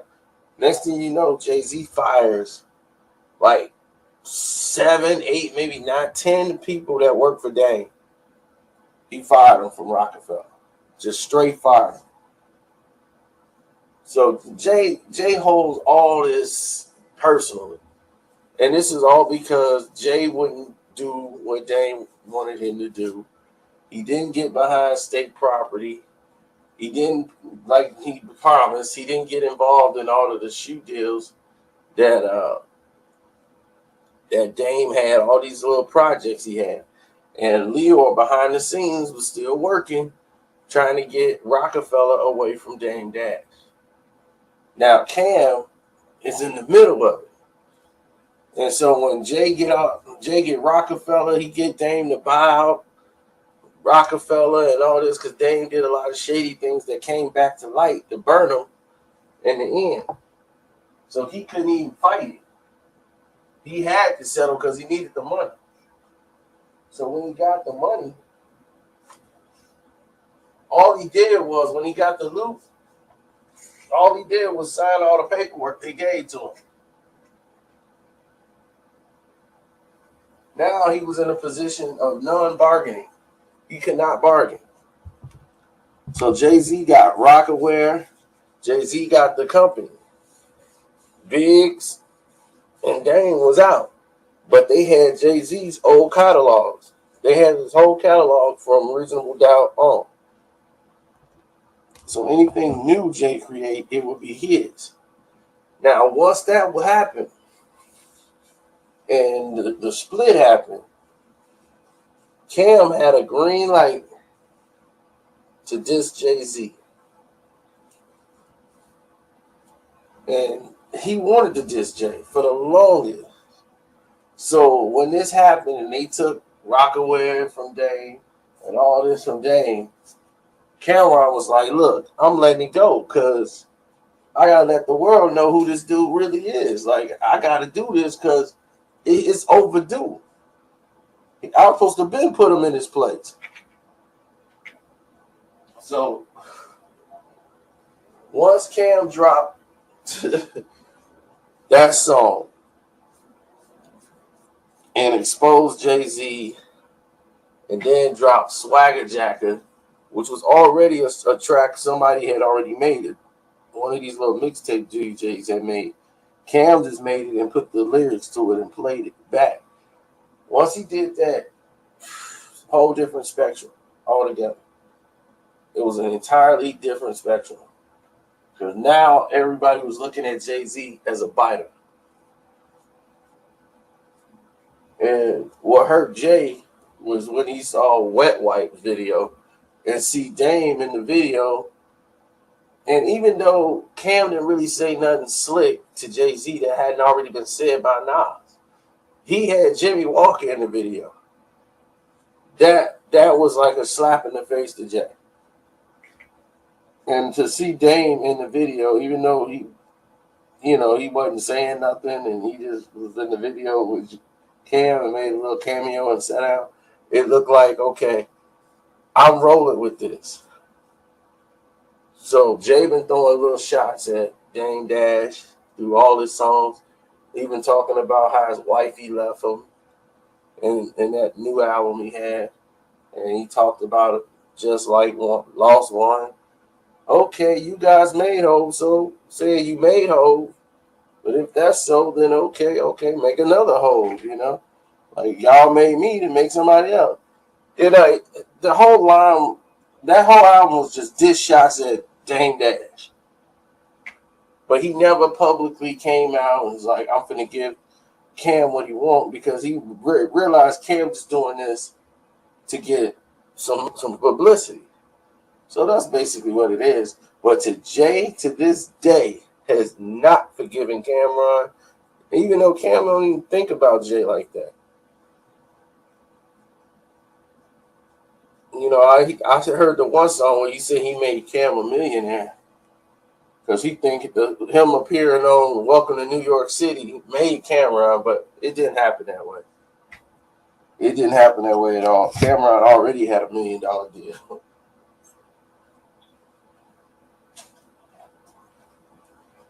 But Jay can't battle Cameron because Cameron know a lot about his past, like who he really is outside of all this rap stuff. So all the things that he did with Dame, or all the moves they made, like Cam could really, really have went in and embarrassed him. That's why Jay-Z never came back and responded to Cameron. Just to let everybody know. I'm out.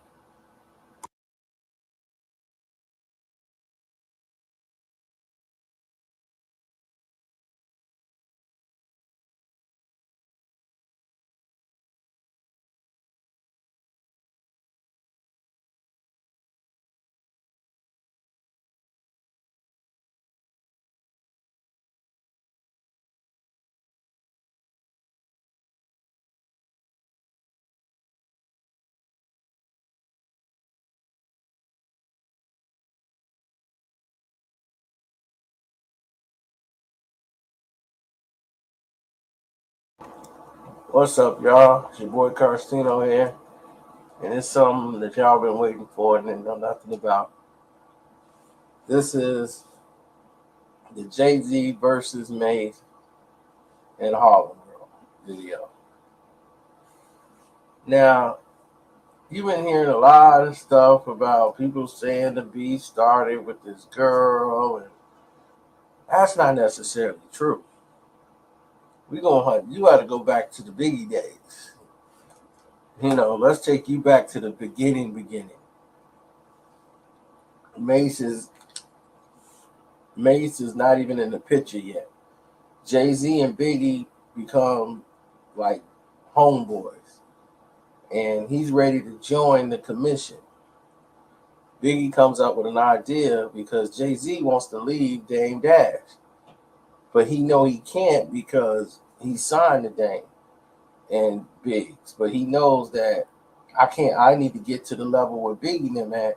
And Biggie said, well, we're going to change the name. We're going to come out with this mafioso album called The Commission. And everybody else is going to have a new name. And we're going to put it under Ideas. And everybody else, the record label, then we're going to make our money off of it.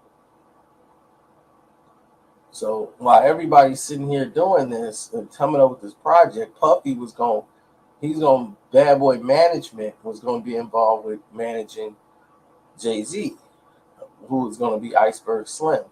And that's why he wanted to change his name, because he would have owned his publishing. His rights to name Jay-Z was owned by Dame Dash and Biggs. Jay didn't have no ownership of his own name. So that's why he wanted to get away from Jay-Z and try to have everybody know him as Iceberg Slim. So that's when this Iceberg and all that Iceberg Slim, baby, Rams through the suburb. He was Iceberg Slim, and when all of this was going on, he was going to make the transition, and him and Dame would have fell into it real early. But Harlem World came in and started blowing because Mace had all these mixtapes on the street. And everybody was talking about Mace murder. So Mace, he comes out with all these tapes, and Big like this tape, like, man, dude, ew. Biggie's bumping his tape. And Jay is like, oh, okay, because Dame was going to try to sign Mace in Harlem World. And Puff bidded them out and got Mace, got the locks. He got 112. He got Puff was on the move, and they couldn't compete with what he had. But he was upset that Cam them didn't come with him over with Rockefeller Records, and then they went with Un and Biggie. So Dame was feeling a little way about that. Then the fact that all of a sudden Biggie's hanging out with Mace more than Jay. Jay was like, my goodness, we were supposed to do these songs. He was supposed to be on Jay-Z's album, Volume 1. Jay was going to do the Volume 1 album, period. Because he owed them another record, so he was going to do that. Even though they were going to do the commission record, but Volume 1 was coming. So he was working man, we got to get these songs out, and we supposed to have some tracks like him and Big, but it never transpired because Biggie in untimely death. But he spent most of that time hanging out with Mace, because Mace was writing Puff tracks and Puff verses. So when it was going back and forth, Biggie would do a part, or he was co-writing for Puff. And then Mace would write with Puff. So him and Mace was doing songs together for Life After Death, and they was working on Puffy's album. So Biggie's writing Puff verse, Mace writing Puff verse, they going back and forth. So on Victory, that's Biggie and Mace right there. That's like if Biggie and Mace was on that track, there it is, right there. Just take P. Diddy and put Mace right there. That's it. And then he loved the way they both of their flows went together. So he was like, okay, his writing style and everything else, and Mace would be on it. Jay-Z was becoming obsolete. And they recorded that song, and then they basically didn't get a chance to really hang out. It wasn't no real vibe like it used to be with him and Big. So but Biggie still looked at him like, man, that's my my little bro. So right before Biggie left to Cali, him and Jay got a chance to do the last song they recorded for Puff album, the Young G's, and they were supposed to do some other songs for Volume 1 when he came back home after his trip. And they was going to start working on the commission album. So Biggie left, and Cam and Harlem World, all them guys. See, people didn't know Cam and Biggie was tight. Like, they signed Cameron to their label, On Diaz. On and Biggie had another label called On Diaz. The one that had Lil Cam and Junior Mafia, and they also had Cameron.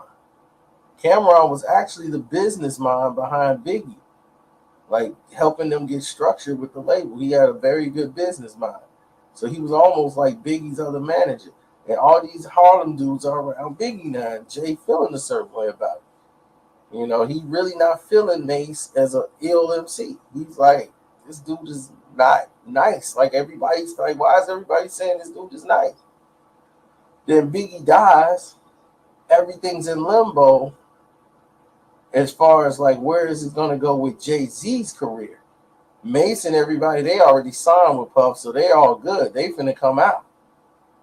And Mace blows up off the project, and then now Jay-Z's like, man, the commission thing, that's dead now.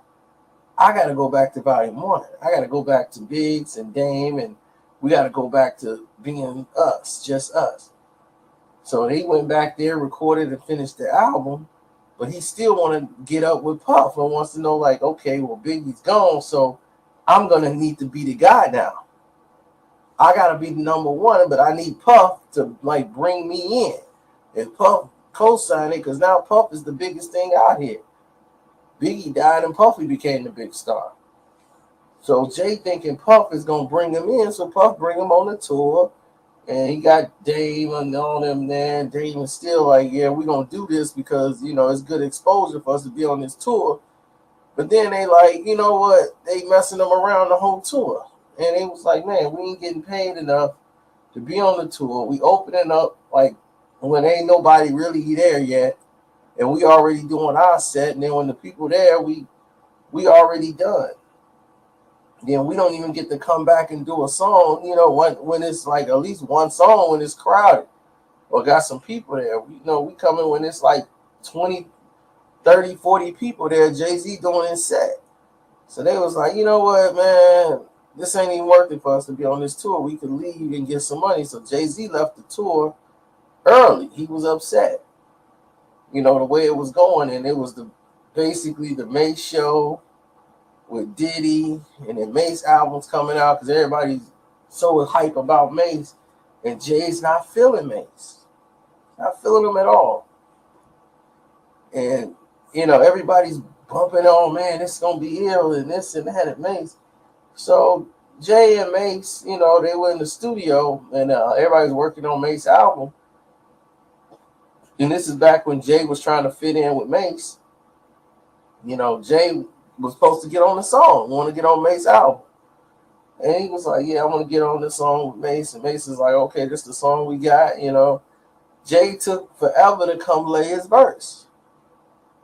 And it was like, well, the song finna go out. Like, if dude don't want to get on the song, dude's, oh, no, dude finna come get on now. He was finishing up some songs on his album. So then it's like, all right. Like, that was weird. Dude's touching up his album, but, okay, whatever. So he goes and makes that, put the song on there, put his verse. So the album comes out. And this one, the girl Ariana's on there. And she wanted to be on there. And now this is like one of Jay-Z's homies' baby's moms or something. So they feel a certain way about it. Dame, he want to fight. Dame Dash want to get in there and fight Mace over it. Like, man, let me get my hands on them. And they fight on, like, this is on the streets. And Jay out there, like, he don't know what's going on, but Jay with it anyway because he don't like Mace.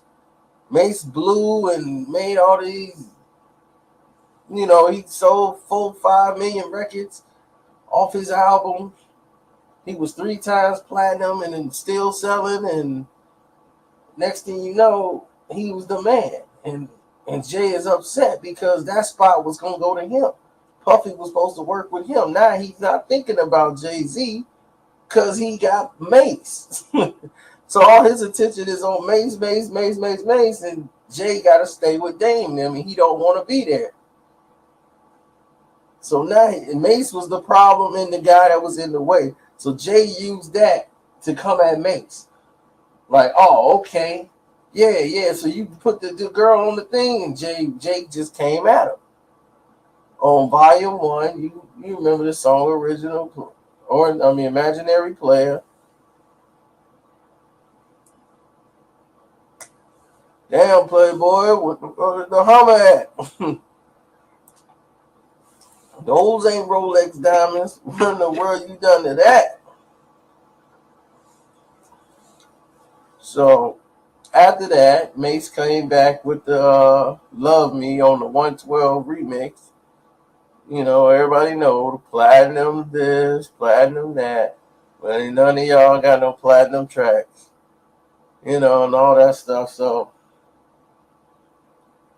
then that's when Jay came back on volume 2 and hit him with the Ride or Die. I'm platinum 1,000 times, dude. Check my credits. S-Card, Ghost Rider. And for the right price, I can make Yo's title. And it was dead after that because Mace really didn't want to. He was going through a transition at that point into God and everything else. He had a lot of street stuff going on. So Mace didn't want to get involved in that. His guys were getting killed in the streets. So he packed up and moved to Atlanta. And Harlem World had, during the Mace reign, Mace became producer to like Harlem World. And he negotiated a deal with I think Jermaine Dupri on his label and not with Puff. Puff didn't want to pay as much as Mace said he wanted or demanded. So he's like, well, I'm going to just negotiate a deal with Harlem World on another label. And he went to So Def and started working with Jermaine Dupri. And he got like $3 million or 2-point-some million for the deal to bring Harlem World to the record label.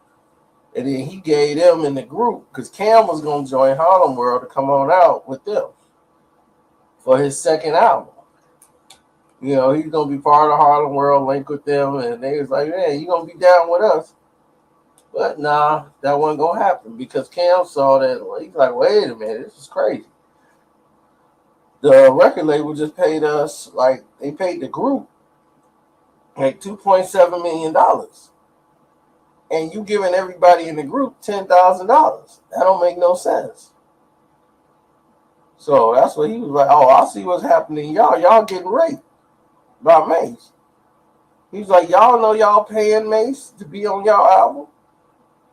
And Harlem World didn't even know that. It's Mace's sister, Mace's cousin, they all just getting checks. And Mace is looking like, I'm not going to pay y'all. The studio's going to pay y'all.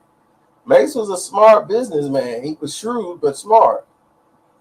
He was going to make Jermaine Dupri in the record label in order for him to get the Harlem World on there. They had to agree that he would be a feature on there. So that's how the bargaining price was up by his success. Harlem World was on there. So it's Mace featuring Harlem World. So if it wasn't for that, they wouldn't have gotten the $2.7 million. So Mace used his own name and his own status quo to get paid. So that was a feature by him. And that's kind of how him and Cam fell out business-wise. Because early on, the first time they fell out was because Cam didn't understand what Mace was trying to tell him. When he was like, tell the record company that, I want this and this for an appearance. And he was like, wait a minute. You my homie. Why you charging me to be on my album? He's like, dude, I'm not charging you. The studio got this money that they got to pay people for appearances. They got the money. He's like, it's not there. Why are we going to let them keep the money that they pay out for appearances? Like Mace has an appearance fee. So let the studio pay, the money that they supposed. Their job is to get the money. Cam thinking like on some, man, you my homeboy. What are you doing? So Mace, like I said, he went in another direction spiritually. His guys was dying out. The beef was dead. And he just he had no place for it at that time. He needed God. So he want to go at it with Jay. Jay ended up selling 4 million records, becoming the Jay-Z that we all know. Then, Harlem World disbands after the album, and then Big Mino, not Mano, y'all, Mino from Harlem World decides he still wants to keep this beef going with Jay-Z and decides to diss on one of his songs. And then on the Get Your Mind Right remix, Jay-Z went in on him, talking about him shooting him out of the cannons and all of that, and how he's turning over rovers. Because Big Mino, he got really big, came back years later, was just whack. And Jay-Z I didn't know why he wasted the time making the verse. But that was like a mercy killing. Mino was just trying to get some attention for his solo project. But he wanted to go at Jay-Z because of it. And it was just ridiculous. A ridiculous rhyme. So there it is, y'all. That's basically it. After that, there's no real beef. Him and Jay was cool. They never really had a beef. It was more of how an MC look at another MC and feel like he's not as nice as everybody say he is, or he's not as nice as me. And that's basically what it is. He just didn't like him because he was in a position that Jay wanted to be in. So y'all thought Jay and Dame and everything was cool up until the time he left. He was trying to leave Dame Dash from the beginning, from way in the beginning. Volume 1, before Volume 2 even came out, he was trying to leave. Once Volume 2 became a success, Jay-Z was trying to leave. Y'all never knew that. It was friction going on since Volume 2. Through the success of Volume 2, Jay was like, cool, we successful, now I can try to leave. Dame Dash was the guy that people would have to call to schedule stuff with Jay-Z. Once Volume 2 became successful, Jay-Z said, no, you ain't got to call Dame no more. You call me direct. And this is doing Volume 2. After Dame was like, yeah, give me your number. Y'all want to get to Jay and doing this and that. And Jay went and grabbed the lady and said, nah, you don't have to call him. You can call me direct. And we can talk. You could talk business with me. You don't have to. She's like, well, don't I need to talk? No, you could talk business with me. You don't have to talk to Dave. I'm gonna give you the number. Just call me direct. To let you know, it was friction going on long before all the big breakup and this and that. Lee Arco and Jay had already contemplating leaving Rockefeller Records and leaving Dame and Biggs. Period. He was positioning himself to be marketed because he knew something wasn't right, but he was not in a position to do anything. I'm out.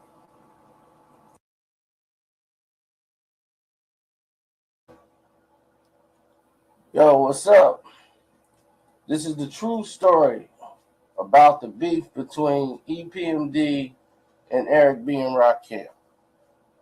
Now, when Eric B. came on the scene, with Rakim. It was 1987. And it was like the most fiercest, like, lyrical attack coming out. When your lead single is I Ain't No Joke, and you just lyrically spewing, and everybody, and like, people took offense to it. Some people was like, man, who is this guy? He just pop out of nowhere like, yo, I ain't no joke. You know, you could get a smack for that, because I ain't no joke. You know, people was like, that was an offensive record back then. In 87, that was like, man, this dude got some nerve. He just came on the scene. But when you listen to the album, MCs wasn't going to run up on Rock for a battle. That wasn't going to happen. So anyway, the EPMD record comes out, and EPMD just came out of nowhere. And then when it came out, it sounded like they were going at Eric B. Eric B and Rakim. And first, it was the You Got to Chill, and you hearing lines and You Got to Chill. Like, wait a minute. Like, are they talking about this guy talking about he better than this guy and that guy? I'm like, oh, man, like, who they going after? And when you heard You're a Customer, and you heard Smack Me and I'll Smack You Back, like, they made a emphasis on that line. Well, P did. So when that emphasis was made, everybody was, oh, man, he going after Rakim. Oh, man, they going after the guy, Rob. So the whole streets was like, man, dude, these dudes EPMD. And they stayed about 10 minutes from where Rakim lived. And at this time, everybody's like buzzing. Wow, it's a crazy buzz. Like, dude, man. And the hoods, the neighborhoods are battling over who's better. Brentwood, boy, we on the map. You know, now Brentwood is in there. So the hoods is building up all this atmosphere for a war. Like, man, Rod, man, you can't go out like that, man. EPMD just came out smashing. So he was in the middle of recording his next record. And Lord and behold, during this whole melee and the rise of EPMD, P and LL Cool J, and it was EPMD, LL Cool J, and somebody else, and they was out chilling.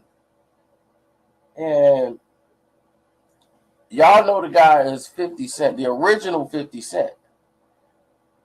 Like, he robbed. Like, I don't know if P got robbed or P left before, but LL got robbed, and a couple other guys got robbed that was cool or attached to EPMD. And 50 Cent was best friends with Eric B. Like, that was a guy he wouldn't rob. Like, nobody would rob Eric B and Rakim because of the original 50 Cent. So that went down in the middle of this process of this beef. Like, 50 of them robbed him, so everybody was tight-faced about the whole situation because they kind of knew it was based on that circulation. Now, the album comes out. Eric B. and them next album come out, Follow the Leader. And oh my God, did he lay a lyrical assault on EPMD on the lead song of the album. The whole album, he's basically just lacing EPMD. Lyrics of fury, everything. If you didn't know who he was talking about, that album, oh my God. Like, dig 'em smacks, smack me and I'll smack you back. Man, Eric B Rakim was like, I never dig him, so I never dug him, drug him to the danger zone. Everything from You're a Customer. He was lacing them in this Follow the Leader. That's why Follow the Leader still to this day is one of his best songs. Whenever you pump Rakim up or you give him a reason to go in the studio with some fire in his belly, you're going to get the best projects you've ever seen or heard. And my goodness,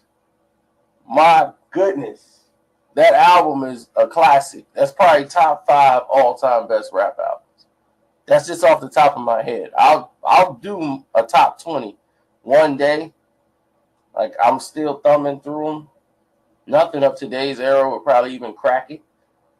But definitely one of the most lyrically inclined records of all time. He was lacing cats and showing them how to rap, how you should be rapping. Because they had the slow flow. You know, EPMD, they flow was just all slow and laid back and just giving it to you slowly. Him and P. You know, they was doing it. But they met in a nightclub, and they just happened to be in a nightclub, and both of them were there, and through a mutual friend, you know, they kind of worked everything out. But it was a street stuff about to go down, a lot of it, due to 50 Cent. You know, he caused a lot of waves that was really a misunderstanding. Like, nobody know if P felt that way. Like, P didn't really care one way or another about going to battle with Rob the Eve. Like, he was happy that Eric B came out and did what he did, and because that opened the door for them. By them being so close and they living so close together, it put their side on the map. So they had an avenue to come through and do what they did. So they was happy he made it. Well, at least Eric Sermon was. You know, P ain't that kind of guy. You know, P's a whole different shiesty moving type of animal. But that's another story. I'm out. At least I thought I was out. I can't get out of this thing now. For real. What's up, y'all? It's your boy Karceno here, and this is the truth behind the beef with Jay-Z and the Terror Squad. Okay, let's go to the beginning. Fat Joe was a street dude, and always was. But Fat Joe has always been a jealous dude. It's just in his nature. He can't help it. He always felt the guys who was on top, he should have been the guy with him. Or it should have been his spot. Because he's nice and nobody's trying to hear him. So, all of a sudden, Pun comes out of nowhere, right? And Pun comes in like an earthquake. And he's blowing up the spot.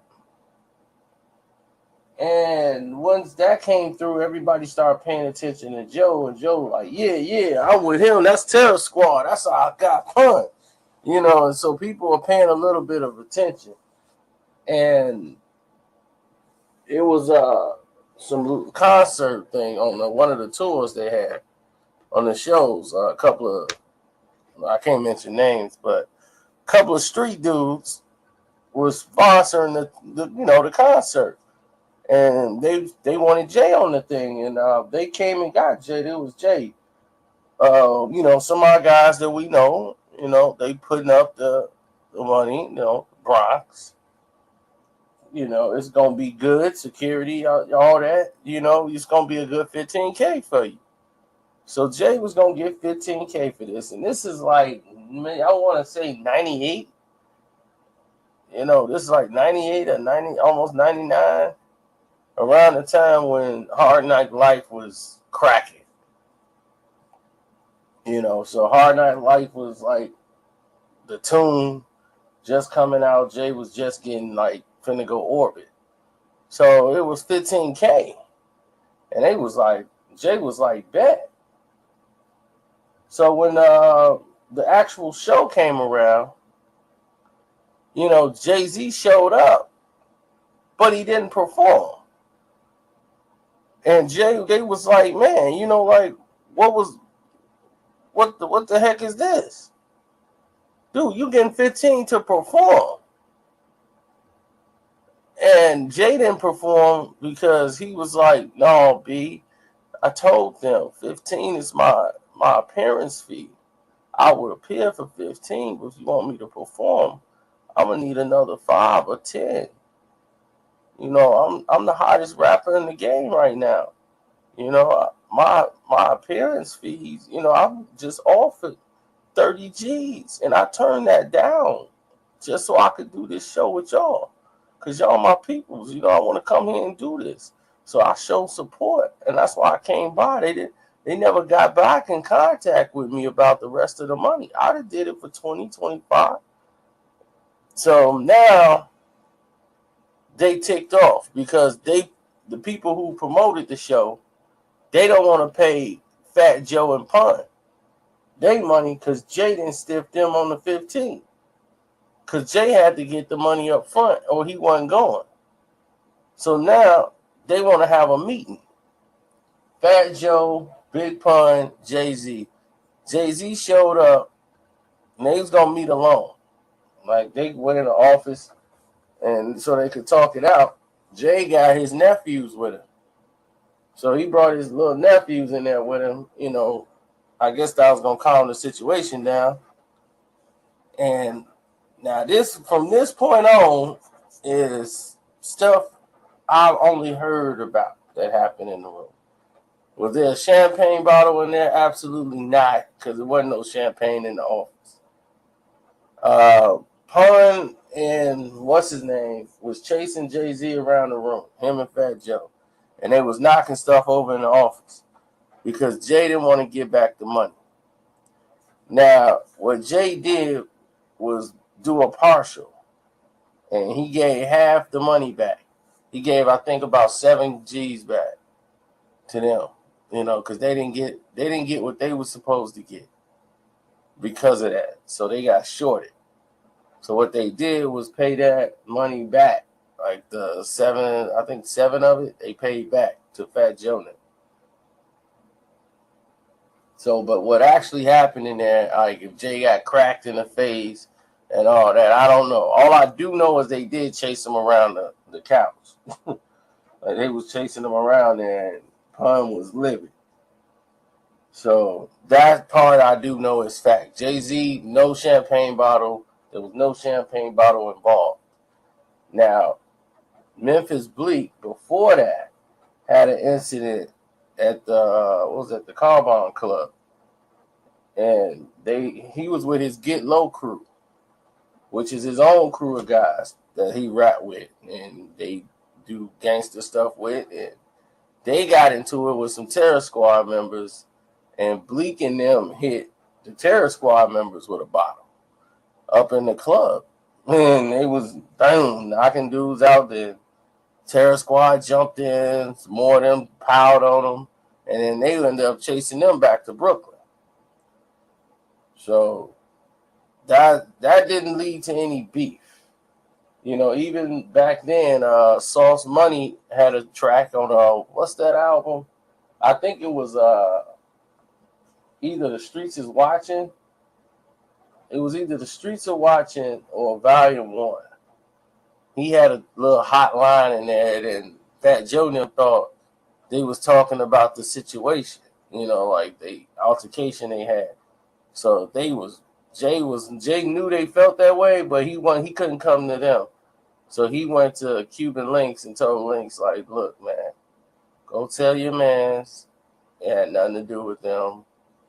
Everything's 100. We all good. So he went back and relayed the message because Fat Joe was ready to make a track. Because, see, Joe wanted to be in that spot. Joe was always jealous of Jay-Z. You know, and nobody was buying Joe tracks. And then when Pun died, you know, that's when they really, you know, was like, oh, man. You know, like, oh, that's messed up. You know, Big Pun died and they didn't know what was going to happen with Terror Squad because Pun was like the one they all went to. You know, everybody got behind him. So Joe used that as a marketing wave. And it's rest in peace, my boy Pun. We're going to run Pun. Next thing you know, Fat Joe is got all these rhymes coming out. And then he even jokes like, man, everybody like, Joe, you done got ill now. Like, you done found Pun rhyme book. But what had happened was Pun actually did have a couple of rhymes written. He never got a chance to record, so we never know. But we do know Pun did have a rhyme book with a whole bunch of rhymes in it, and that he never got a chance to use or put out. What happened to that book, we don't know. All but we do know is Fat Joe flow changed. And then all of a sudden, he's with DJ Khaled. And Khaled is their main mans. And Khaled is hot, Fat Joe is hot. But they start doing, at the Pun died, they start doing the Ruckus games. It was almost like in honor of Pun, they finna put these games on and they getting involved. And it was just more promotion for Joe, you know. And then he just had the big success with Lean Back. So his ego was through the roof. You know, he felt like, yeah, I'm bigger than Jay-Z. Lean Back is the biggest record of all times. You know, and it's like I sold 2 million records with Lean Back. And it was like a joke compared to what Lean Back really was in the music community. It was a great song for its time. But that's like saying Ballin'. And that's exactly what it was. Compare that song to Ballin' with Jim Jones. So basically, they had a situation where they were supposed to play the Rockefeller team in the finals. And they got LeBron on Jay-Z and them side. You know, Carmelo's playing on Fat Joe team. You know, it's finna go down. All these celebrities out there. You got 15,000 people ready to come in the park and see it. And the event got shut down because of a blackout in the city. So they rescheduled the game. And when they rescheduled the game and it was supposed to go down, everybody who could be there was there. And besides that, Jay-Z, Beyonce wouldn't let Jay get off a vacation they promised. So Jay had to go on vacation with Beyonce. So Fat Joe's out there, but Jay's team is out there. They on the bus wondering, like, do we go out? Do we do this? Because they didn't know if it was going to be a game or not. It was just 2 players out there from Jay's team. And so Fat Joe and his team is out there for 2 hours, but Joe is, like, really serious about this. Like he really want to win, you know, like this championship. Like, I got to beat Jay. You know, like, this is it. I got to beat Jay-Z. He's really, like, amped by this. So he want to win so bad that even when they come off the bus and say, you know what, let's go out there and play. We got all these people out here. Let's go and get them the game, you know, and let's go. Fat Joe was like, no, we've already been declared the winner. Now, we'll let the players come out here, but none of their supporters can be out here. It was like, what? None of our family members can come out on the court to see the game, but we could come out and play. Like, they wasn't running the tournament, but they had so many people there, they just let Fat Joe run the show. And they was like, well, if you're going to let them do that, then we going back on the bus. And they all went on the bus, and that was it. There was no game. And then they was talking about rescheduling it in the Gardens, but the only dates they had, it couldn't be done. Because if you do that and you put it in the Garden, most of the NBA players can't be in it. The college players can't be in it. Past September, they can't play. And that's it. It's a wrap. That's why it's a summer event. And it's meant to be in Rutgers. It's a Rutgers event. It needs to be in the park. So I just don't get it as to why he didn't show up. But Jay-Z, Beyonce, I guess he didn't really feel the importance of doing that. But I think about the 15,000 people that was there to see it, and it was there for hours and didn't get to see a game. You know, that's terrible. That should never happen. And then Fat Joe used that as gas to go to the radio station, blasting Jay-Z's team, blasting Jay-Z, talking about how fake he is and this and that. And all of a sudden, he carried that for so long. He's still bitter about it. Like Jay, I see him today, they won't even speak because it's like, why? He's just a jealous dude. And you can't change a man in his ways when they stuck in him. And that's all this is. He's stuck in his ways. Now, when Jay, who could stay quiet as long as he did, he came out with Uncle Murder. Once he got with Uncle Murder and all them dudes from Brooklyn, that's when he wanted to drop a line on Fat Joe. Because he's talking about Khaled and all that stuff, and Joe was coming at him on the records. But I just wanted to tell y'all how it started. I'm not going to go into verse after verse after verse, because most of it is garbage. You know, if it's nothing that's monumental in the hip-hop realm, why mention it? But the fact that Jay actually responded back to Fat Joe on the Uncle Murder remix song was saying a lot, because people thought, oh, well, Jay-Z just scared of Fat Joe. So it did good for those in Brooklyn who wanted to save face, but Fat Joe was just using it as a marketing tool to build himself, you know.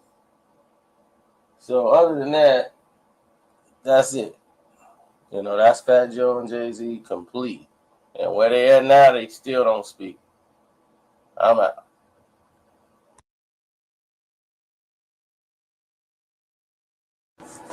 What's up? Tell you about another hip-hop ballad many people probably knew or didn't know or probably didn't really care too much about. And it was the battle between LL Cool J and MC Hammer. Now, this is really about every rapper that didn't dance versus MC Hammer. But let's take it from the beginning and why this whole situation took place. And starting from the beginning, MC Hammer was performing at the Oak Tree. That was normally his main spot, and he was recording tapes and making them and selling them out the trunk of his car, where he caught the producer's eye and they wanted to sign him, and he negotiated a deal that was unprecedented for a rap artist. His rap contract was a $750,000 signing bonus, and it was a multi-million-dollar record deal. But it was based on the success of the first album. Would he get another deal to succeed into a multi-million-dollar contract to continue? It was really just a one album deal where they had an option to drop Hammer if his first album wasn't successful or didn't take off. Now, while he was trying to push his music, when he was selling them out the trunk of his car, he would notice that when he was trying to go he already had the West Coast, but they wanted to try to get some play on the East Coast. And they couldn't. Let's Get It Started wouldn't get played on the East Coast. Wouldn't get played on the radio. None of the East Coast DJs, and they spent all this money going over there to try to promote their records. And they just weren't getting the opportunity. And they didn't understand, like, why couldn't they get any spins, you know, with the success the record was having. So when this was going on, MC Hammer decided that, you know what, we gonna make it now that we got this deal and this distribution, we gonna make it anyway. And his records that he made after that for the album was all attacking the East Coast like payola system and going after Run DMC and going after the top artists in the game, you know. So all of a sudden, his first video, Pump It Up. So when Pump It Up video came out, there they are with these three supposed to be Run DMC artists. And Hammer is like dissing the East Coast, dissing Run DMC, and he's taking the mic out their hands. It was really disrespectful to the East Coast. And his whole album is basically disrespecting the East Coast hip hop world for not giving a platform for everybody. You know, and they're from East Oakland. So that was basically Hammer's first album, Please Hammer. This is before Please Hammer, Don't Hurt 'Em came out, and you know, and all of the stuff with You Can't Touch It. This is before that even came to the forefront. Now, to Turn This Mother Out came out, the video, and it's basically the New York DJ, and you know, they talking about how they ain't gonna play Hammer's records, and then Hammer come in there and still turn it out. So Hammer's everywhere now. And artists like LL Cool J, Third Base, everybody's taking shots at MC Hammer, you know, and his success.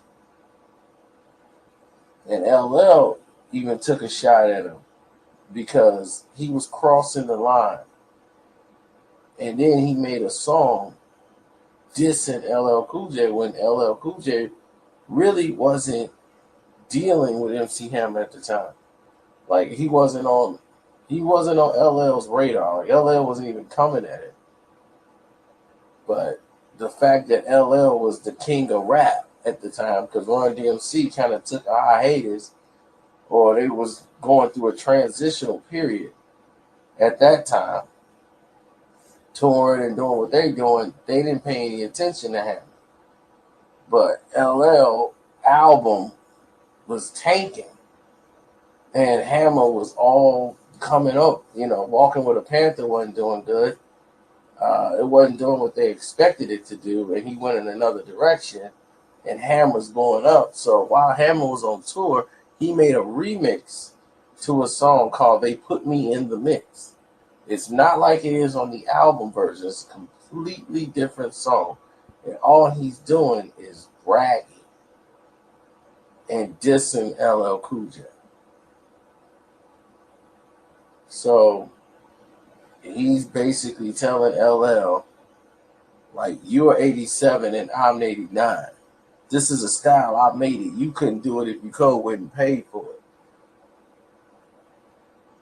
You know, and he's basically telling him, like, I mean, if you go and listen to that song that he made, that he did the remix while he was on tour.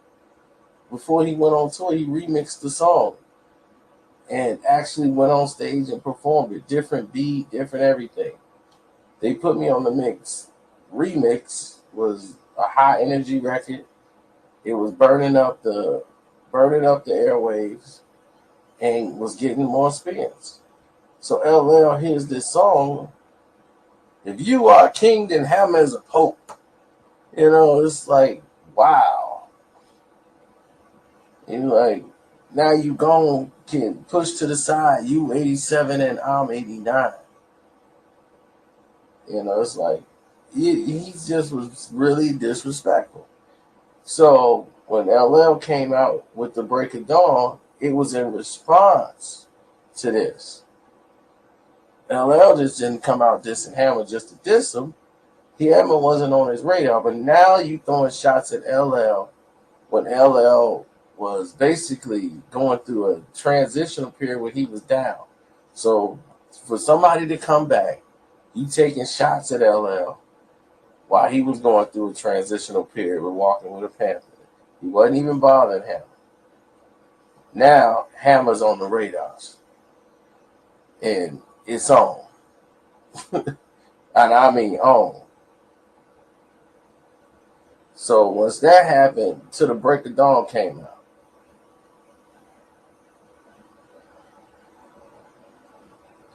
And when To the Break of Dawn came out, LL basically just put it out there. But Hammer had gotten past it.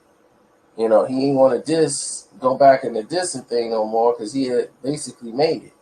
His second album come out, and he's gotten everything he needed. So he don't need to diss the East Coast, and he don't need to take shots at people because he's already made it.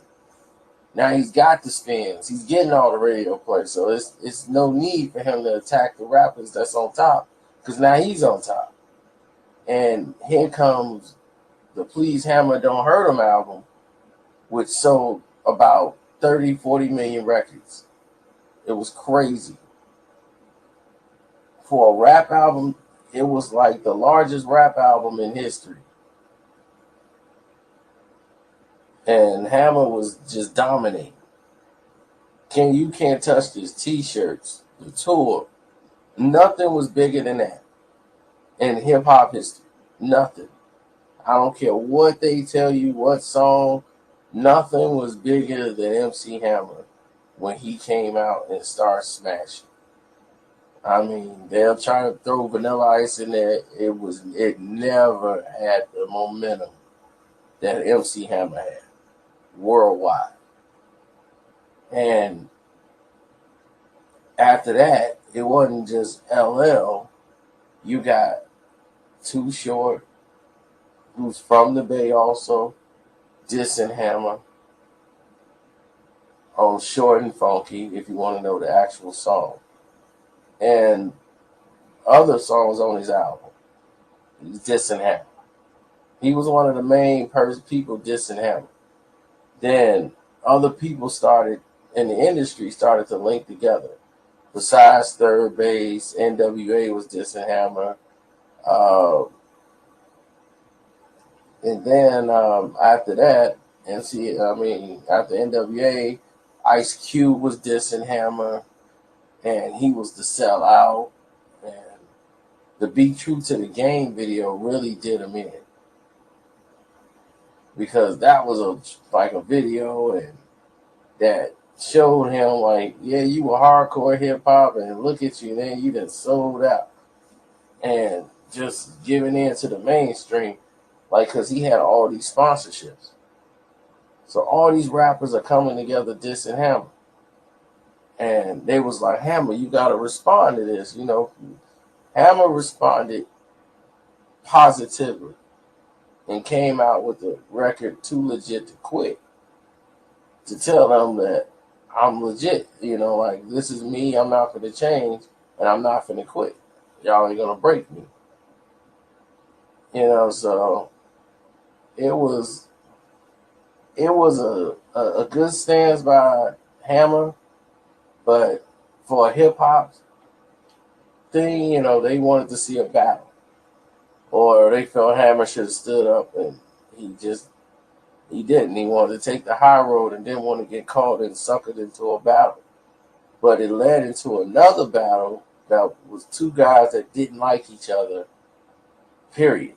And nobody really knows where or how it really started. But actually, Ice-T was the only one to take up for MC Hammer. And was like, man, Hammer, you don't need them. You keep selling records. These dudes just jealous. You know, and he hated LL. They had a beef with each other. Ice-T, to this day, like, they're okay now because they grown. But that was a brutal beef, you know. And even when LL performed in Oakland, and this is when Mama Said Knock You Out days was, one of the Hammer guys punched punched LL in the face in Oakland. Like, it was like backstage, and LL was going in the back door, and there was an argument at the door with like one of the guys that's like cool with Hammer. And dude punched LL in the face, and LL went through the door. Like, he was like in the doorway, and he punched LL, and LL went in the door, but it was over MC Hammer beef. LL got punched in the face over that. That's crazy. That somebody like MC Hammer, you get punched in the face over some MC Hammer beef? That's crazy. And I was in Oakland. I mean, security, everything just folded, but LL was in there. They were having an argument. Then he reached over security and punched LL in the face. And then everybody started pushing LL in, and security started pushing, but he disappeared through the door. It's crazy. But, they just didn't like the fact, like, how could you diss a man that was good and for the people, and everybody basically turned against Hammer.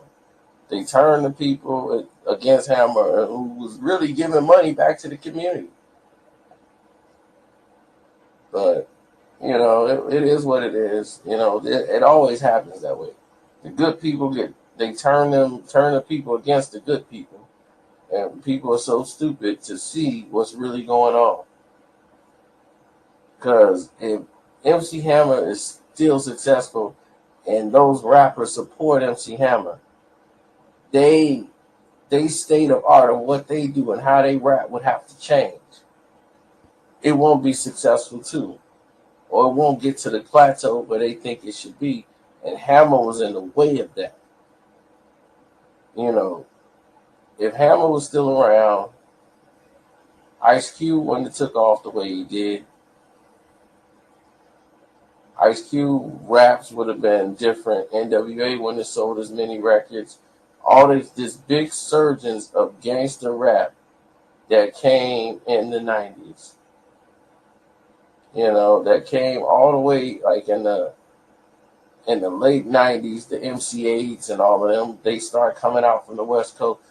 All of that movement would have not happened when MC Hammer was continued his reign. There would have been no space for that kind of activity on the main market. So that's why they just MC Hammer to be against it and call him a sellout so they can get him out of the way so that it could open the door for the revenue for them to come in and sell. Because let's face it, if the blacks are not buying it, it's not going to be successful. The whites are going to buy what the blacks like. If we like Usher, they going to like Usher. If we like Chris Brown, they going to like Chris Brown. Because their kids are going to like it. They want to be and do what we do. They like it. So they're going to buy it. We like Lil Wayne, they don't like Lil Wayne. The moment we stop liking Lil Wayne, they're not going to like Lil Wayne. That's just how it is. And that's how the whole industry is moving, the direction. And it's a mess right now. But that's how it always happened. Drake is in demand because we like Drake still, and he's still making records that we like. And they like Drake only because we think he's cool. Or we say, oh, yeah, he's tight. Oh, you like Drake? Yeah, man, Drake's awesome. They want to fit in. They want to blend in, but they're afraid to like something that we don't like. So, all right, that's enough of this. At least you should. This was kind of informative. You caught up on a lot of information. I mean, hell yeah. What was I going to say? If you was trying to find out when NWA did Hammer, that's when Dr. Dre had the Formula video with DLC. You will see him as the artist Mallet. And his group 445 making fun of Oaktown 357. My name is Mallet. It's really funny, man. It's these little rap beats, man, they're very entertaining. I like telling them because they hilarious, bring back a lot of old memories. All right, I'm out. What's up? It's your boy Karceno here. I told you I was gonna find out the whole story for y'all on the Ice-T and LL Cool J beef.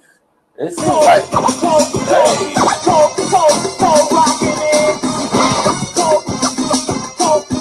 and there you go.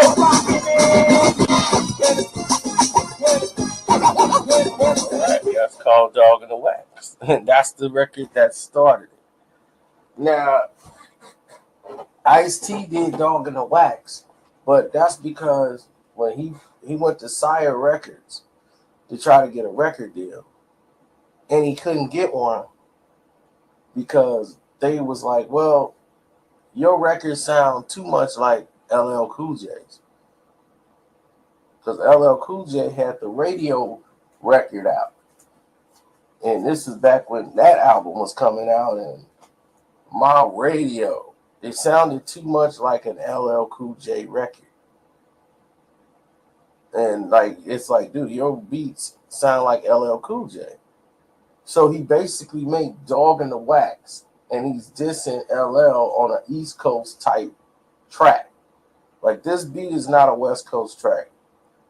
This is a West Coast, this is an East Coast, vibe. Ice-T was born from Jersey. He moved from Jersey when he was like 7, 8. But when he went out there, to LA, that's when he started getting his slang, listen to Iceberg Slim and all of that. So it was a whole different experience when he came on the scene the second time. Because when he came the second time, when he was like, man, I should just make a rap out. And he had the East Coast flavor because he was DJ at first. He's in the movie Breaking. He used to rap on the mic while he was DJing. Then he decided, look, I'm just going to drop a rap album. He would freestyle rap right there while the breakdance battles was happening. So when LL was coming out, and LL was their target, so he, man, you want to battle me? Because back then, it really wasn't a diss to like call somebody out like that. It's just like putting the words out there. But then when LL blew up to a point where it was, where was it? Like Bigger and Deffer. And then on that Dog in the Wax, he was like, I'm more cooler than Jay. And that was just something a little light. But when Bigger and Deffer came out, nobody was thinking about Ice-T.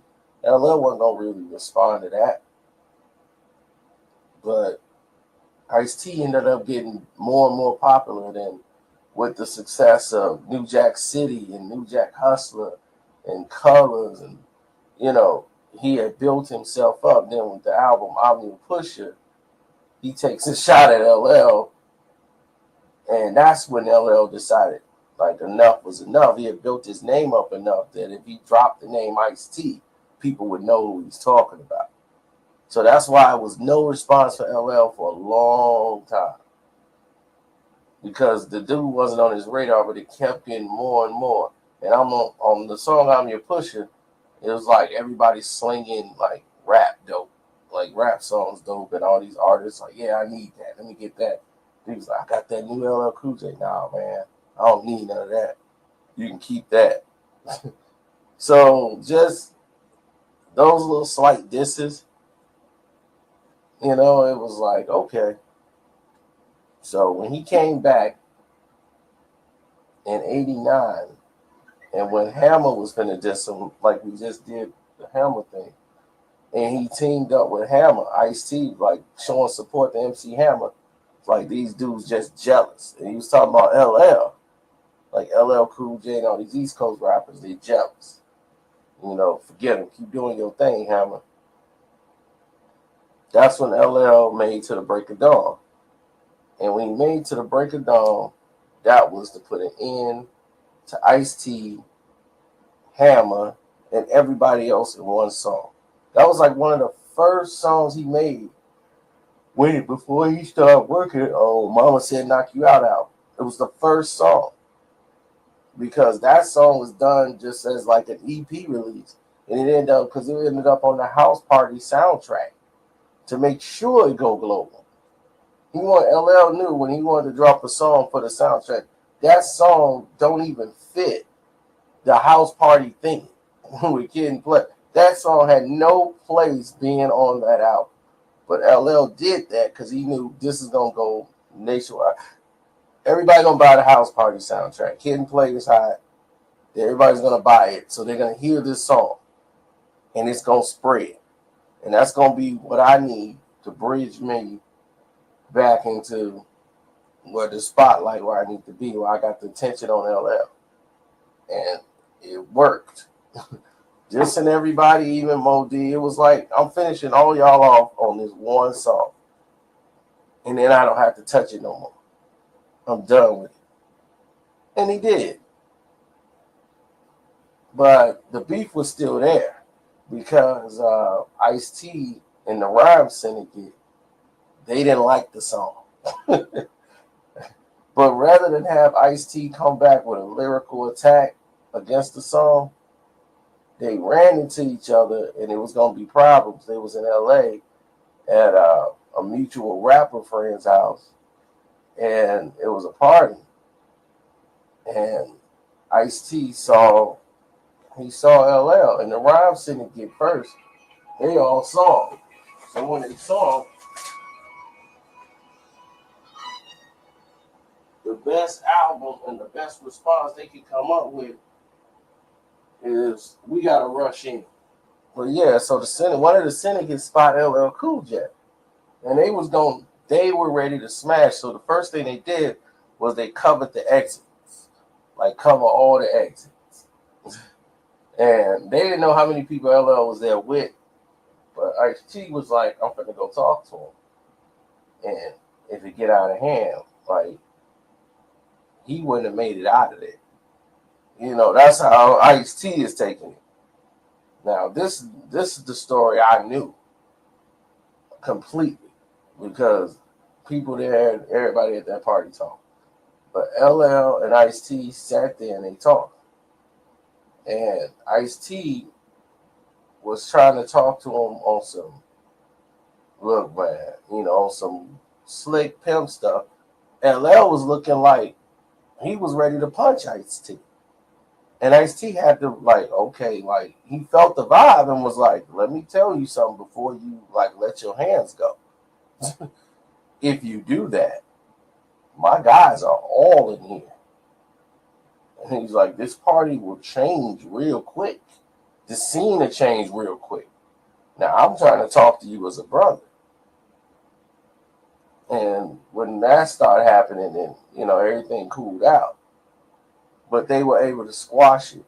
Then they had a lot of people in there, like Flavor Flav, Public Enemy, and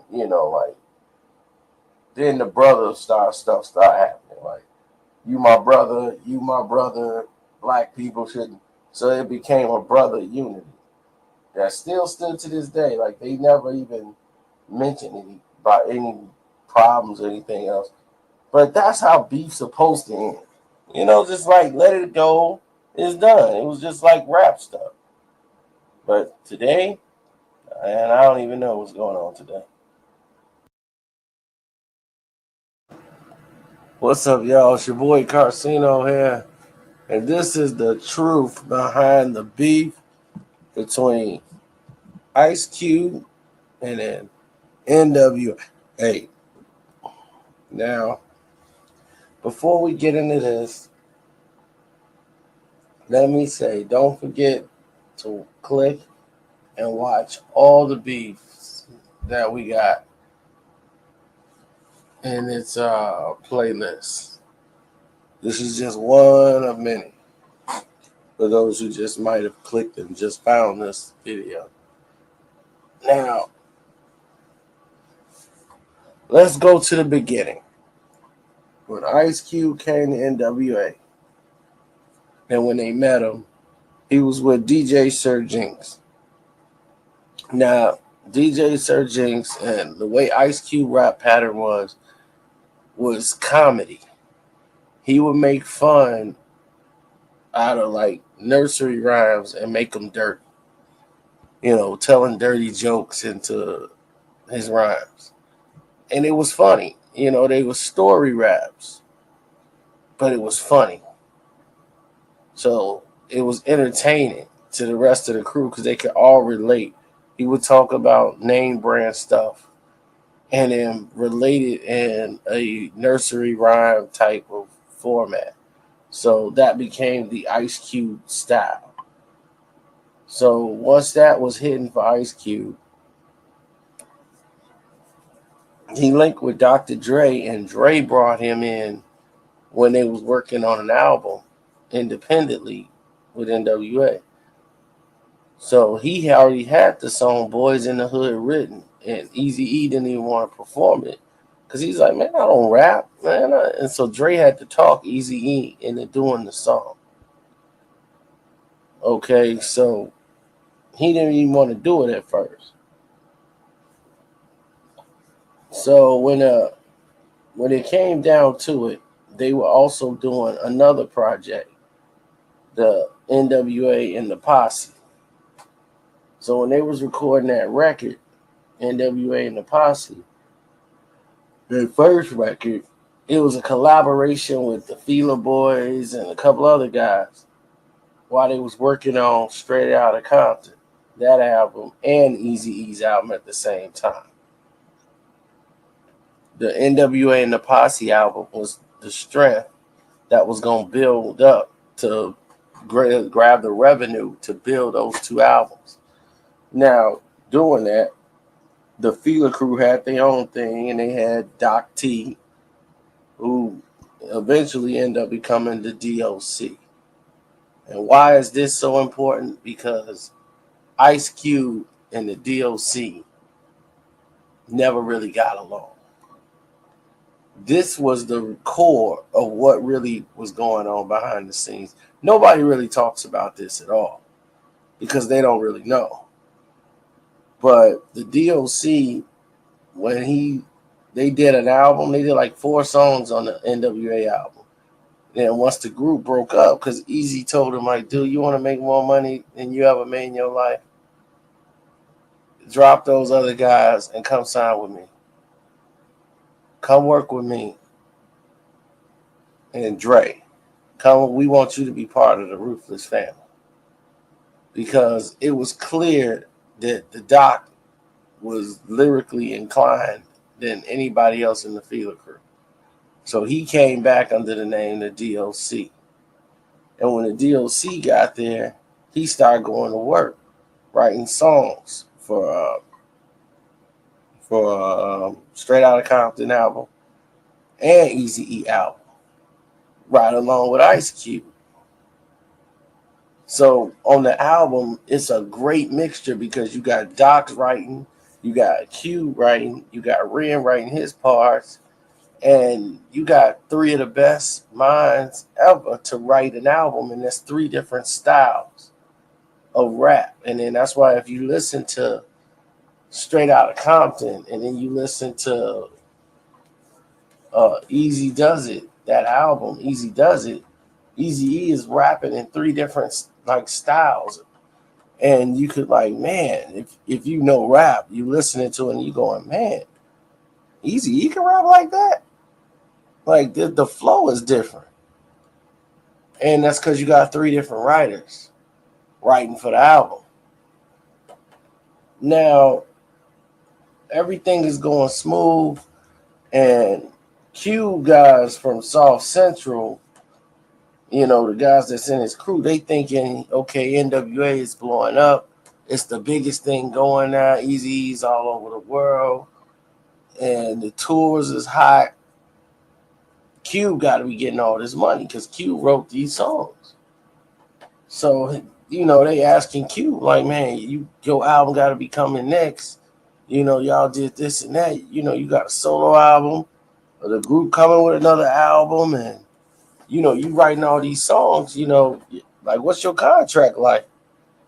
And he was like, oh, man, there was no contracts at that time because it wasn't a business.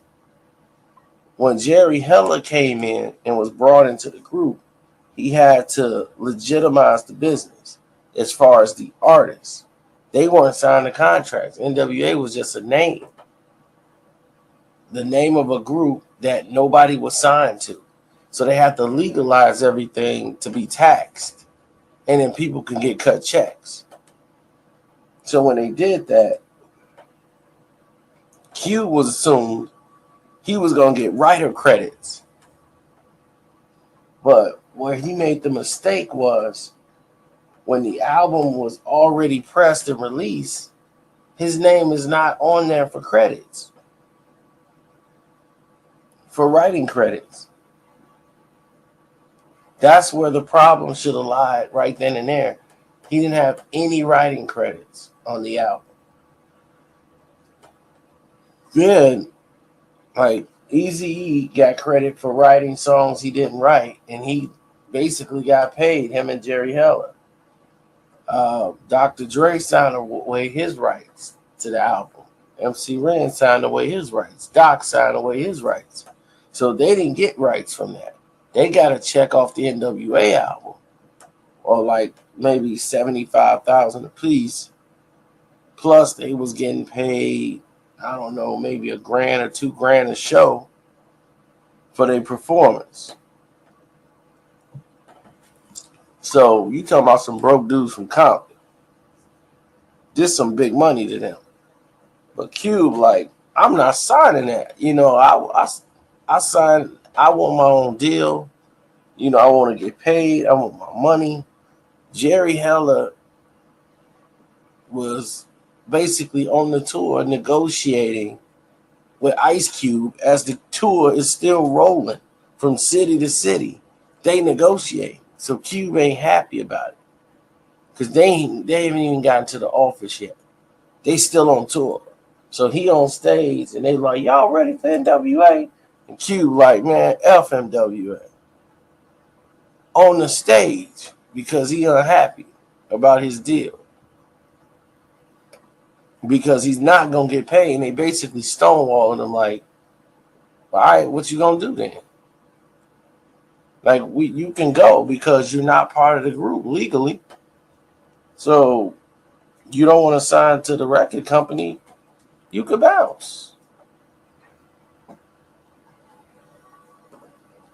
So what he did was take a whole different approach because he went in Jerry Heller's office and he started throwing a tantrum like they never had a conversation, tossing stuff over like, man, I want to get this fixed.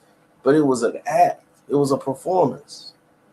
All of that was a performance so he can get his way. Then he talked with Jerry and said, I am about the group. I want to be in the group. And Jerry said, okay, you know what? You did write the songs. But we can't go ahead and just pay you for something that was already waived and marked down and you not even tracked for it. You can't go back and do that. You'll be fighting in court forever. Like, Eazy-E's name was already down for the credits for the album. You can't just go back and fix that. It's done. Album's pressed, it's released, it's out. For tax reasons, you can't do it. But for any other records that was going to come out, they would pay them. They would track you for them. You will get paid for them. You'll get your deal, and you was going to go. Jerry Heller had a contract for Ice Cube to sign. Not just that, they were going to work on a deal. Cube was happy with what he heard from Jerry Heller when they were talking about it. He used that, and he found a new and a better deal, and he leveraged it. He used it as leverage to get another deal on the East Coast with the Lynch Mob, who didn't like NWA.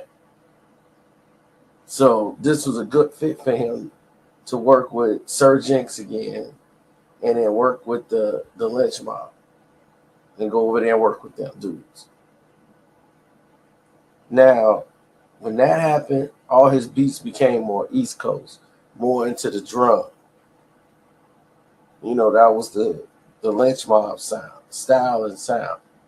So now he got a crew again. Now he's like the leader of a crew, and he can control his own ship.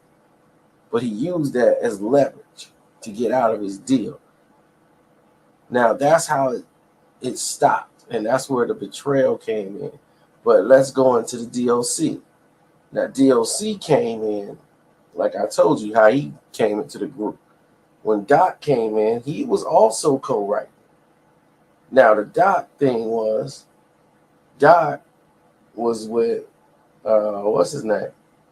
Was with the Fila crew. When he came in and started writing, now all the writing went to Doc. And not only that, this would really tick Cube off and set him off. DLC had an album coming out before Cube, and Cube really felt a certain way about it. He tried to play it down. Oh man, everybody's saying I should do an album, but my time will come. But my thought, man, I'm just focused on the group. I'm just focused on the group. But he was salty because he felt he was a better rapper than the Doc, and everybody else thought differently. They saw DLC as the truth, as the light. Like Cube, you good, but Doc is that dude. And Doc rarely wrote rhymes with profanity. That's another thing. He wasn't a cuss show with Doc. Doc was more about being lyrical and showing some skills and some diversity in his style and being sharp with his lyrics, more than just writing cusses into his raps. So when Doc came in and started writing, and he was more into the George Clinton and guitar and the funk. Once he came with that sound and was working on his album, then Cube, the last song he ever did for them is when he did the grand finale, when it had everybody on there. And it just winded up being Ice Cube's grand finale with NWA. But the thing was, everybody's song on that verse was better than Ice Cube's. Ice Cube, before he left, went ahead, came back in early that morning because everybody heard the verses. The song was ready to get, sent out. It's done. He came in early that morning before anybody got to the studio. Re-recorded his verse after going home, writing another one, and coming back and replacing his verse. And that's why he went so hard on his verse on the grand finale. Because he was trying to show upstage to die. And on the upstage ran verse. He wanted to have the best verse ever. Because this was his promotion. Like, this is going to be his promo going to his album. Because he knew he was leaving. He had already had a deal in play. So Cube already was just plotting this. And when he left, and the way he left, the DLC, you can see it on YouTube. I actually had a cassette when the NWA put the cassette out, where they clowned Ice Cube. DLC got a Jerry curl wig on, and he's talking with Jerry Heller, and they giving him he signed a contract for some hair, some of that Jerry curl products. And DLC is mocking him in the video. Now both albums did great. Cube album did great, and DLC album. They sold about the same amount of copies. Both were critically acclaimed albums. NWA is making tons of money. Doc is making money. He's writing for Miss Chalet. He wrote the whole Niggas for Life album for NWA, which sold in just crazy amounts. He wrote the entire diss towards Ice Cube because he didn't like Cube from the jump. Cube was in a position where he wanted to be when he came into NWA. So when he came there, Cube was writing, he's writing. He's basically writing against Q to outshow that he was a better writer. So when Q was gone, he was free to express. Like, yeah, I never liked dude anyway. Now I get to go at it. So when he wrote Real Niggas and they came and retaliated, Cube set all that up with his genius. People don't think Ice Cube dissed them first, but Cube dissed them first. You know, they were doing their thing, but on the first album, Cube like, I never mentioned their names. I never said nothing about NWA. But on his commercial skit, on the first album, America's Most Wanted, he goes, and this goes out to the other group. No matter how hard you try to be, here's what they think about you. And then he starts playing these commercials and think about it. Punk, monk, punk.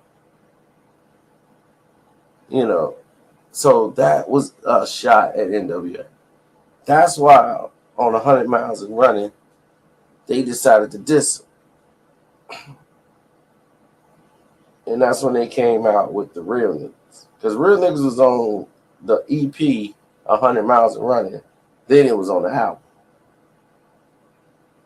But they were dissing him with the, here's what they think about you. A message to Benedict Arnold. No matter how hard you try to be. That was a retaliation to what Ice Cube did. But a lot of people didn't pick up on what Ice Cube did. They picked up on what NWA did. So it looked like NWA started it. And then Ice Cube had to come back and answer. But he provoked that response. He knew Doc is writing the rhymes. He knew Doc and Ren and all them was going to write the rhymes. But Ren and Cube were like brothers. Like they were the tightest out of the clique. So Ren would never go against or try to team up with Doc to go against Cube until he started feeling the influence of everybody and was like, man, yeah, you deserted us, man. Just to try to blow up on your own and just say, forget the crew. And now you dissing us? All right, now it's on. You know, so Ren stopped taking his calls. Ren didn't want to have nothing to do with him no more. So at this point, it was like, oh, okay, you was my best friend. Now you ain't even talking to me no more. Like, what's what? Because Q was trying to get Ren to leave. Like, dude, leave. Come join the Lynch Mob with me. You know, man, we gonna bust out an album. Me and you doing this, man. We do. I'll be on your solo project. That way you got your albums coming out. So Ren was telling him Easy about it. Easy was like, man, you don't need that. We finna put you out next anyway. You was always gonna come before Q. So Ren had life sentence coming. That was the next step. But DOC got in a car accident shortly after his album release.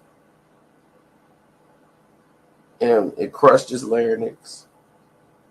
He couldn't really speak for a month. He had to have plastic surgery on his face. He fell asleep driving a van, some type of truck they had. He went out of the window because he wasn't wearing a seatbelt, and his face hit a tree. And when that happened, it changed his life. He had to go into just writing raps, but he always wanted to rhyme.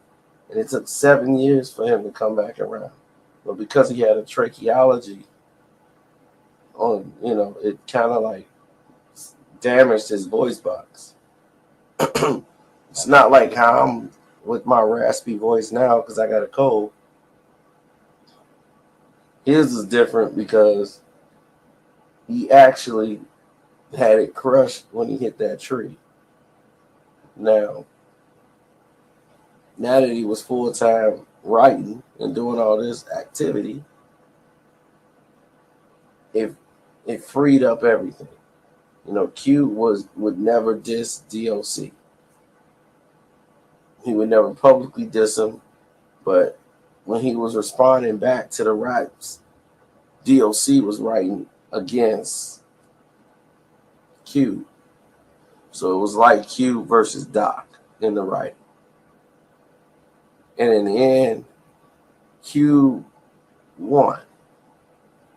And no other songs was written about Cube ever again, because NWA had its own internal problems they had to deal with Suge Knight convincing Dre it was time to go, because Cube shined light on what was really happening inside of Ruthless Records. Like, y'all are making all this money, but you're not getting all this money. Like, the millions of records, and Dre's producing all these records, he's not getting the money that he thought he should be getting. And Easy was getting all the money, because Easy was executive producer, and he had just signed Dr. Dre to an exclusive contract, which was going to make him a co-executive producer. So that way he could start getting more royalties for his money. And it's funny that everybody got mad at Eazy, wanted to leave Eazy, Dre left him. But eventually, they did the same practices, him and Ice Cube. They did the same practices with their own companies, with their own artists, who eventually said, I can't work with Cube no more. Or people like, I can't work with Dre. So it's not the person, and all. It's funny because in that time, when you're young, you don't see it, because you think we boys. But it's a business. And in the same thing that made them say, I gotta leave Easy and Jerry, they're ripping us off, they did the same practices when they applied to business with the other artists. So if it was criminal or something wrong with it, why would you do it to somebody else? So that's how the beef started. That's how it basically ended. And they tried to get together the group, because Eazy-E went to meet with Q, because Ren didn't want to do the new NWA album without either Q or Dre back in the group, in the fold. So for a while, like, Ren wasn't speaking with Eazy. And then they mended that before he died on his last album. But before that, when he was doing that 5150, Only If You Want It, like, they weren't even speaking. The only one he was speaking to was Yellow. Everybody else was just not seeing the picture. And that's because they signed their own life away to a long-term deal, and nobody made them sign it. They signed it. And Eazy-E's got millions of dollars, and they don't. They got hundreds of thousands of dollars, but Eazy-E got millions. But they didn't see the bigger picture. By them being in NWA and them being in a group, it gave them a light to where if MC Ren came out by himself without NWA, he would sell 50,000 records. If Ice Cube would have came out without NWA, he may have sold 100,000 records. See, the NWA and the connection it had to it added to, it's just like G Unit. Lloyd Banks has a personality that wouldn't sell a record without 50 Cent and G Unit. Because of G Unit, Lloyd Banks could sell 1 million records on his first record. Nobody would have bought a Tony Yayo album. Nobody would have bought Young Buck. By them being in that group, it enabled them to have an identity. You cared to know who they was in the group when they was with 50. 50 was the personality. Didn't have to be the best rapper. He was the personality. Just like Eazy-E was the personality for NWA. He didn't have to be the best rapper. And they were the closest thing to another NWA with G Unit. They were like, that could be another NWA type situation. Except for 50 got more control over everything in the formats. But you see it, everybody fell apart, then everybody started coming back. Because it's a business. And when you homeboys and people are like, oh, you homeboys and this is this, you're getting all the money and they're not. They're getting a portion. Then problems ensue. When things start going bad, you know, when it's rolling, all things are good. But when things slow down a little and then they see what they have and what you have, it creates a situation that many don't understand or fathom. But I'm out. Took up more of your time. I'm out. Let's do the MC Light versus MC Antoinette. Boom. Now, everybody believed the group Audio 2, which was real close with MC Light, and she was like their little sister, but they weren't biologically linked. So, when Audio 2 came out with They Jam, and she had the I Cram to Understand You, and they helped produce her first album, Light as a Rock, she, before that even like took place, when Audio 2 had top billing as their biggest jam ever, you know, at the same time you got MC Antoinette, and she's working on her album, but she on the side, she wasn't really getting started yet because she was helping Herbie with his album he was putting out with Cool D. And basically, she came out of nowhere. She's from the Bronx, but she could spit.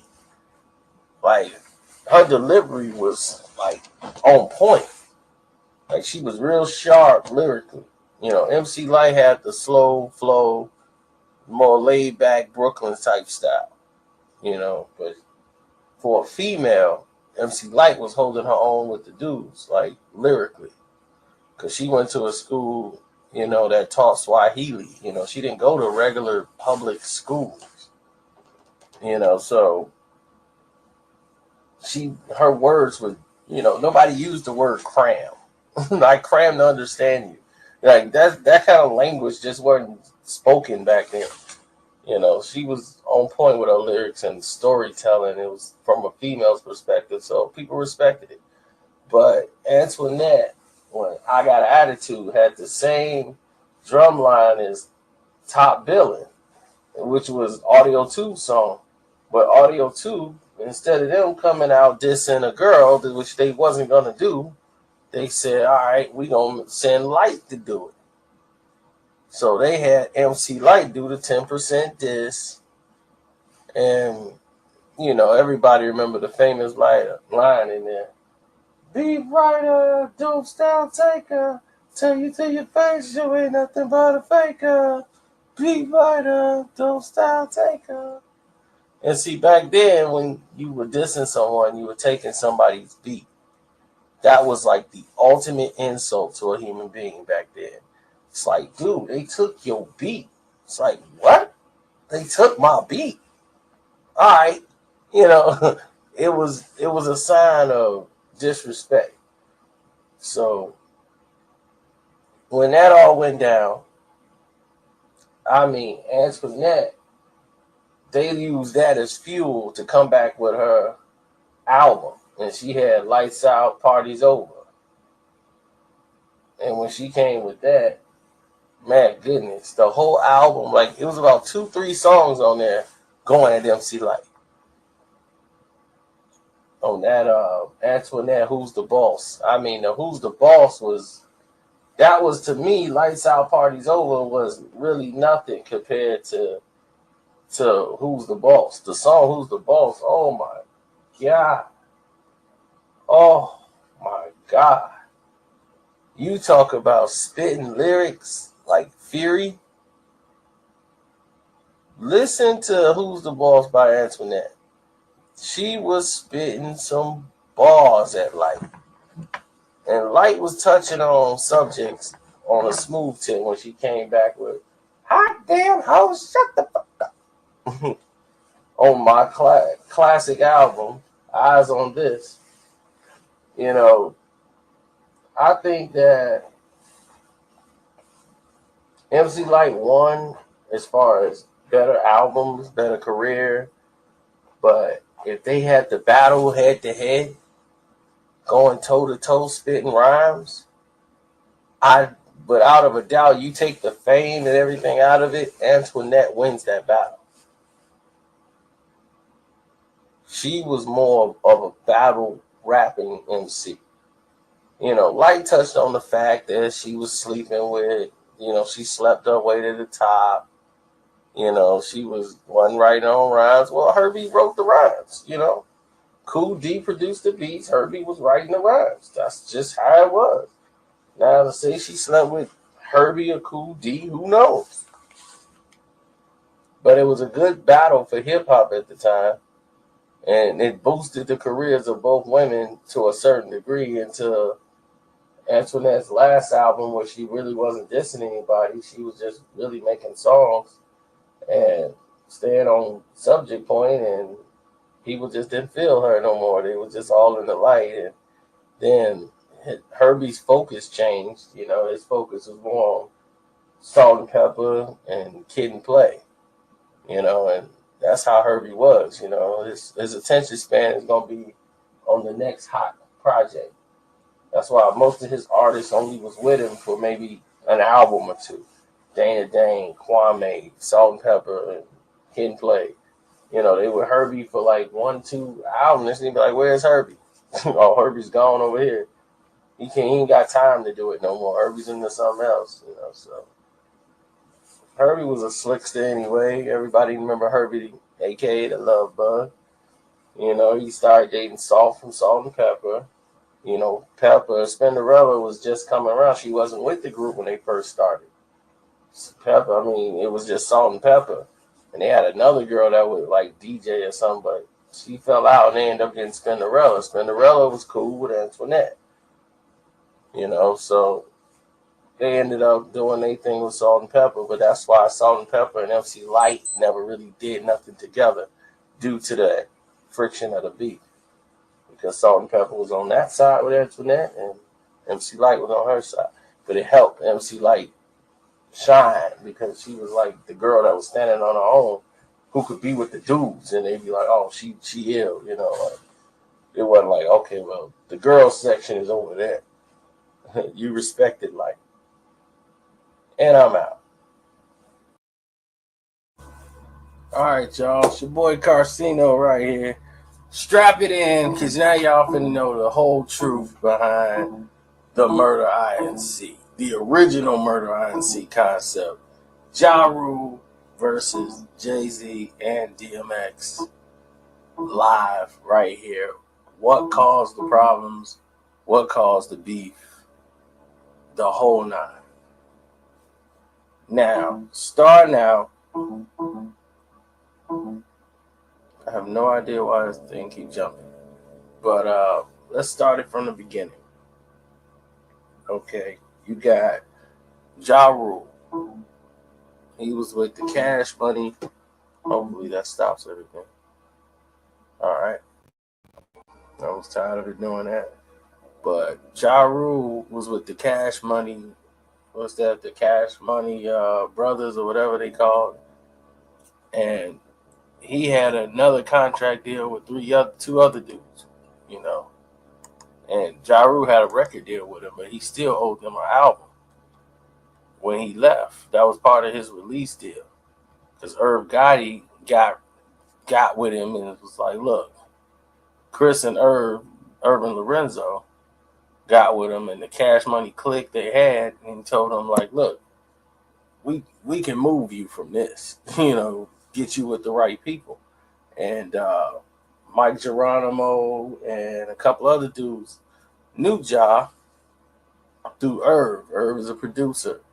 Irv and Chris, who's in the business, getting it done, working behind the scenes, making hits with track masters and everybody else. So Mike Geronimo had a joint called Time to Build that he was working on, which had Jay-Z and DMX on there. And like back in that time, he had Ja Rule get on that track. So Ja Rule, DMX, and Jay-Z and Mike. It was Mike Geronimo's song. But that's like when they first started getting bonded and close together, and Irv was working with X and trying to help X get a deal with Def Jam. And so Irv got DMX a deal, and he got what's his name a deal? Ja Rule. Now Jay-Z didn't have a deal with Def Jam.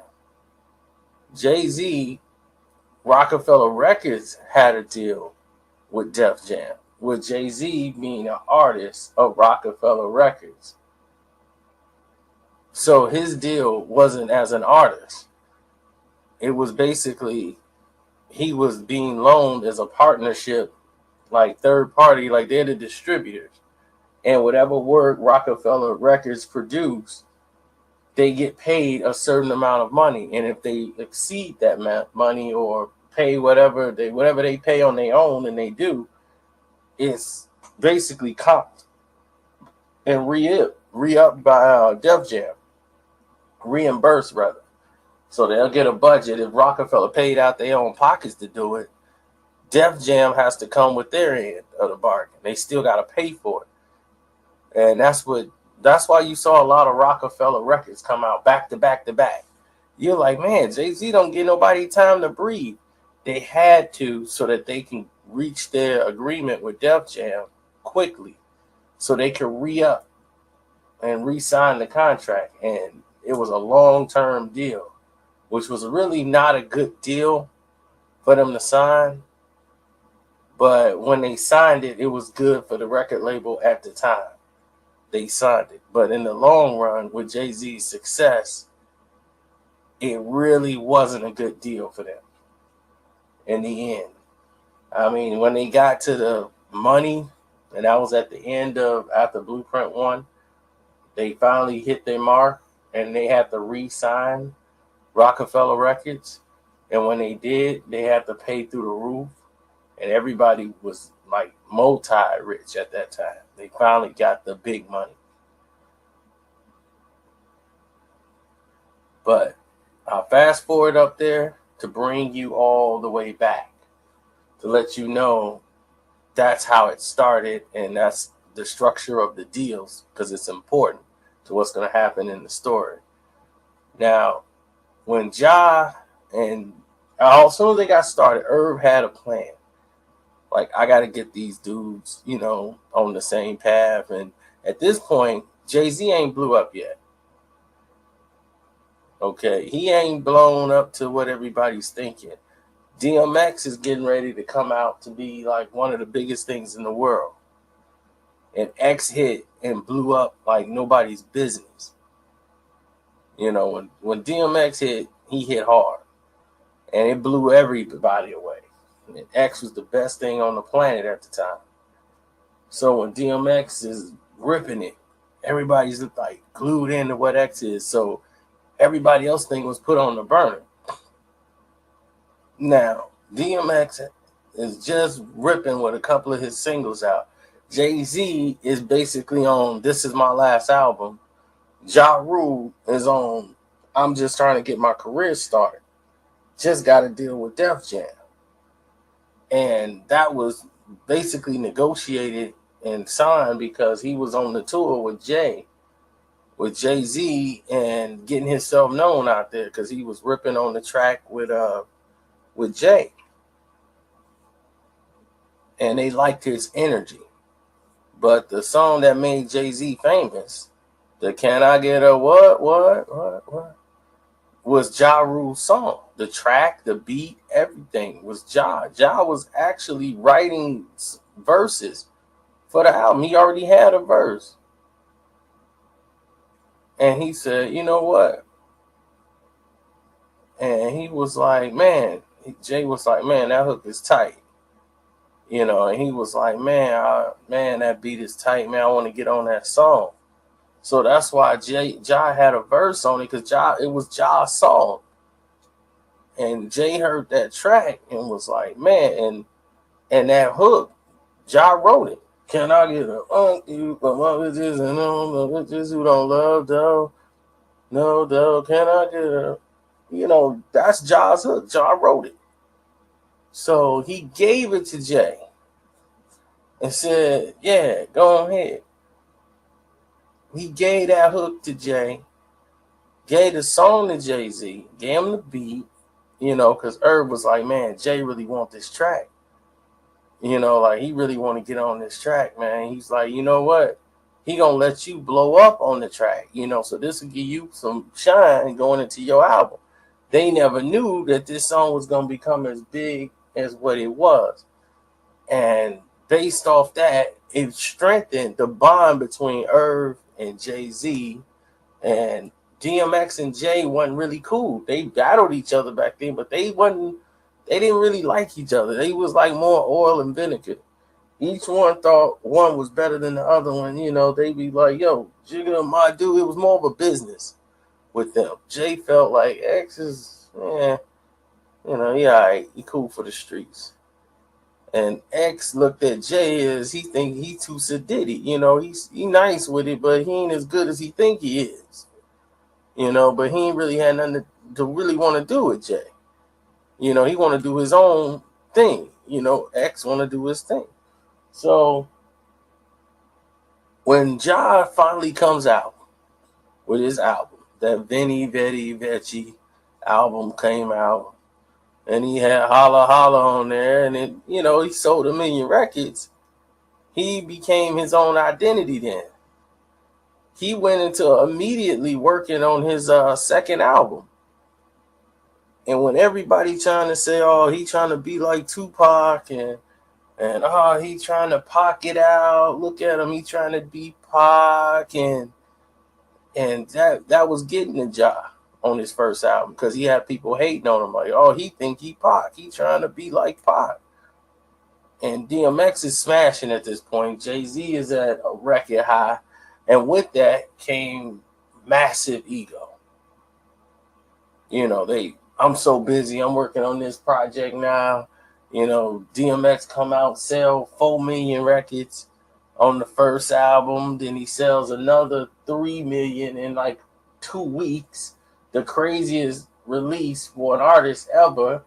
And Jay just got his album smashing, and they're already working on the album Volume 3 and putting out Memphis Bleak records. So they working. But they also becoming more arrogant in the process. And Ja's like, I got my album coming out. He's trying to get, like, let me get my brothers on here, because they recorded some songs together back in the day when they were supposed to come out with the group Murder INC. And they was on the XXL cover. It was going to be Ja, Jay-Z, and X. And everybody was cool with doing that album. Like, man, we put this album out. Dude, this going to be massive. Massive album. But everybody had their own agenda as to, yeah, the album was cool. But once they was like, well, I kind of don't need them. X is like, I don't need Jay or him. Why am I splitting the money like this? Like, we splitting the money 3 ways when I'm the star. Every guy thought they were the star except for Ja. Ja's like, look, y'all bigger than me. But it ain't about that. This is going to be better for hip hop. But they looking like, okay, so we basically developing Ja. And Ja was like, I got a platinum album. I got my own buzz. Like, this is just going to be for hip hop. But ego gets into the way. So when Rule comes out with 3-6 before it even came out, he had the single out Between Me and You, which is kind of high.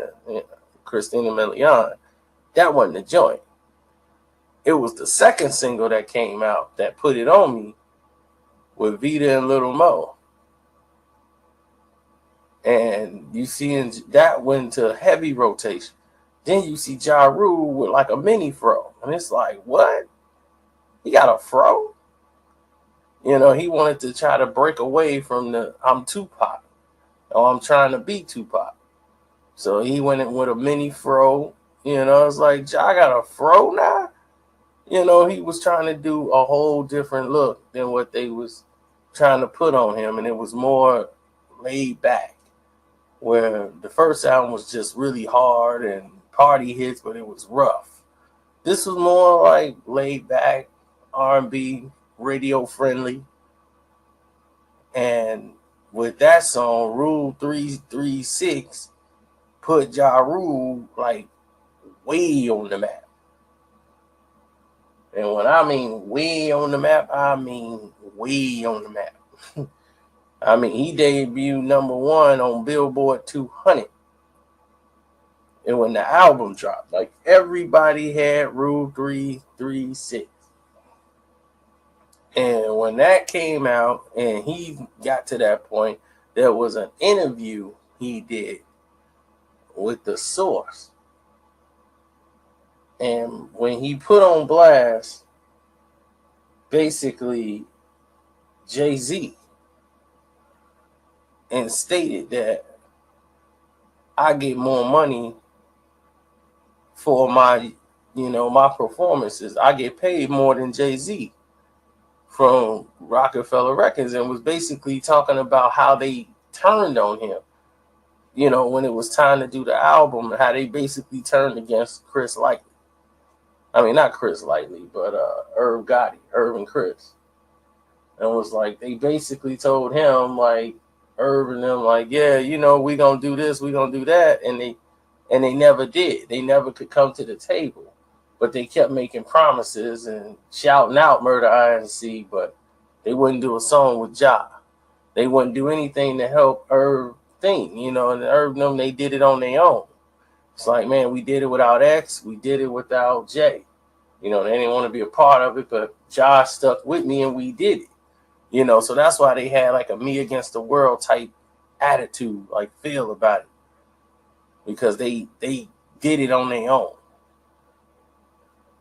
And they felt a certain kind of way. Like Irv felt that he felt more betrayed than anybody.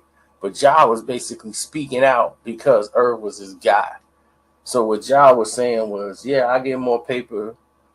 I'm getting more money than Jay-Z, for my songs, for what I'm doing. And because of the deal I got with Def Jam, because Irv helped get me that deal, like he's basically boasting. And then I gave Jay-Z his hit song, Can I Get a What? So Jay felt a certain way about it. And X was feeling like he got this guy that's named Bizarre Royale and a couple other dudes that's in his crew that they just, they the sidekick guys. The guys he got high with, the guy that just gonna carry the bags. They was just haters. A lot of his guys didn't like Ja Rule, period. Once Ja Rule started, they didn't care when Ja was on the tour and wasn't really affiliated or just doing some hooks on the song. But once Ja became his own man and he's up there at the top and he's selling just as many records as X, now it's like, whoa, wait a minute. This dude trying to be like you, X. And X is on the pipe and he all hyped out. He really believing that Ja Rule trying to be him. And he just created that on his own. And every album he's been doing, he's dissing Ja Rule. And his third album was all dedicated to hating on Ja Rule. And then there was X, was nothing but I hate you, Ja Rule. Like every song in there he's talking about is about Ja Rule. You whack, you twisted, your girls, you broke, kid ain't yours, and everybody know your old man say you stupid. I love my baby mama, I never let her go. He's talking about Ja Rule. And then he actually put Jay-Z in the video. Look at these old brand niggas rapping, yapping about, talking about they be holding figures as big as Jigga. That bull. And got Jay in the video too. You know, to let them know, like, yeah, we heard you. You know. So when they came out with the Murderers INC after the Pain is Love album comes out and just smash. Ja's next record, the very following year with Live It Up on there. He had Always on Time, which was like the first time it was in Billboard. It was Hot 100. The I'm Real. Man, he sold 4 million records. Easy with Pain is Love. Over 4 million records sold. And then after that,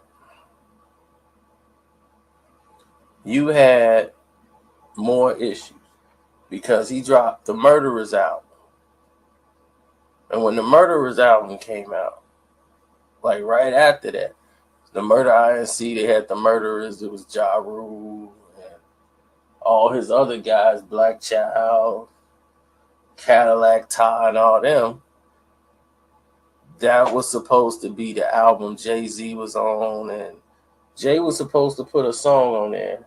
And I think X sent the song to Irv, because Irv and X was still cool, you know, like family cool. Even though he was taking shots at Ja, and they taking, you know, and they was keeping it quiet. You know, he's like, man, look, he's not trying to be like you, dude. No, he is. And now he's talking about Jigga like that, man, but X didn't really care because he didn't really like Jay no way. He never really did. He helped Jay get popular too. Because everybody liked X song on that album. On the song on that album that he did. Jay-Z on that album, Volume 2, besides Hard Knock Life, that was probably the only song he did by himself. He did probably one more song by himself. Everything else was a collaboration. And the more popular street songs was X. Money can't hold what? Money can't hold. Money can't hold. And the Can I Get a What? All the anthems that the streets love. Ja Rule was on it.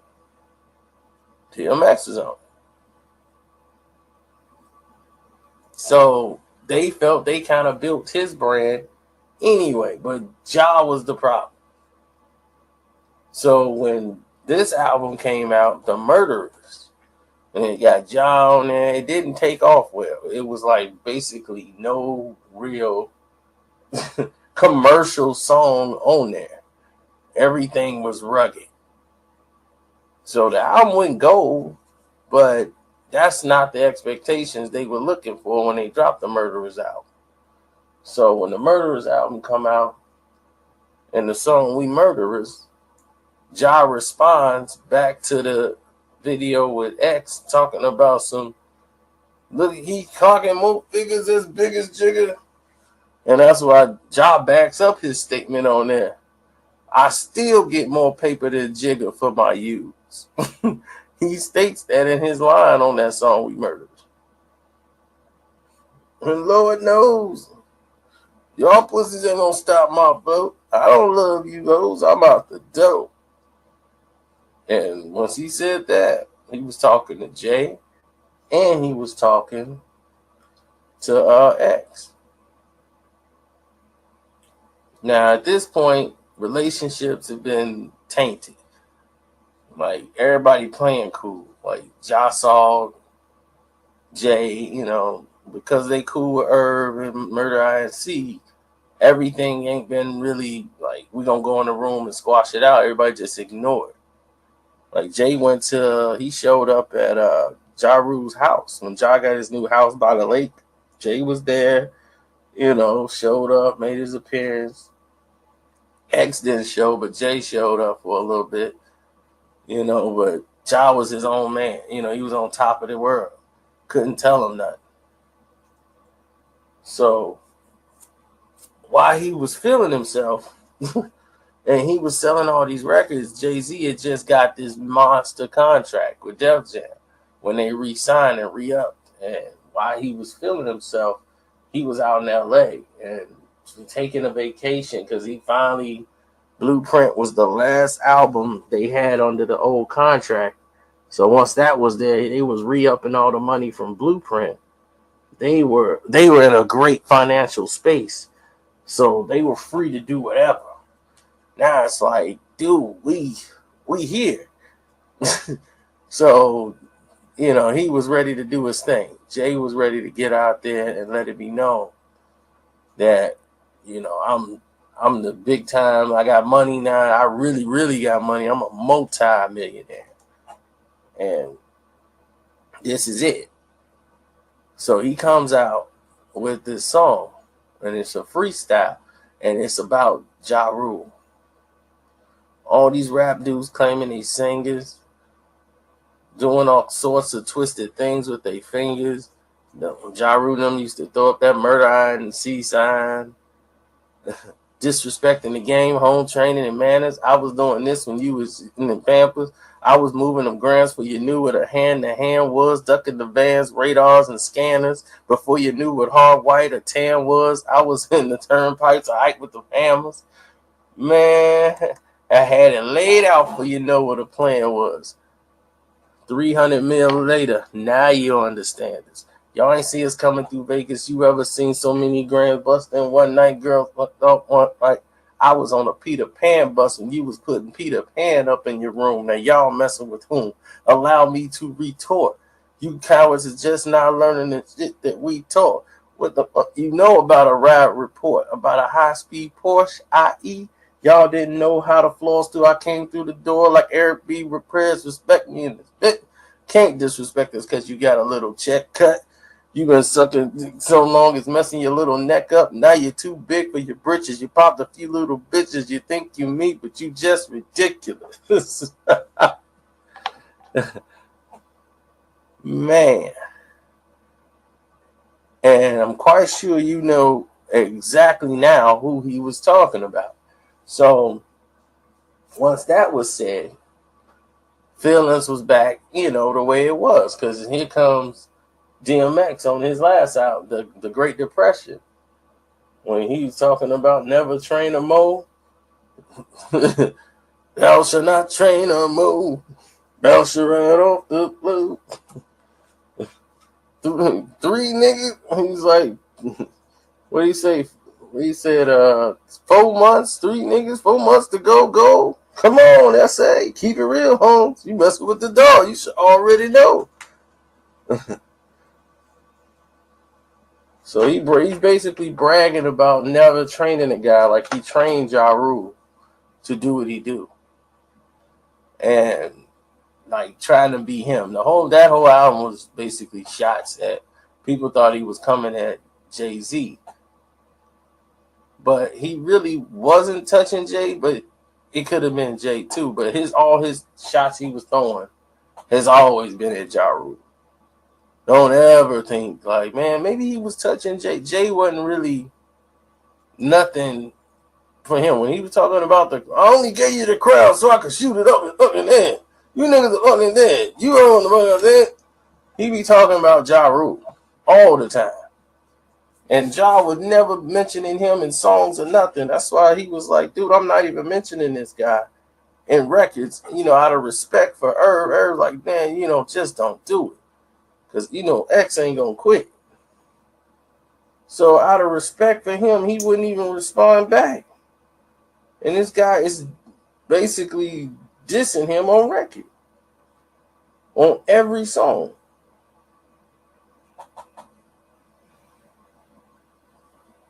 So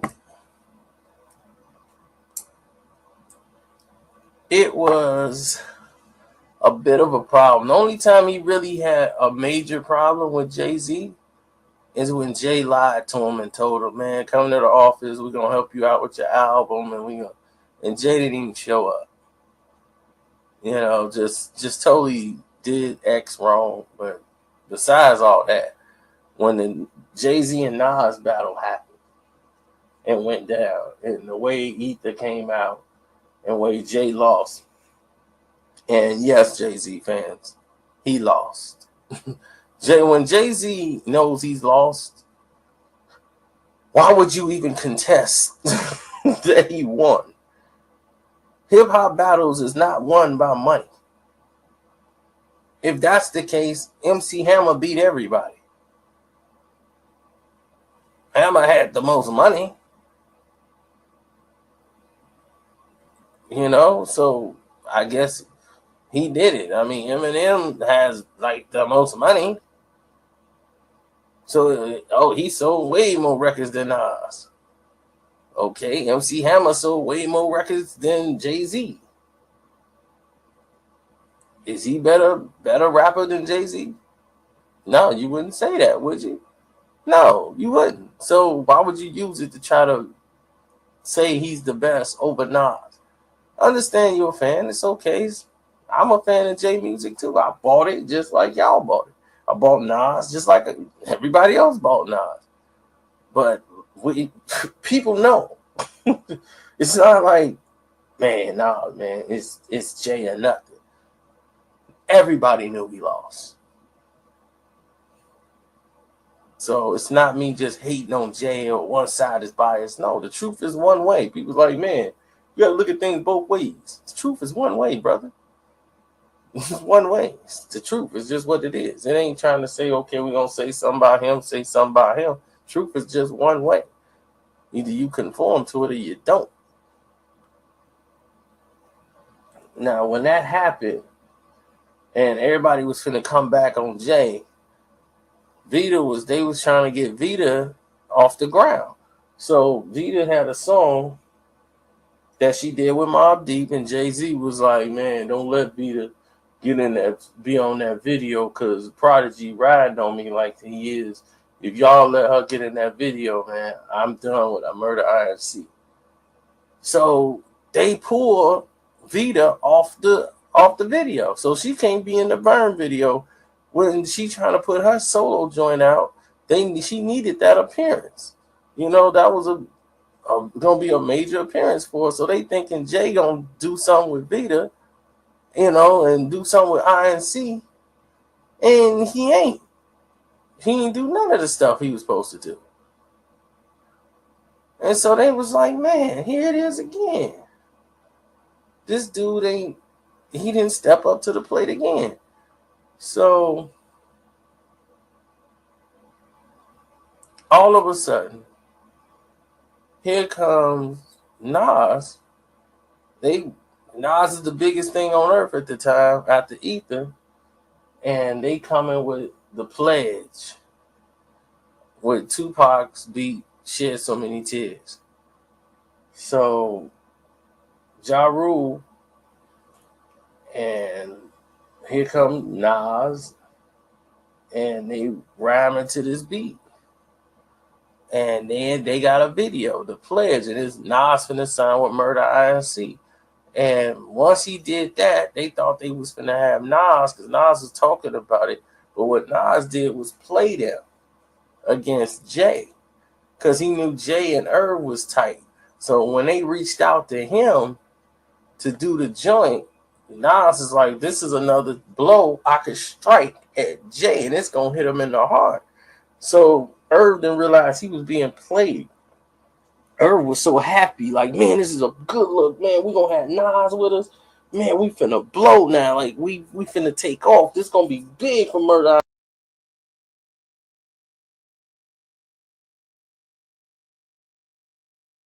Pause. Hey, buddies. Hey, Kyrie, you still sticking around? Y'all still in this live chat? 6 hours and 28 minutes. Y'all still here? Y'all been chilling this long?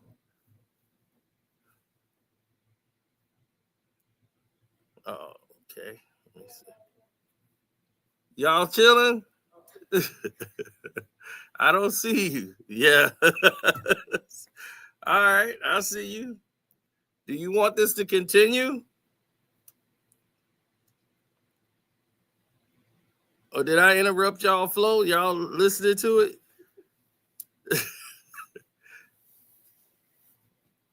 You want to continue doing what y'all doing? Okay, hell yeah. All right, cool. I'm going to let y'all go ahead and finish. Sorry to interrupt y'all. Y'all have a good night. We gonna start the thing back up. There you go. Keep going. See, we signed Nas. Oh man, it's gonna be huge. So, and then off the battle with Jay, he didn't look at it from the whole spectrum of, man, yeah, we probably shouldn't have did that song because that murdered all relationships with Jay-Z. But Jay wasn't really doing nothing with him anyway. But now it was official. He really wasn't gonna do nothing. And then in the end, they got left holding the bag, and they looked like scumbags for doing that to Jay. And then Nas came and played him like he was gonna sign with him, and then end up signing with Jay in the end. And he stayed with Columbia. And then he did like another album with Columbia, then he left, but he had no intentions of selling and signing with Murder INC. It was on the table, and he was entertaining it just for the revenge purpose, the strike back at Jay. Are you reading the papers? Laws is crazy, lost his mind. Is he leaving Sony? The ink has got him signed. It's all a figment of your imagination. I went to war with New York's hot radio station. See, it's all a figment of your imagination. He wasn't finna sign with Murder INC because Murder INC, one, didn't have enough money to sign him. Like he said, why would I sign with G Unit? They don't have no money to sign me. The type of money that Nas would get and generate a record label that's like a substandard record label, it has to be signed with a major. Like he was signed to Columbia. It has to be a Capitol Records or Universal that can be able to afford an artist of Nas stature. He's not some new artist coming in who needs developing and can be signed to a third-party record label. No, he has to get signed to the parent label. And this is what happened. It was clear as day when that war kicked off. That's how everybody was astray. And everybody's ego came in and got involved. And as you could see, Ja Rule ended up letting DMX have it on the Blood in My Eye album because he just went all off the reservoir. When X album sales dropped, he just started going off the reservoir because all the drugs and going to jail, and he's just exploding on Ja Rule. His Bloodline Records tanked because he didn't have no clue on how to run a record label, and he just cared about getting high and doing stupid stuff and going to jail and messing his career up. And all the people that was around him is screwing up with it. So that's how everybody got played, basically set up. And that's the truth on how all this garbage got together in one big ball. And they basically resolved a lot of it. I mean, X still don't really deal with Jay. Jay and Ja Rule, they don't really talk. I mean, there's no need to even be a beef. Now, I thought about not doing it, but you can't do these videos and not do a Murder INC versus G Unit. And the reason why I said I wasn't going to do it is because it's too much street stuff that went on with that. There's a lot of street stuff involved. Like, y'all don't even know. There's so many people locked up in jail to this day behind that beef.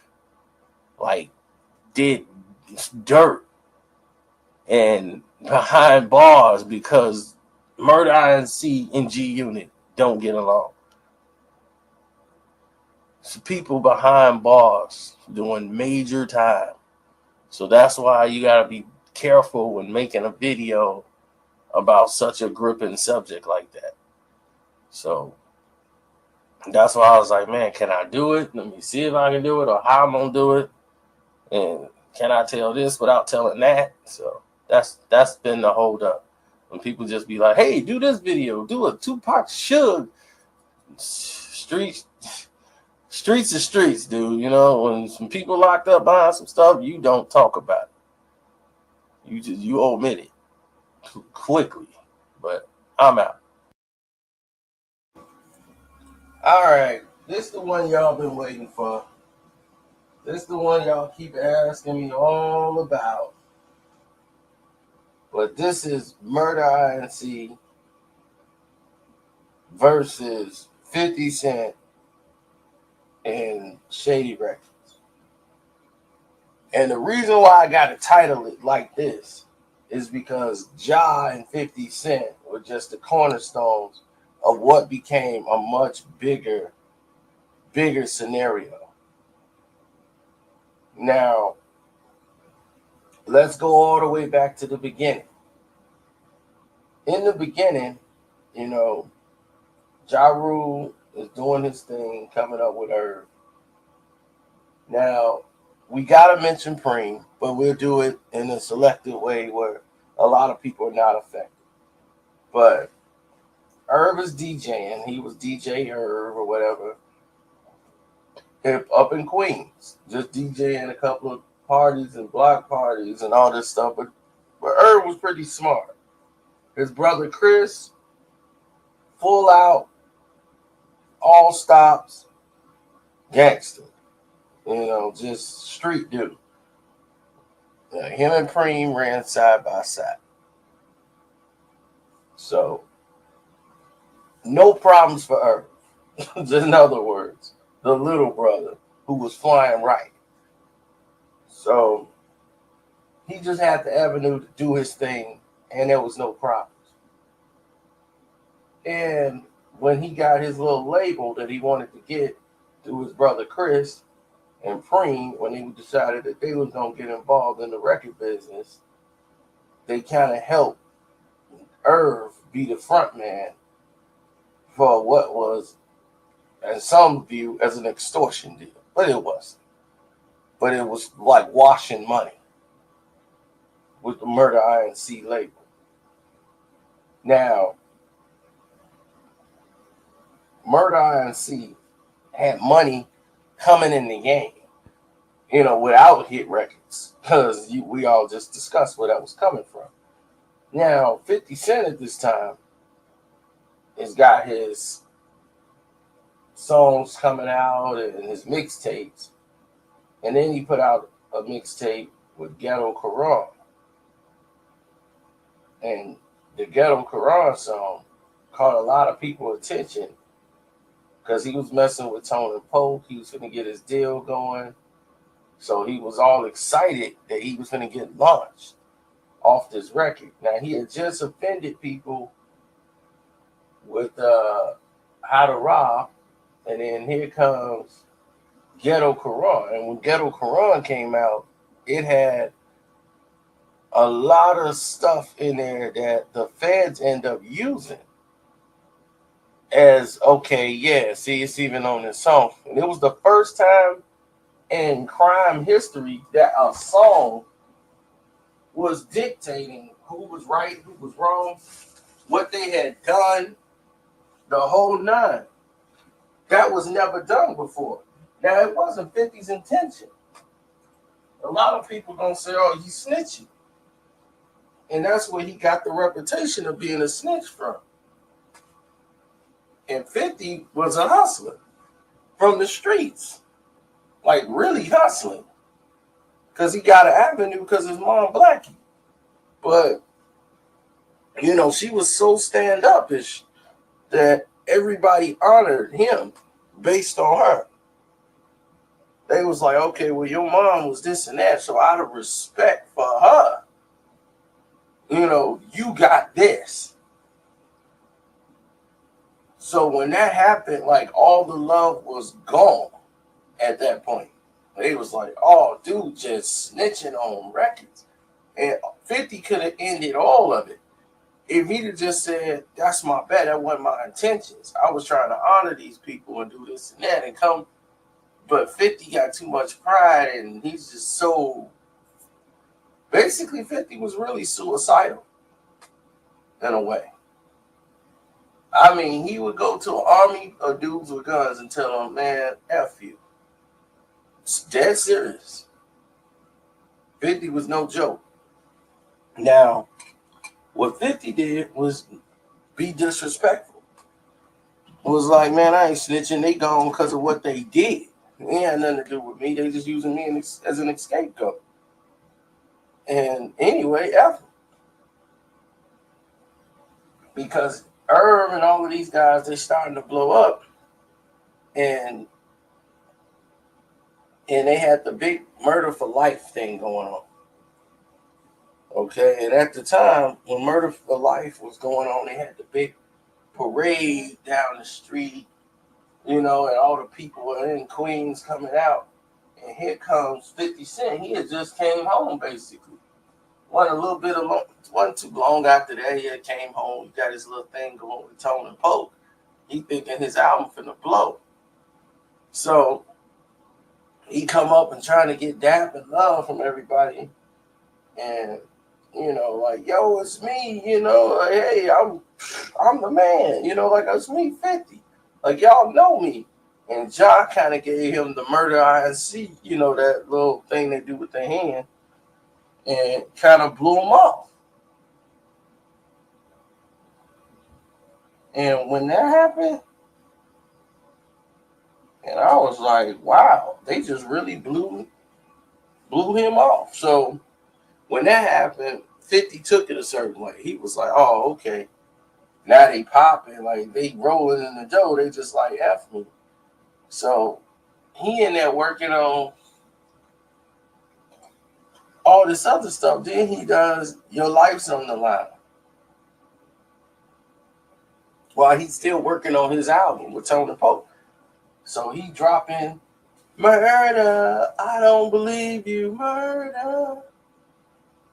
So he working on that song against Ja and them because, like, right around the same time, Ja friend came home from jail. He thought Ja was sleeping with his girl while he was gone, but that wasn't the case.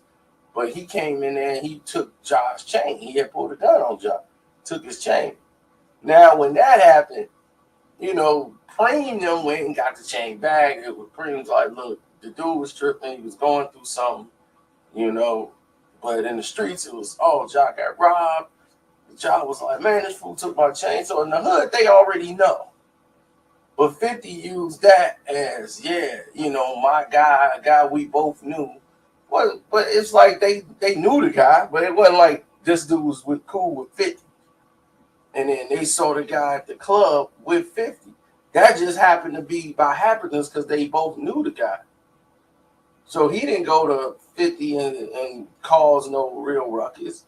50 and him had words in there because he was like, dude, this was at a video shoot. They had some little words, but it got into an altercation upstairs when dude was like, he was talking to the dude like, man, look, I'll smash you, homie. Like, he went to 50 like that. Ja did. Went up to him at the club in Atlanta and told him, and they was both on the building at the party. So Ja, it was like, there's 50 right there with the dude. Because the dude wasn't supposed to be there. And he was like, look, man, I'm going to smash you and him. Y'all got to go. Y'all can't be up in here. And 50 is listening to him talk because he don't like 50's mouth and everything that's been going on. So what 50 did was just like stop listening, ice grill the dude, and snuff Ja. And when he snuffed Ja, Ja's chain had like broke off in the melee. So what happened was Ja did pull, like he was with, it was 50 and about 2 dudes, Ja and about 9 dudes. Well, as soon as he did that, Ja grabbed his shirt, basically, and was pulling on him. And 50 was trying to pull back. And what's his name came over, like all his boys, Ja dudes start rushing over there to get to 50. So everybody's pushing And John's trying to hit him because he got like one of these little miniature bats. He had one of them little wood bats that they give you at the like baseball game. And he trying to whack 50 in the head with it. So security coming over there, but everybody else is trying to get the 50. And the two guys who was with him, they weren't really fighting. They trying to break it up. So 50 get out of there, right? And then he go to the hotel room. So John and them spend some time doing drinks. They getting all, man, this dude, blah, blah, blah, blah. Dude was like, man, you know his hotel is right over there. So they was like, oh, it is? Like, yeah, they right over there at the hotel. So they go to the hotel where 50 was staying in Atlanta. And, man, they start kicking the door in, trying to get in there to him. Like, trying to break the door down. And 50 did something where he got some up against the door so they couldn't come up in there. And somebody called the police. And John and them got arrested. Like, they took everybody in. They took 50 in. They took John. They took everybody to the station that night. That was never really reported. But if you read the papers, they ain't going to say 50 Cent and Ja Rule got arrested. They're going to say Ja Rule and some friends was arrested. So the whole situation was dead and over with. But 50's gotten a buzz off of it because they was like, oh, he had a fight with Ja Rule in Atlanta. The artist 50 Cent. So when this happened, you know, he got the video out, Your Life's on the Line, dissing Ja, and he going in there finishing up his album, and nobody likes it. You know, like nobody liked the direction that they gone in with this dissing Ja, and they feeling a certain way. So everybody in Y Club Studio, downtown New York, and there was a lot of people there that was downstairs. Tony Pope was upstairs with they just happened to have a recording session at the same time. Tony Pope and 50 and G Unit, they all upstairs. Like Lloyd Banks was there, Tony Yayo and Banks, you know, all of them was upstairs at G Unit. And 50 is recording songs. And what happened at that time was pretty weird because when that happened, Praz is the one I believe that started it. Because Wyclef wasn't even there. It was Praz and a lot of dudes, they was down there drinking and smoking down there in the session. And Ja was talking about, you know, like, man, when I this 50 dude, I smash him and this and that. And Praz just put him on blast. Like, them dudes upstairs right now. So what you gonna do? You know, you doing all this talking, the dudes is right upstairs. So what you gonna do? Like, Ja was on the spot. So now, if he don't do nothing, he gonna really look like a punk because Praz just put him on blast. Might not have been Praz's intention, but he instigated some shit. Because once he said that, it was over. Ja had no choice but to go upstairs now. Because he just did all this hard talking downstairs, revving everybody up. And now they like, okay, now you got to do something. So they go upstairs to see the dude. And Benny was there. He was sitting over there with a couple other Prince dudes because he came in late. So he what's all the commotion about? Like, where everybody like, oh, Ja finna go get it to do. So Ja took one of his homeboy crutches. Because dude had broke his leg. So Ja took one of his crutches. He's like, let me borrow it. And then he hit the door. And they went up there. And when they got up there, they was like, yeah, what's up now? It was on. Once they saw each other, they knew what time it was. 50 was like, oh, man. Like, it caught him off guard. Like, wow. Like, he didn't even know they all was in the building when they went up there. So when they went up there, it was like, oh, man. You know, like, he saw Ja. Ja came in and just started calling him all this MFU, and started swinging the crutch. And he was swinging at Tony Yayo. Because Tony came up like, whoa. Tony kept trying to catch it. And then it looked like Fifth was going for the pistol. And he was searching for it. So when they saw him doing that, like he was looking like, man, what am I? Because he was backing up. And when she started doing that, that's when they hit the lights. Like, oh no, he finna start blasting. So let me hit the lights. So they cut the lights off so he wouldn't see what he would be shooting at. And so they start scuffling, him and Black Child. And mysteriously, no shots was fired, but like 50 was holding his side on the elevator, and he was on the elevator with other dudes who just got there. Basically, like, dude, you all right? Because at this time it was like it was no real beef, with dude. They like he didn't even speak to certain cats. So once he left, it was it was a whole different situation. Because it's another situation that's in there that 50 felt he was betrayed by one of his close friends. And he tried to explain to Fifth what the situation was going on, but Fifth wasn't listening. Once that happened, it was like, dude, you were supposed to be there.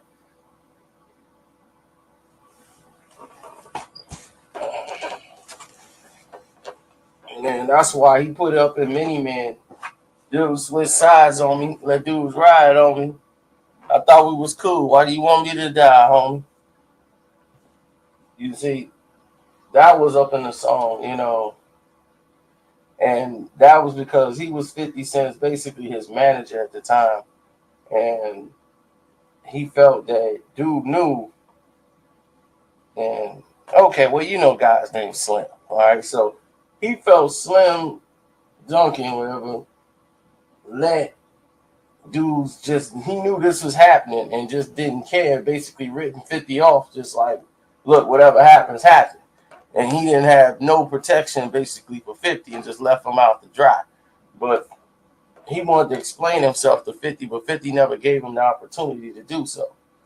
So when that was said and done, it was over at that point. It's like, look, it's done. What's done is done.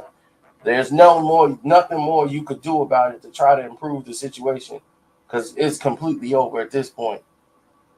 Focus on your next mission because this mission is done.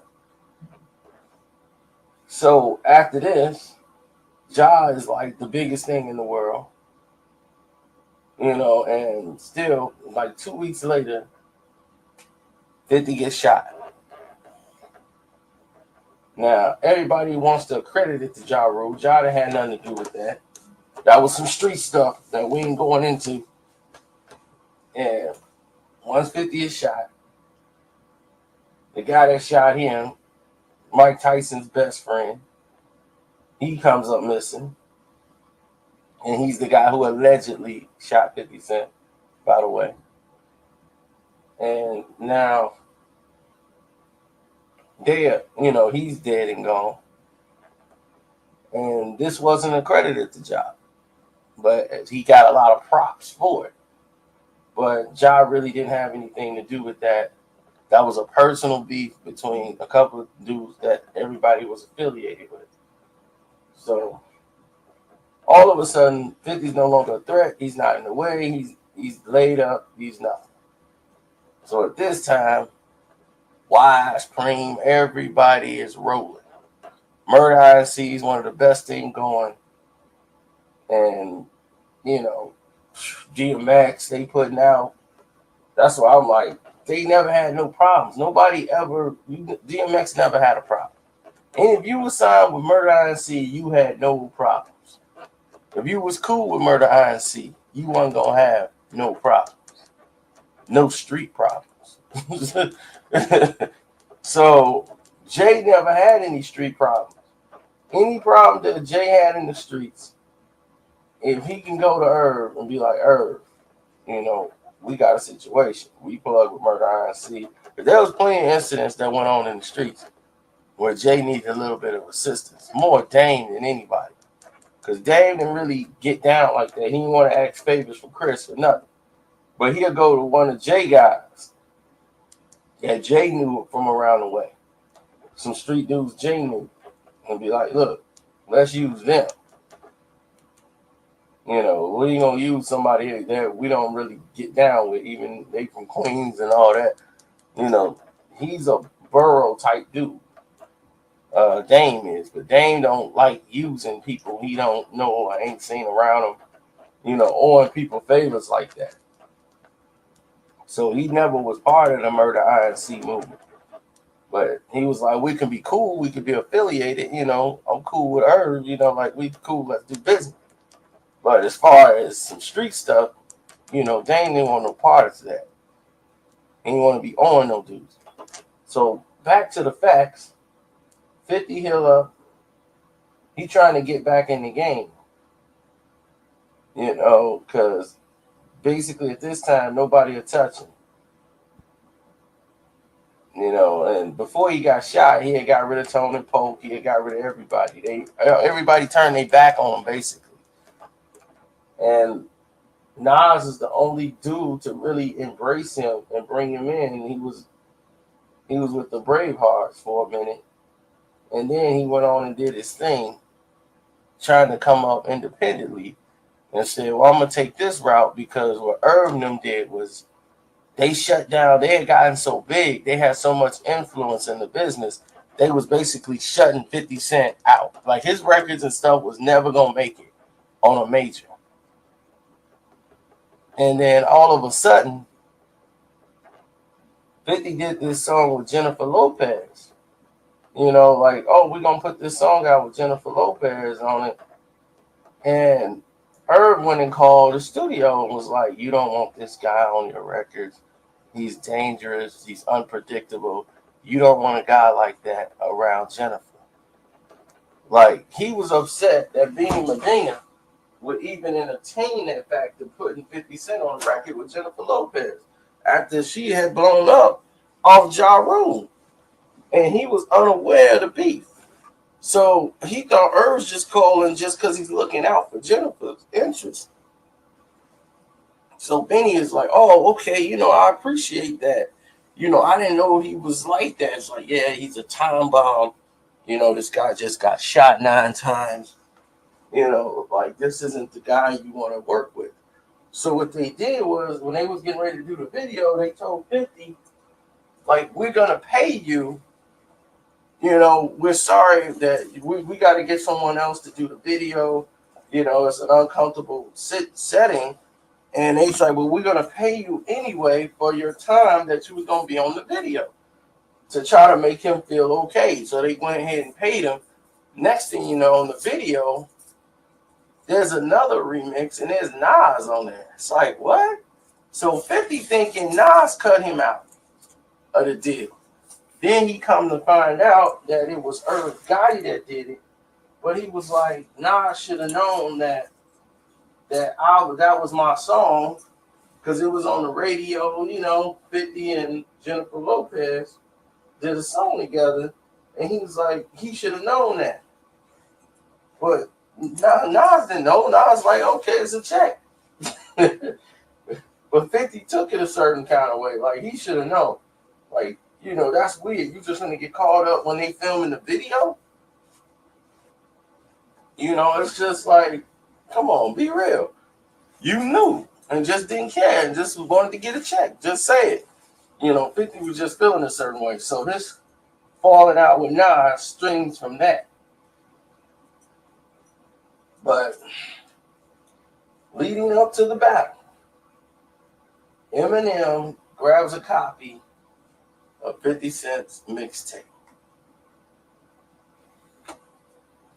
The G Unit has a mixtape out. Every time there's a hot song that hit the radio, they hit Grandma's Basement, the Unit, all of them, and they remix it and make full songs. See, when people did freestyle mixtapes back then, the mixtape may be a minute, maybe 50 seconds, and then that's it. You rap on somebody's beat for like 50 seconds or whatever, freestyle, and then it's over. Boom, somebody else. It's a whole new song. He was doing it on a whole nother level. It was more disrespectful the way 50 was doing. 50 is like, I'm gonna take while your song is out, it's banging on the radio. I'm gonna make a remix of your beat, flip your hook, put my dudes on it, we gonna rap on it hard, and then put it out on the streets as a full song.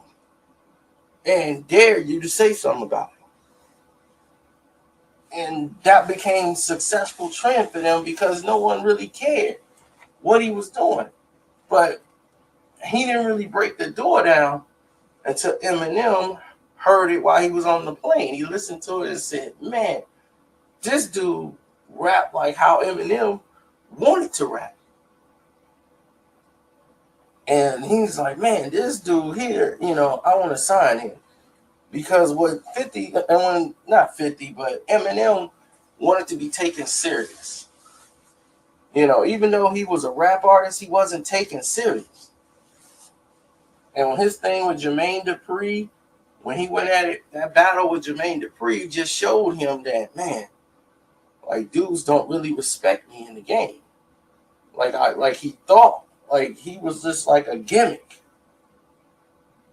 And all of this stuff right here, he had no cred, like hardcore street cred. Like he would sell records to the pop kids, but he wanted to come into the hardcore hip hop community where he really is like, this is like me, I'm hip hop. I should be up there on the stage in the club with the red man, but I'm not there. I'm in the suburbs.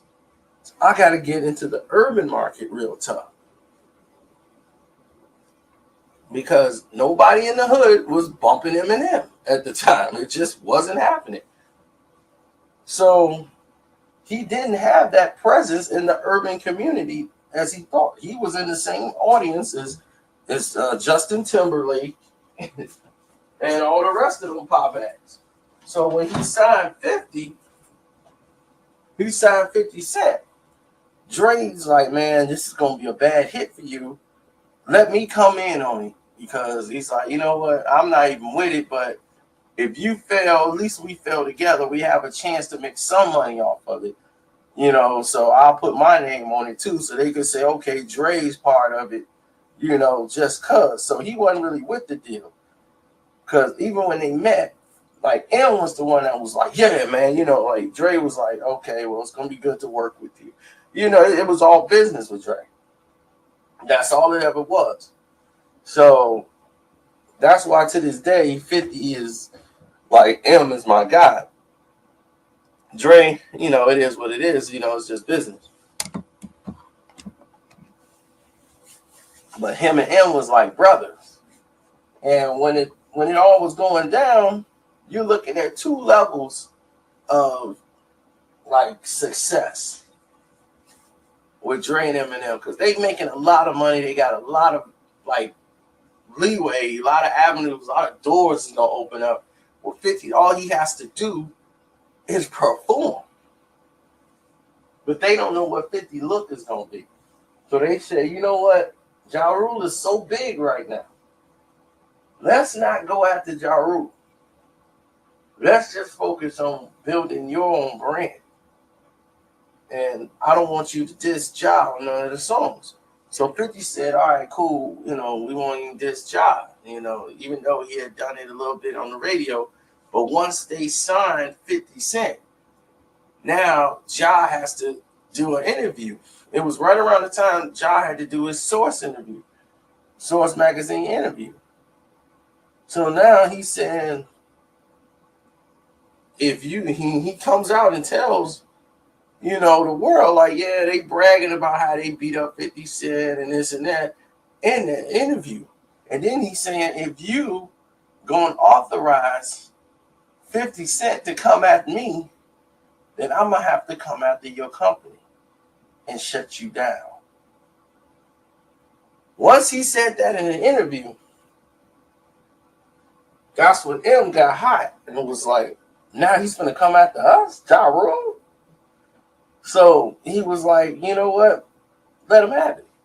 Because the first songs 50 was putting out, they were trying not to come out to Ja Rule.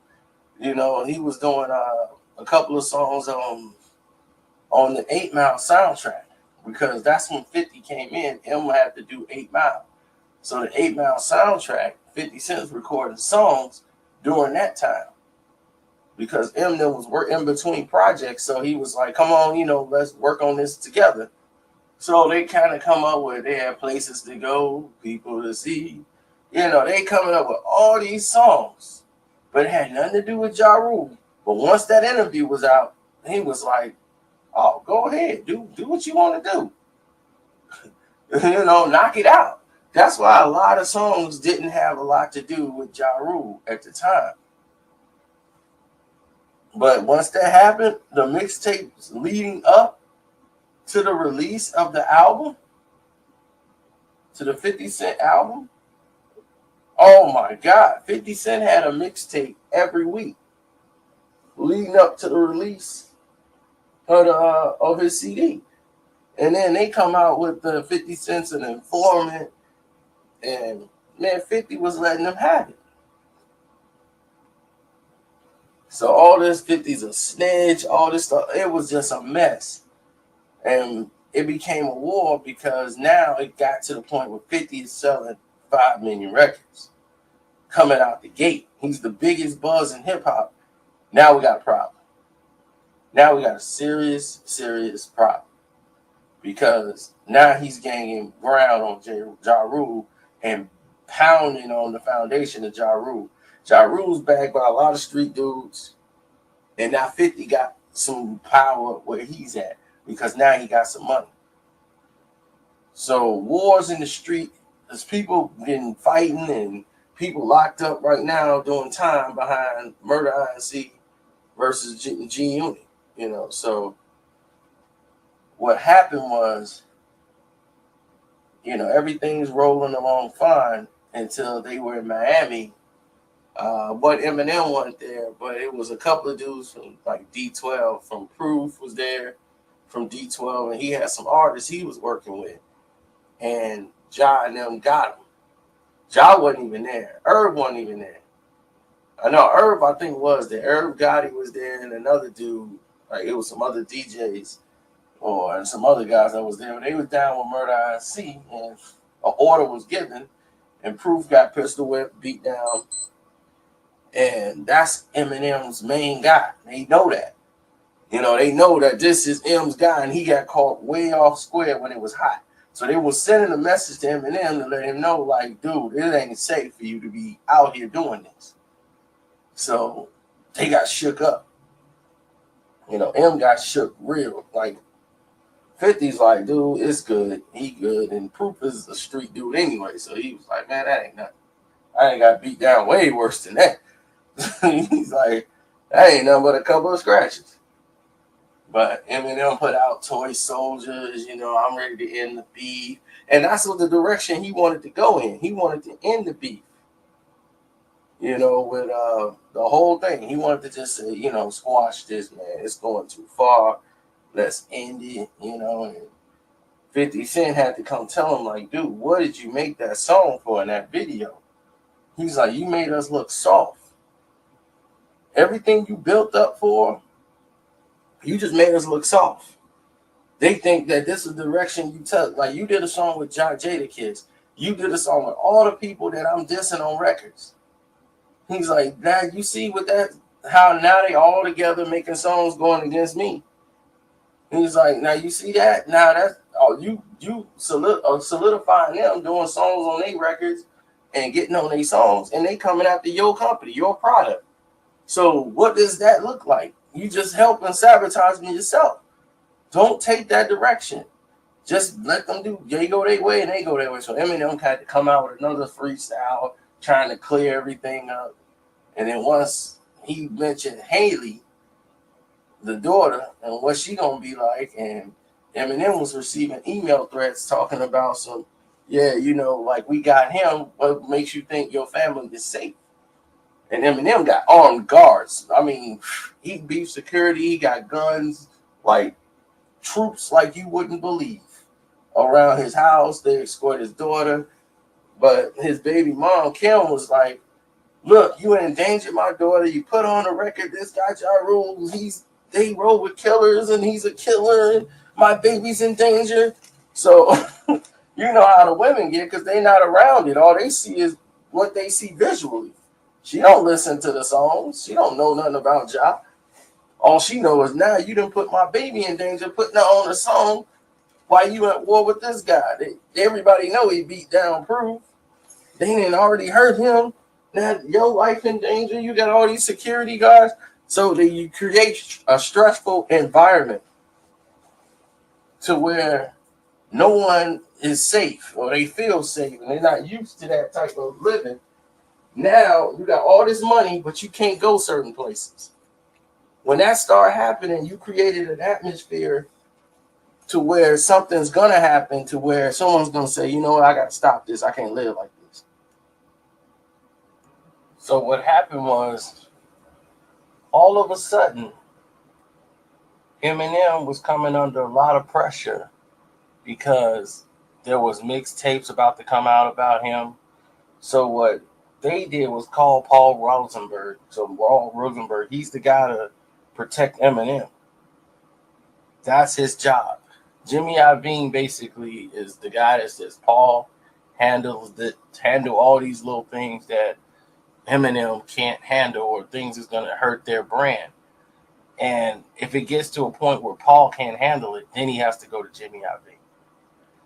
And Jimmy Iovine is one of the most powerful men in music, him and Clive Davis. So when this brought to Jimmy's attention about this war and Eminem is, eminently been threatened, and this threatens the whole fashion of what like shady aftermath and G Unit was gonna be. And this is like one of the fears Jimmy Iovine had when they went to bringing in 50 Cent, that all of this extra beef can fall onto their Spotless project, which is Eminem.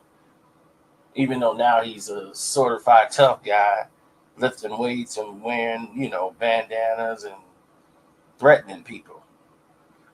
But now it's going to get to the point where it's getting kind of serious. This wasn't the right guy to do it with because of the people he's around. So what they did was say, okay, Murder Inc. as a company was making a lot of money as a business, even though they looked at the business as a payola because of the criminal masterminds that were behind it.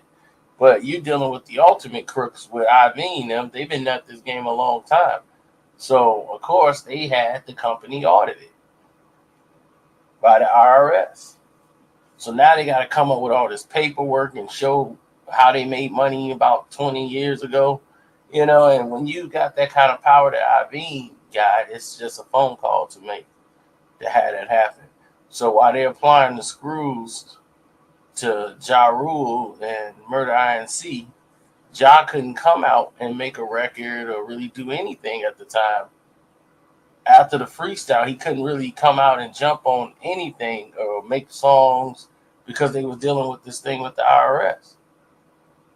And while they're dealing with that, nothing's being released. They had almost like a cease and desist order on their music. Nothing be released. They couldn't go out do a mixtape and put nothing out under Murder Inc.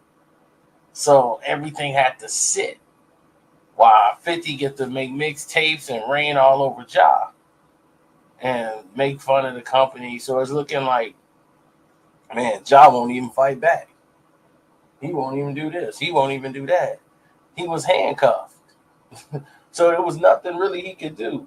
So when they got a temporary order where they can go back to work while this was being resolved, they went ahead and put out Blood in My Eye. They went and had all the material that they had to drop their albums. But he put out Blood in My Eye, that whole tape, because he was furious that they couldn't release any of the things that they had did. So he was ready to go to war with 50 Cent because that was going to bring everybody back into the fold. He was like, man, we war with 50 Cent, man. That's going to generate money for the Murder INC. But that was so far gone. At that point, everybody was believing the Eminem 50 Cent story. So it was no room for Ja Rule on the other side. Ja come back singing or something. It's like their whole company was going under because they couldn't keep up with the pressure that Aftermath was going to put on them. And they're building their name and their brand up, all beefing with Ja Rule.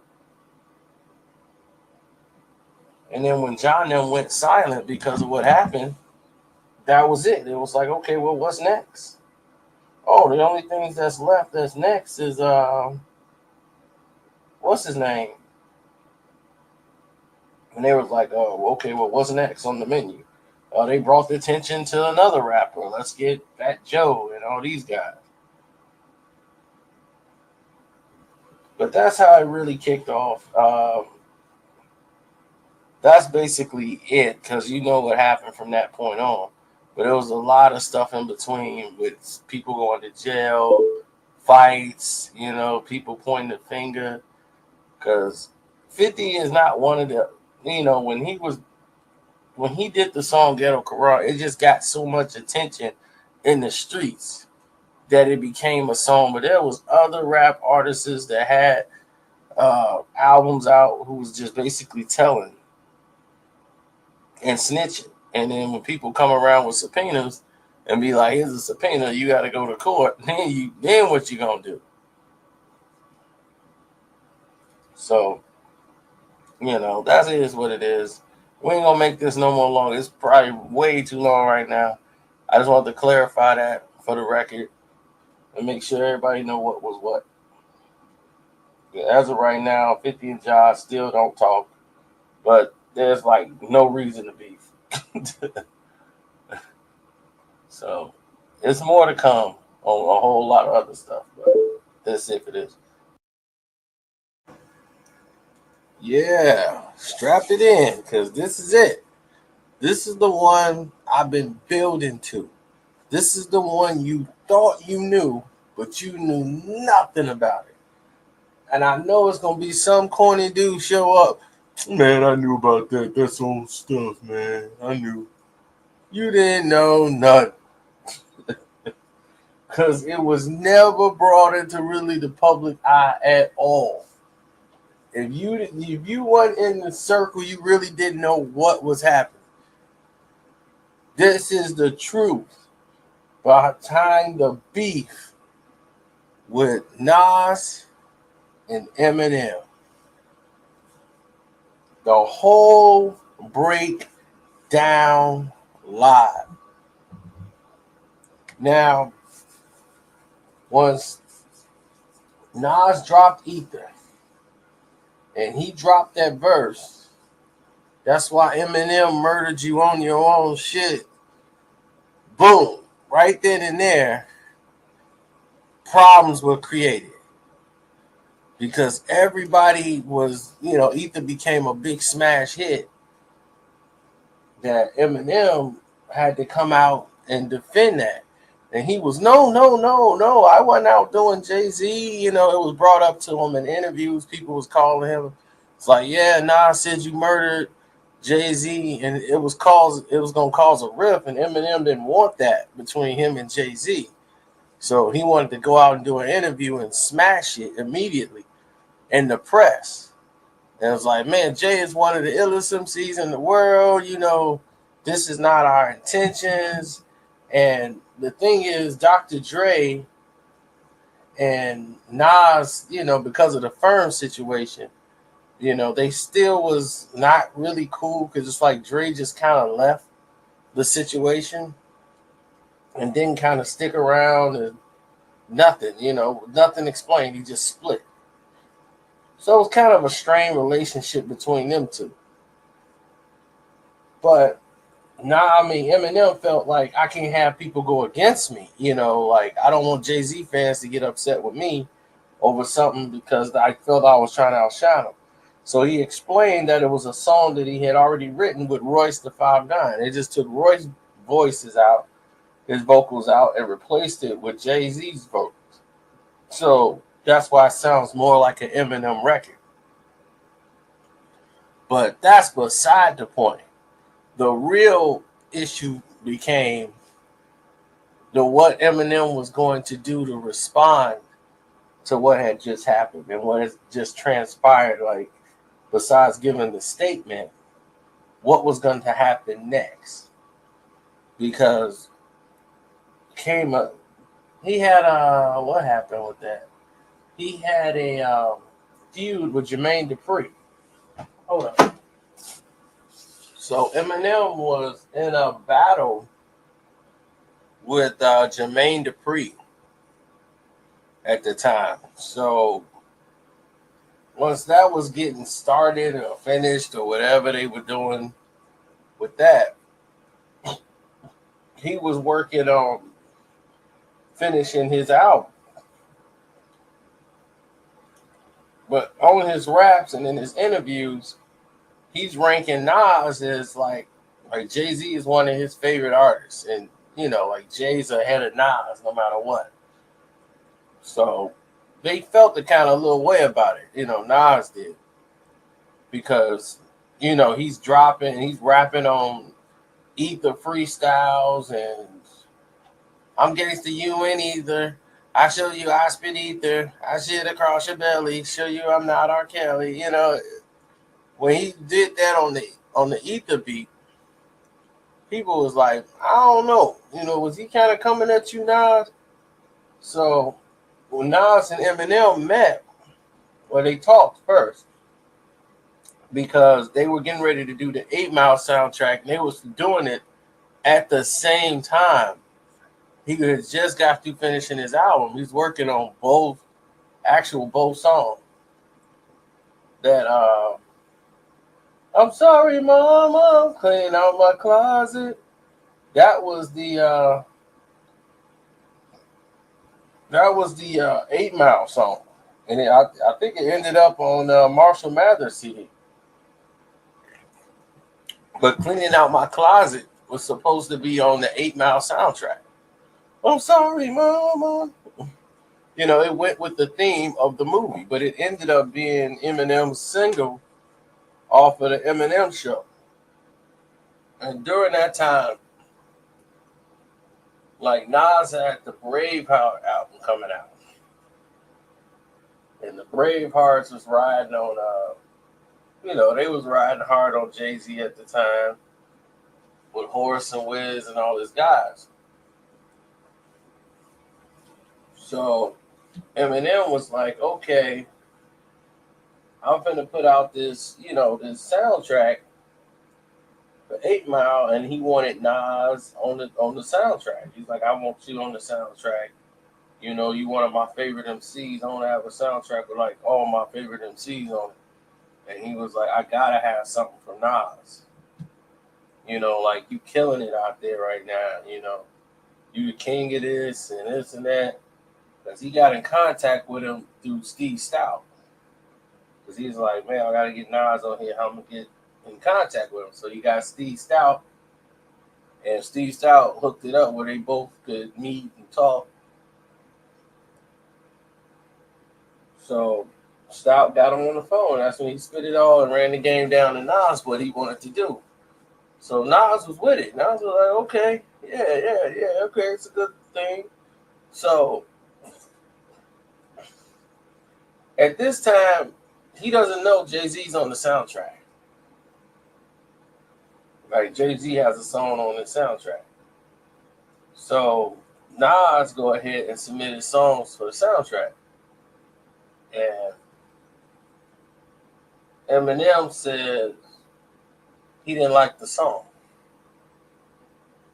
He was like, yeah, I don't really like that song.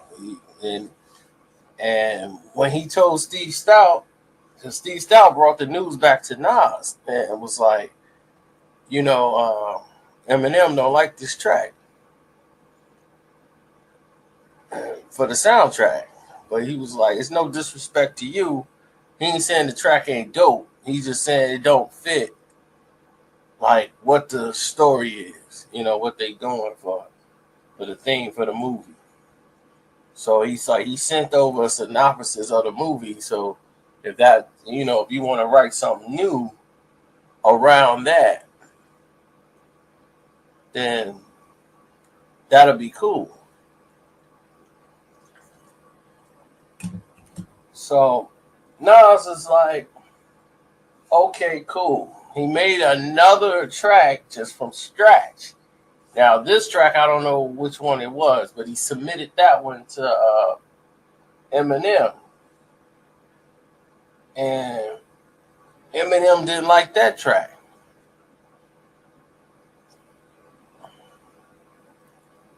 And he's like, wow. Like Nas was shocked. Like, he didn't like that one. He was like, and it was getting harder for Eminem to tell Steve Stout, like, I don't like it.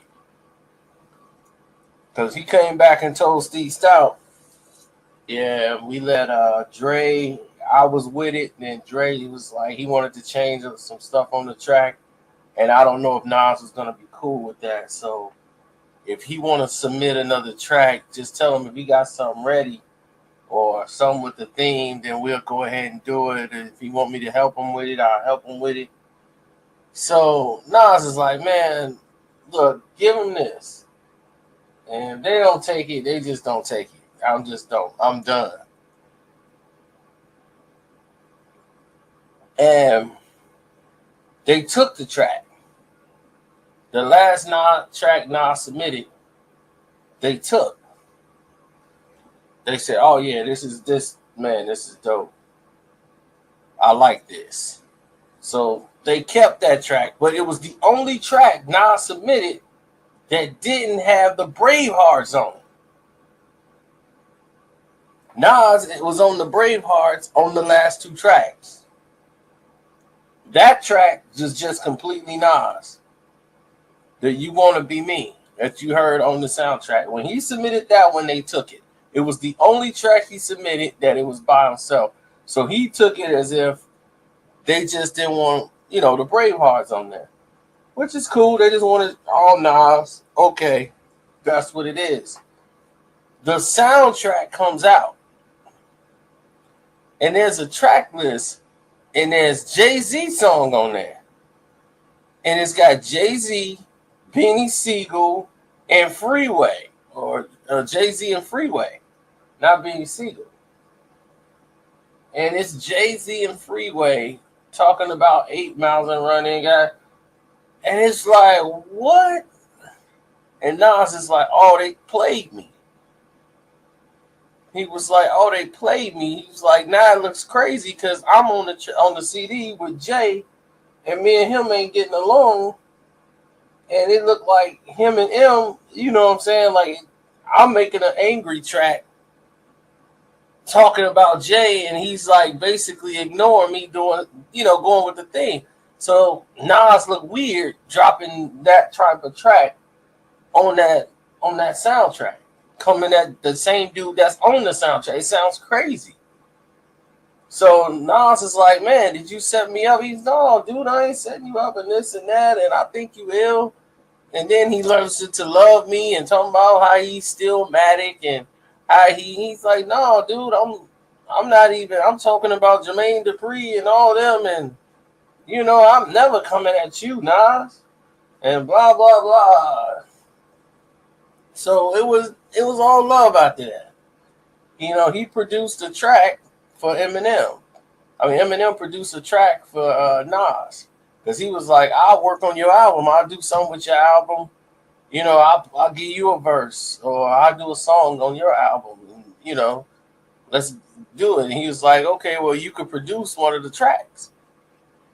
Because that's when he was working on Godson album then. So that's when they did The Cross. At the same time, he was out there recording. So he recorded this Cross for Nas. And that was like a peace offering.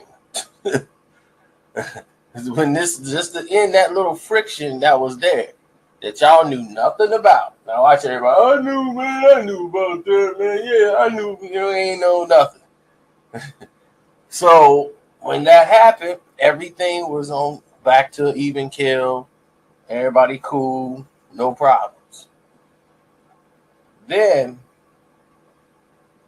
down the road, Nas ended up doing the song with Ja Rule, The Pledge. And when he did that song, that was about Jay-Z. Had nothing to do with no 50 Cent. But 50 is looking at it like, oh, okay, now you doing songs with Ja and this and that, knowing me and Ja got a problem. And so 50 is on top of the world now.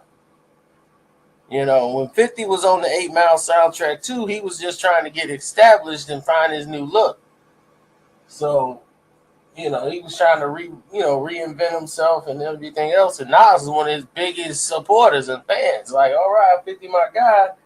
Then all of a sudden, 50 is taking shots at him on the piggy bank song. On the piggy bank. But before Piggy Bank even came out, he was taking shots at Nas in an interview that he did. And was like, yeah, and these dudes, you know, like about his affiliation with Nas, and was like, you know how it is with most guys, they need protection or they need you to do something for them. You know, like that's when they, you know, they have somebody like me, you know, be associated with them because they might need you to do something for them. You know, so they got me there, you know, like that's where I was there. So that's what his relationship with Nas is like. Nas needed 50 to do something for him. Like, I need you to go do something for me. So, you know, that's why I'm associating myself with you. Like Nas was soft or something. So they took it a certain kind of way. You know, Nas did, definitely. But he went after Eminem on the album, especially because you sitting there authorizing 50 Cent to come after me. And you should know him better, or you should have tried to check 50, but he didn't say nothing when all this was going on. And at this point, Nas had enough. So when Star Wars came out, they re-released Illmatic. Uh-oh. They re-released the Illmatic CD. That was coming out, the Illmatic. The 10-year anniversary of Illmatic. Eminem had just dropped Encore. Okay. Met with so-so reviews. Encore comes out. And during the same time, Eminem got a song on there called Mosh Pit, and everybody talking about rocking the votes and, you know, all this craziness was going on at the time. Like John Kerry, the election, and Eminem, like, let's go start a mosh pit. Let's, you know, so Nas just had to make a song putting all this in perspective because he was a little ticked off that Eminem allowed 50 Cent to be that disrespectful to him. And they would, like, M didn't come to his aid or say something like, no, Nas, it's cool, you know, like, don't go at Nas, don't do this. He was basically not caring if 50 Cent decided to go at Nas. And it's like, okay, you gonna authorize 50 Cent to come at me like that and be disrespectful? So on the song Star Wars, he throws a small shot at Eminem, and all y'all missed it. When he get to the part where he says, y'all do roll with any clique that's winning, any crew, doing what's ever trendy, even enemy too. He called Eminem enemy.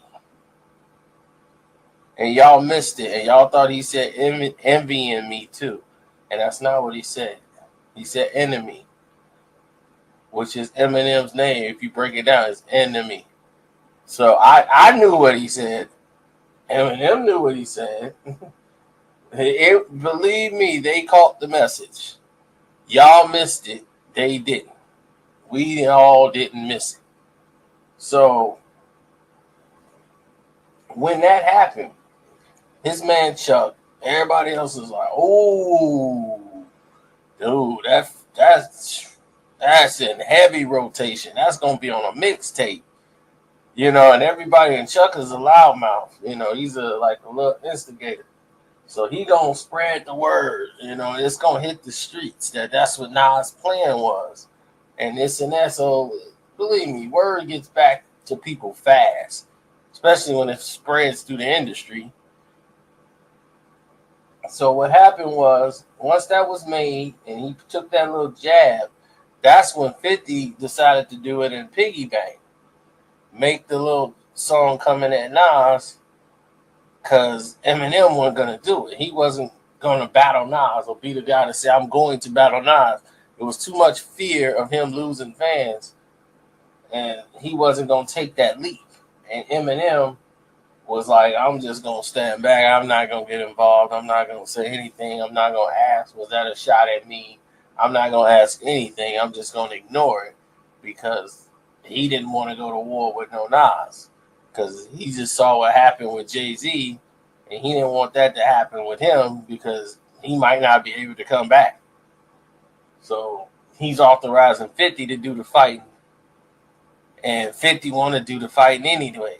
So 50 just got the green light to just keep going on Nas. So he come out with the piggy bank. So Nas drops the album, the other album, one when he's on there, when it's like the 12 Nas is on the album. And when he got the one song on there when he's talking about that Streets Disciple song. He's talking about, where's the passion? Rappers battling non-rappers, carrying on backwards, laughing, thinking Nas think he's Farrakhan, preaching blackness. Now, who do you think he was talking about when he was talking about rappers battling non-rappers? Who was the only person battling non-rappers at that time? It was Eminem. Eminem was battling Moby at the time, and they was getting all the MTV, everything. Oh, Eminem going at it with Moby, and it was just retarded. It's like rappers battling non-rappers. Where's the passion? The game was destroyed. And then when he was talking about these are our heroes, and he was talking another shot about like Eminem, when he was talking about don't be getting with these these MCs just picking and getting with anything to sell records. Because right now it's cool to be a conscious MC, but next year, who knows what we'll see. And who was making a song about picketing? Eminem with Mosh Pit. Put him in a mosh pit. Come on, let's go march up to the White House. All these shots was at Eminem for authorizing 50 Cent to come at him. And Nas was going at Eminem and 50 Cent on the album. And a lot of people missed it.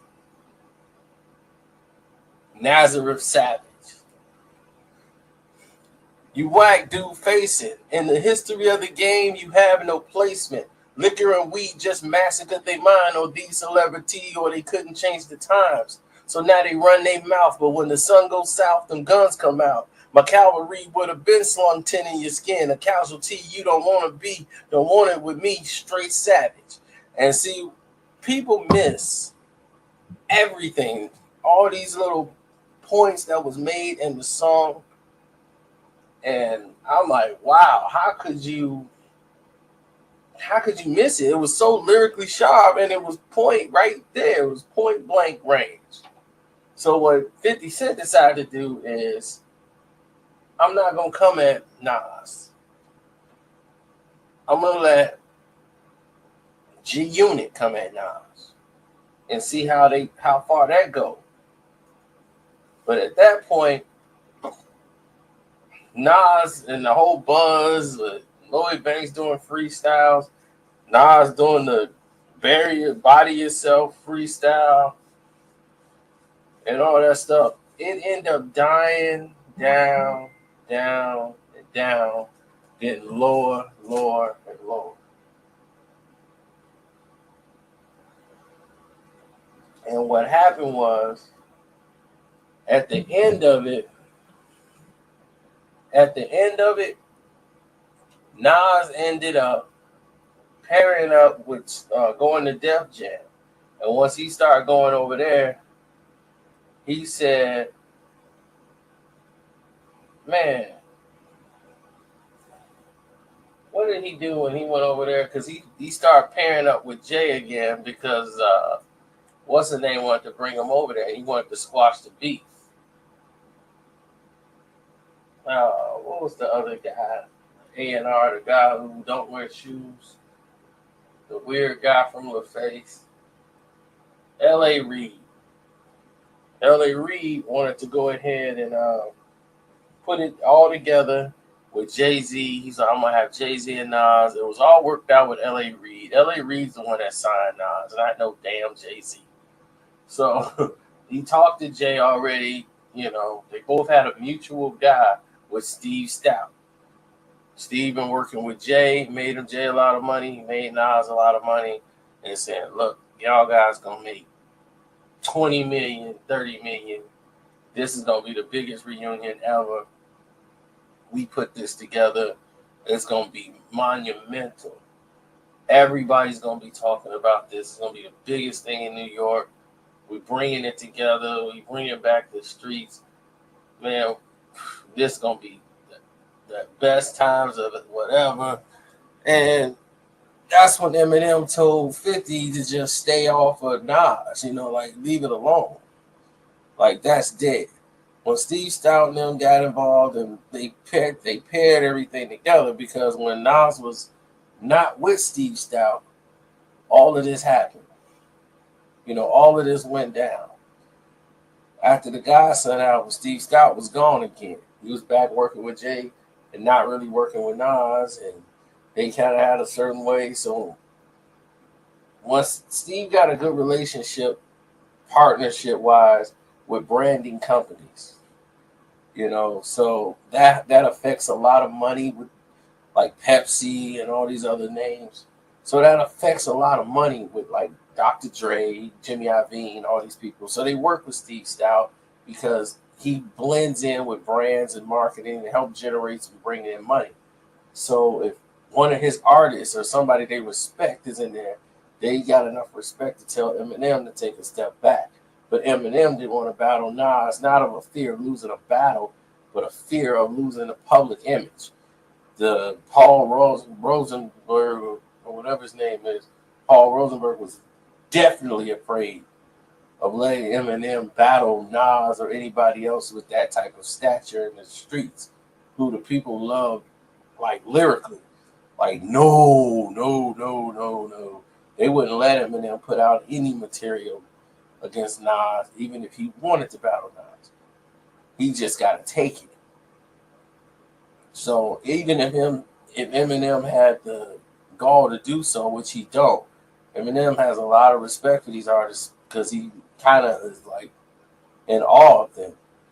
Like Eminem, Nas is kind of one of the artists that he's in awe of, but he will never want to battle him, like come at him or throw some lines at him. So Eminem's, I'm not doing this, and I do believe him when he was saying, like, dude, I really wasn't coming at you. I really wasn't doing this. I really wasn't, coming at you. I believe Eminem because he would not take that path towards Nas. But what he did created an avenue where Nas was like, well, I'm going to throw these lines at you just in case you was. Now, you can ignore it and just move on, but my line's going to be there, So he threw him out anyway. So y'all make your own mind up on what happened. I know the truth and what went down. Because there was a lot of animosity when Nas saw that Jay was on the soundtrack with his guys and Nas couldn't get on the soundtrack with the Bravehearts. It just had to be Nas by himself. And if you listen to the soundtrack again, you'll see how the Nas track is like really crazy compared to all the other songs that's on there. You know, it just didn't really fit the theme what everybody else is doing. And it's like, okay, now I sound crazy on the track, being on the soundtrack. The other tracks would have fit perfect. But for some reason, they didn't want the track on there with the Bravehearts. So it just didn't make any type of sense. But Nas got a lot of money out of it. And now you know. I'm out. Catch the next ones. Don't forget, there's a playlist. So go on my page, find a playlist, listen to all these true stories about what's going on behind the scenes. I'm out.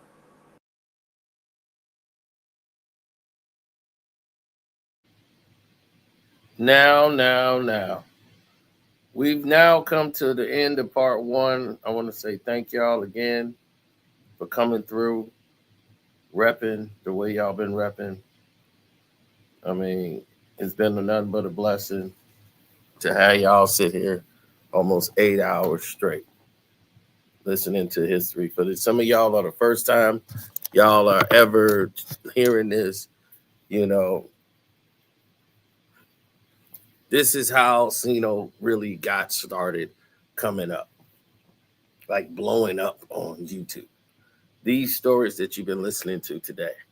Now we'll do part two one day and continue on with these stories. If you like this marathon, we might do one for Christmas. This is a Thanksgiving one, so we might do one for Thanksgiving too. But I just wanted to give you guys, and don't forget, if you want to, you don't have to wait for me. You can go right to the playlist we got in there called The Truth Behind Hip Hop Beats. We got sports beefs, we got everything. So we're giving you the foundation of hip hop history, all this stuff that was going on in the past to now. So if you listen to all of that, you know I can't make that up. I'm not that good. I'm sorry. I just happen to be old enough to live through a lot of it. So I want to thank everybody out there who was doing their thing. Yes, my Papoose video did go viral.